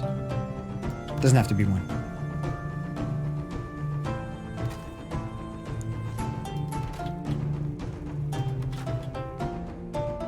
Building a giant lad. Yeah, you've never had that problem, Muse. Ever. Ever, ever, ever. Never happened. Not once. And so I'll go ahead and fill out entire floors like this. And then, okay, you are going to be below. So are you. I see. Okay, we don't want a dirt floor. Do not want a dirt floor. So let's actually bring this down one level. No.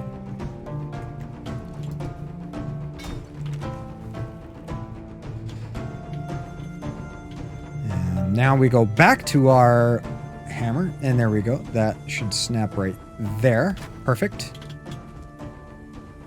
And so now we stand here, which is the level that we want everything. Or just below, right here. And then we switch back to the hoe. I've got hoes in different area codes. And so I'm gonna level this out.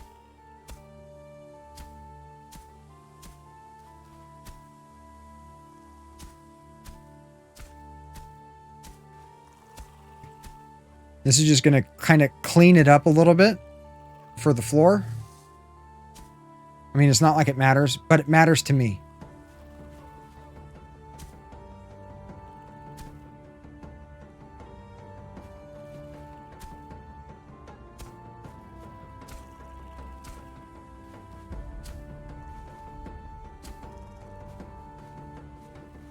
Maybe we'll do a diagonal wall or something there. I don't know.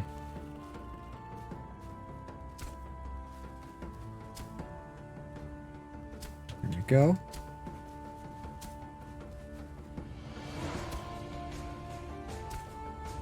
Okay, so let's see how far that'll get us as far as the floor building, because if you're trying to build on an uneven floor, like, you could run into issues. There could be problems.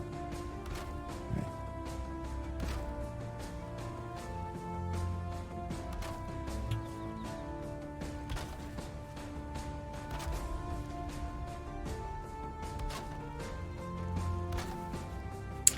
So now, looks like we need to take some more out of the back area. Because here, what I'm doing now, it shows me that I need to eat. Where and how things are lining up. You know, and whether or not the soil needs to be dropped even further. You want to snap in there sometime, bud? Thank you.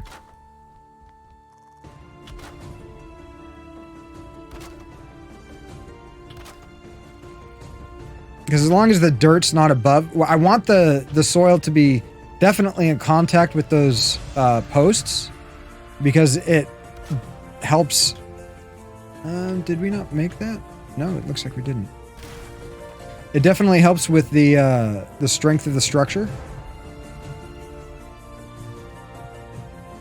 Oh, you know what? It's just under. Okay. Yeah, we need to drop that down some.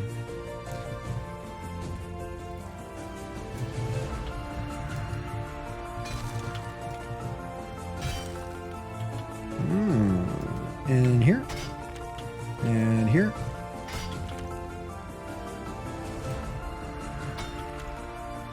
Okay. We want to make sure we take out the high points because the hose not doing the hose job. If there's too much soil. There we go. Get rid of this rock. Could be in the way. Oh, that's regular stone. We can just pick it up.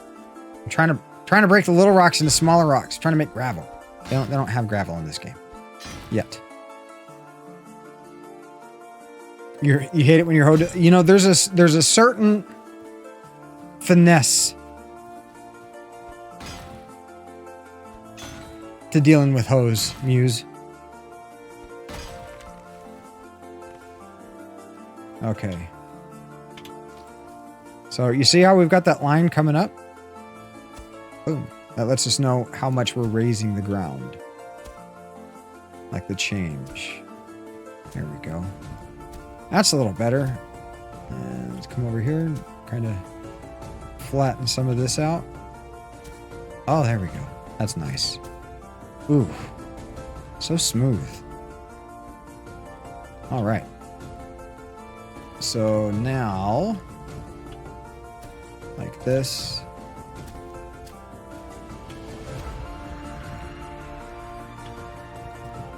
And then we break out. Oh, wrong tool. Hammer. Just have the floor selected. Perfect. Yeah, I got one spot of dirt. One spot of dirt.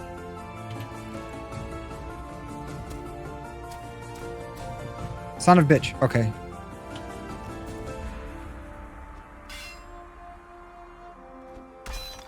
There we go. That did it. Gotta hit it just right. And now it's not letting me level. Sweet.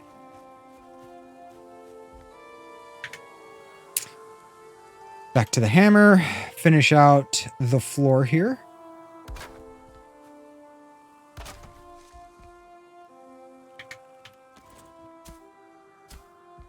Okay. Pickaxe time it is. It's clobbering time. Nice. There. Oh.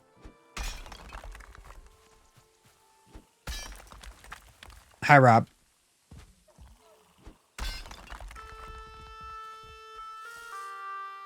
Can you borrow my hoe? Make one, dude. There's a workbench right here. I'm like in the process of using it. The workbench right here. There's stone and wood laying around.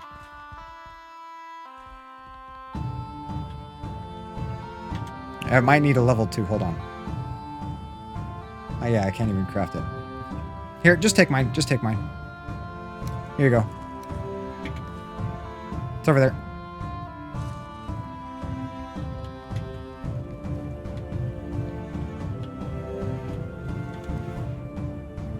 Now, we're almost out of wood.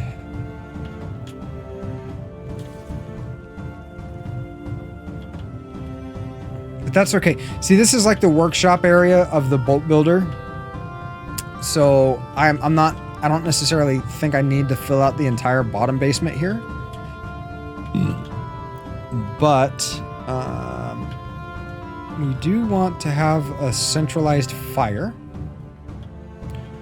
And I can probably make one of that off of a thing here. Whole chimney set up.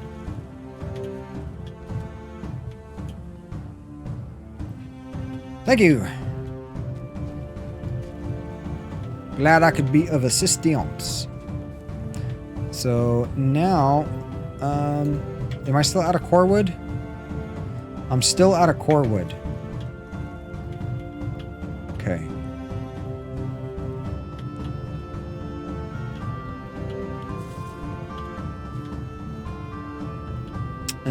I can take out this support, I believe, here.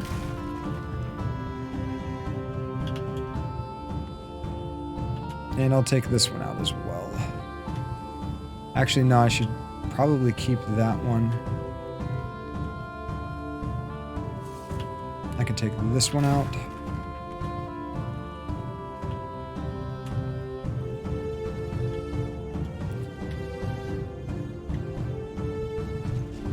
And then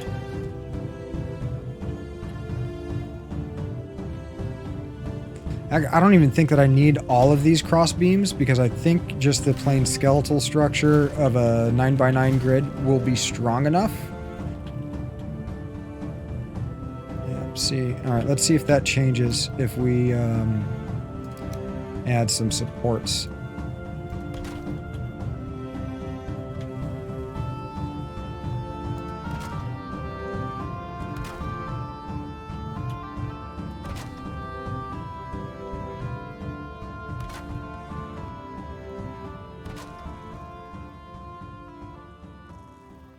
Okay, now we're out of core wood.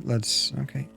So that's, I think we might actually need to put a support somewhere in the middle. I don't like building off of orange stuff.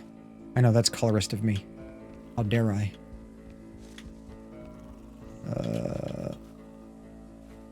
So bottom level, entrance level, dining level. The top will be private bed chambers.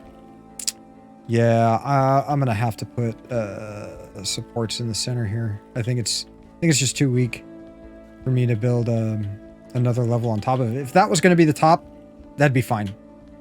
But I want everything to be, you know, relatively well supported. Since this is the basement, we probably do want to go ahead and keep everything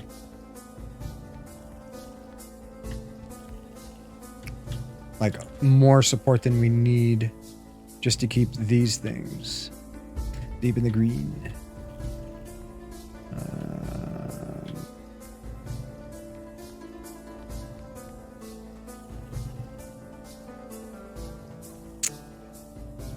All right, how much wood do I have? Not enough. Time to chop some trees.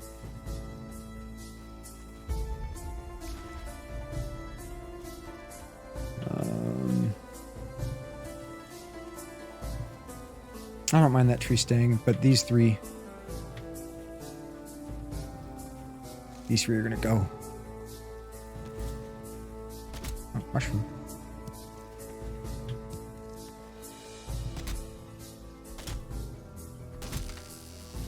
Oh, that's fucking... I was about to say, that's gonna fall on us.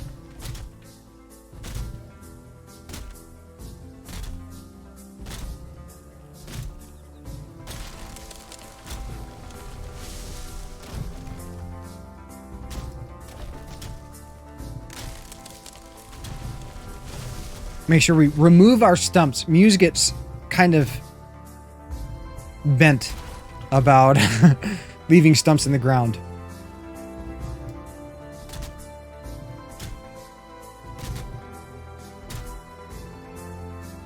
Wait for that stamina to rebuild. There we go. All right.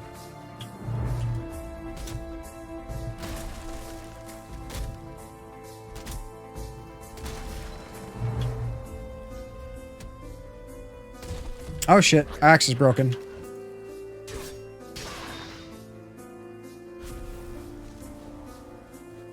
Yeah, we gotta go back to the forge to repair.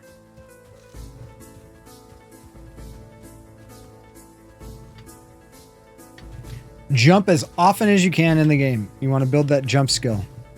Keep in mind though, jumping when you have no stamina, the only time a skill increases that is stamina based. Frame rate's kind of tanking a little bit here. Is when you actually consume. Incoming raid detected. Warning. Incoming raid detected. Dirty giveaway coming in with that raid of 12. Thank you so much. We'll give just a second for those ads to pop away. Surfins, thank you very much for the follow. Greatly appreciated. Guys, how goes it? How goes it? If you're new here, I'm Gaining Ground. Normally we're streaming retro stuff, but I am addicted to Valheim, so we're going to be doing retro and Valheim. We started off the day with our retro talk show as normal, and then transitioned after a few hours of shooting the shit about our upcoming project with the MV1C here, to a game that I can't seem to get enough of. Just finished Act 3 of Blood Fresh Supply. Interesting. I have not heard of that. A whole lot better. Nice. Same thing happened to your channel, huh? Well, guys, I got somebody here that is going to give you a proper greeting.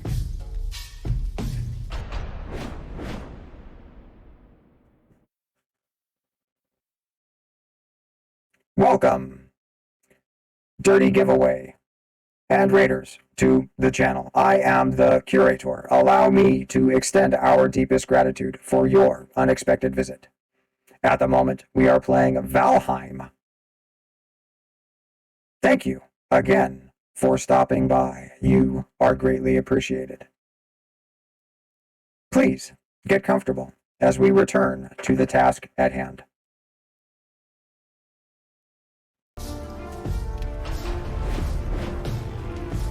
Oh geez, this is going to be a conflict. We need to go from there to there.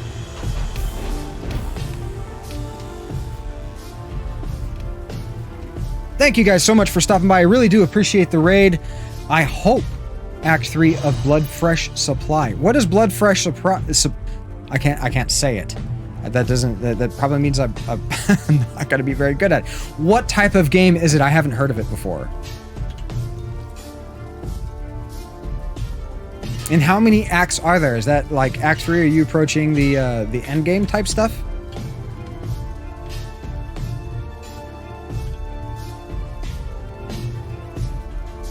It's an old build engine FPS. Think Duke Nukem. Oh, okay. One of those probably 90s era edgy type titles, one would think.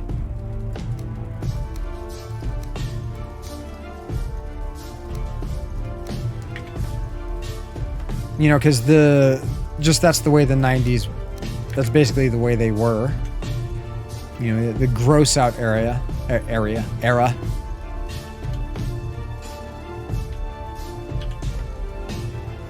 We should make hose.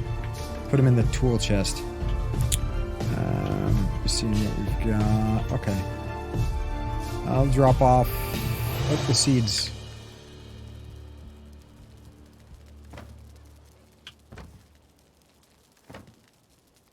Which should be down there. Okay. Here we go. We got our arrows. We got some resin. Torch. Stone. Do we have room in stone? I think we've... As you can tell, we have a lot of You're fighting cultists and gargoyles with TNT? Like blow up TNT, like with explosives? Difficulty curve is high. Well, if it's an older game, that's pretty standard for the old games. I mean, to me, it seems like the older the game, the more gnarly the difficulty curve is. Those are all 50. Those are all 50. Oh, that one's not. There we go. Now the chests are full. Thank you very much for the raid 30 giveaway. I greatly appreciate it. Enjoy that lurk. And hopefully I'll catch you back soon.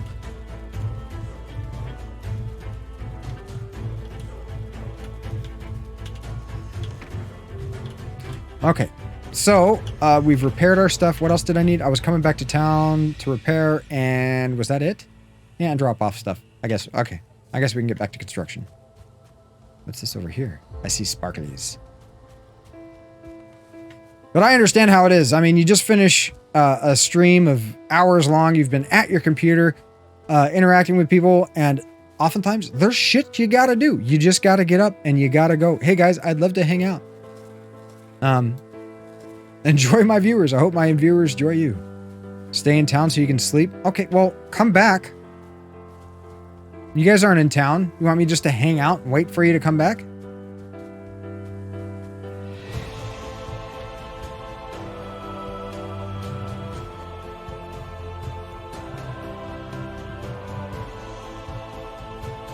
I will, but you guys got to come back. Are you even headed this way? Okay, I'm waiting then.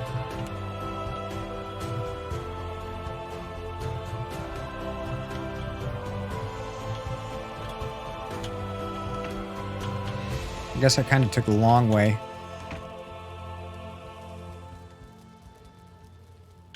I haven't really fleshed out the Great Hall yet.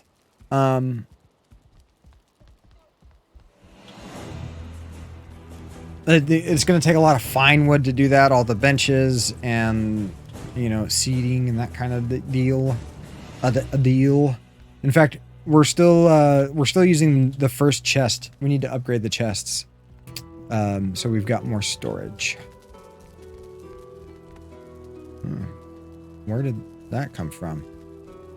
Fucking random wood. Oh, okay. The workbench.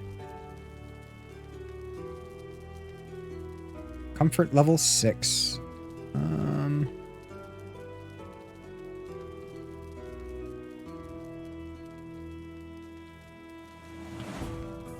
We can increase that. We can increase that by going here. And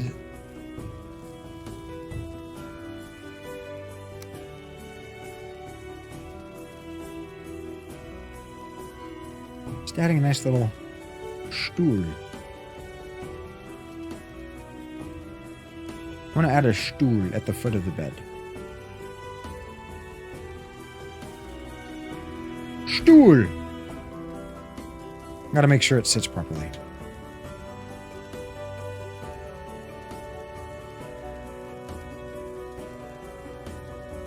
Yes. Very nice. Plus, like, adding the furniture and stuff like that increases your comfort level.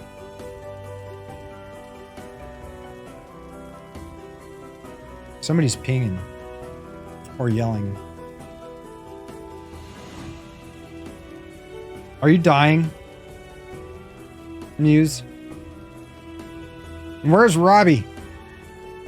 Robbie's off in the north. We're not going to be able to sleep unless you get a bed and sleep. Did Robbie did Robbie claim a bed? Why are you pinging? Do you need help?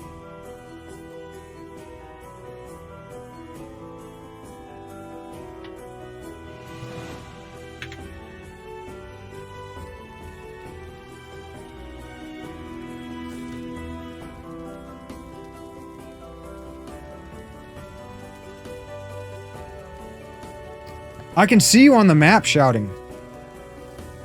It's just as you shout, like from where you were, it shows like a yellow, like ping kind of going like bing, bing, bing on the map. And so, I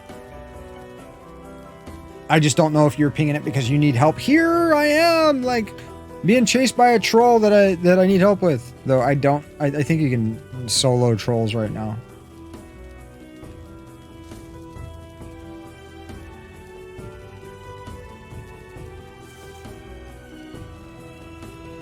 What a great day, guys. What a great day. First Valheim Steam. Got maxed out a level 5 hype train due to some amazing generosity from some individuals.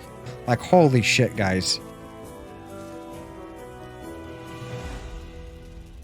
Is Rob making a bed out there to sleep in?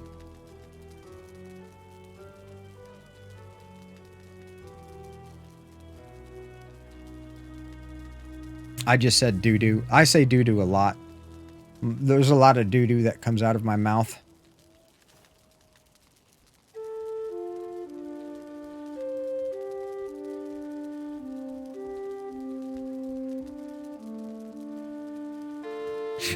Doo-doo! Poop.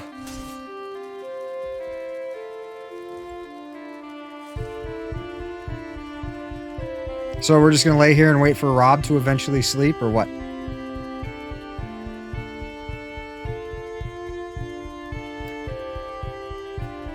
Guys, it is that time. This is the first time where it's like, no, I can keep going. I want to keep going, but we're hitting that time where I've got to take care of my cats. And we've actually got to go to sleep, Rob. Go to bed. We're going to go ahead and there we go. There we go. We're going to go ahead and end stream there, guys. Instead of raiding into the retro community, because we are finishing in Valheim, we're actually going to raid somebody playing Valheim. But it is about time. Munin, go ahead, continue about your business.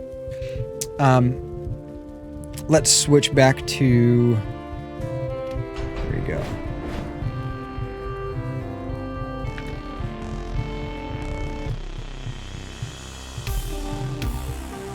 And I'm gonna go ahead and log out just to kind of keep things a little bit more simple. And then, where are you? There you are. We can pause. Oh, thank you. Jeez, it's a little too much. A little too much. Guys, what an amazing stream. Thank you so much for all the support today. You all have been fucking amazing. Especially Pac-Man. You legend, you. Hail the Villainous, Good God, Goliath Block, Mr. Man Chong, Jesus, 10,000 bits, or I'm sorry, 1,000 bits, 2,000 bits. Oh my God, guys. What an amazing stream. What an amazing day.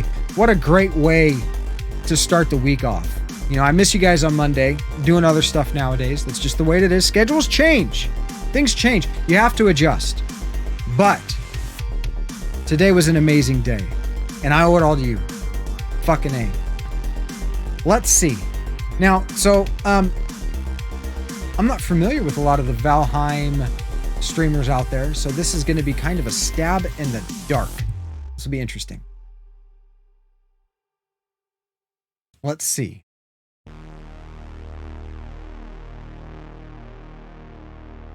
Who can we... Let's see who's got some cool looking structures.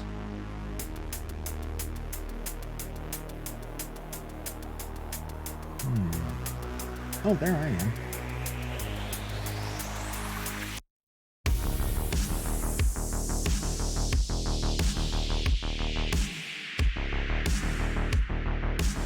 Fuck it, we're just gonna choose somebody. We're just gonna choose somebody. Let's see, we're about there, 14. Okay, let's double somebody's viewer count. Here we go. This guy's doing a hardcore run. Death equals delete character. And world. Day 10, 3 of 5 bosses complete. He-Man versus Motor today. All right, well, let's do this.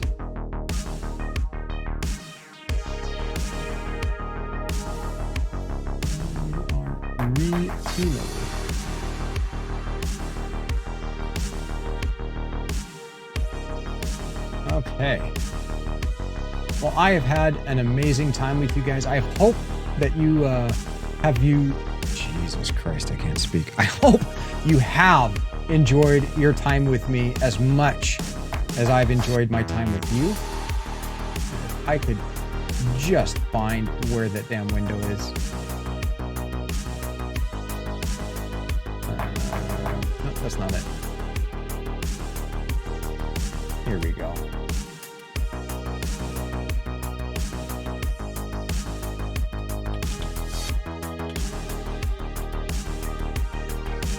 All right.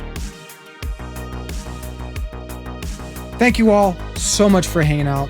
I am beyond words as far as like the level of support that you guys have shown.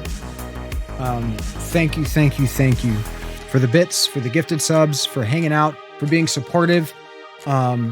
It's always kind of scary reaching out into a new category, especially when you become comfortable doing retro, you know, and you've got like the stuff behind me to kind of, you know, carry some of that, and reaching out with something that's maybe not be as, you know, I don't know. It's kind of hit or miss. So I really enjoyed today. I hope you guys did too. And I look forward to seeing you guys again this coming Thursday. Again, 9 a.m. Pacific Standard Time. There is the schedule below. I will be updating that to let you guys know when the Saturday evening stream is going to be. With that being said, keep your chins up. Remember that your physical health and your mental health are both extremely important. You got to take care of them both. Stay safe, and I'll catch you in the next one. Love you guys. Take care.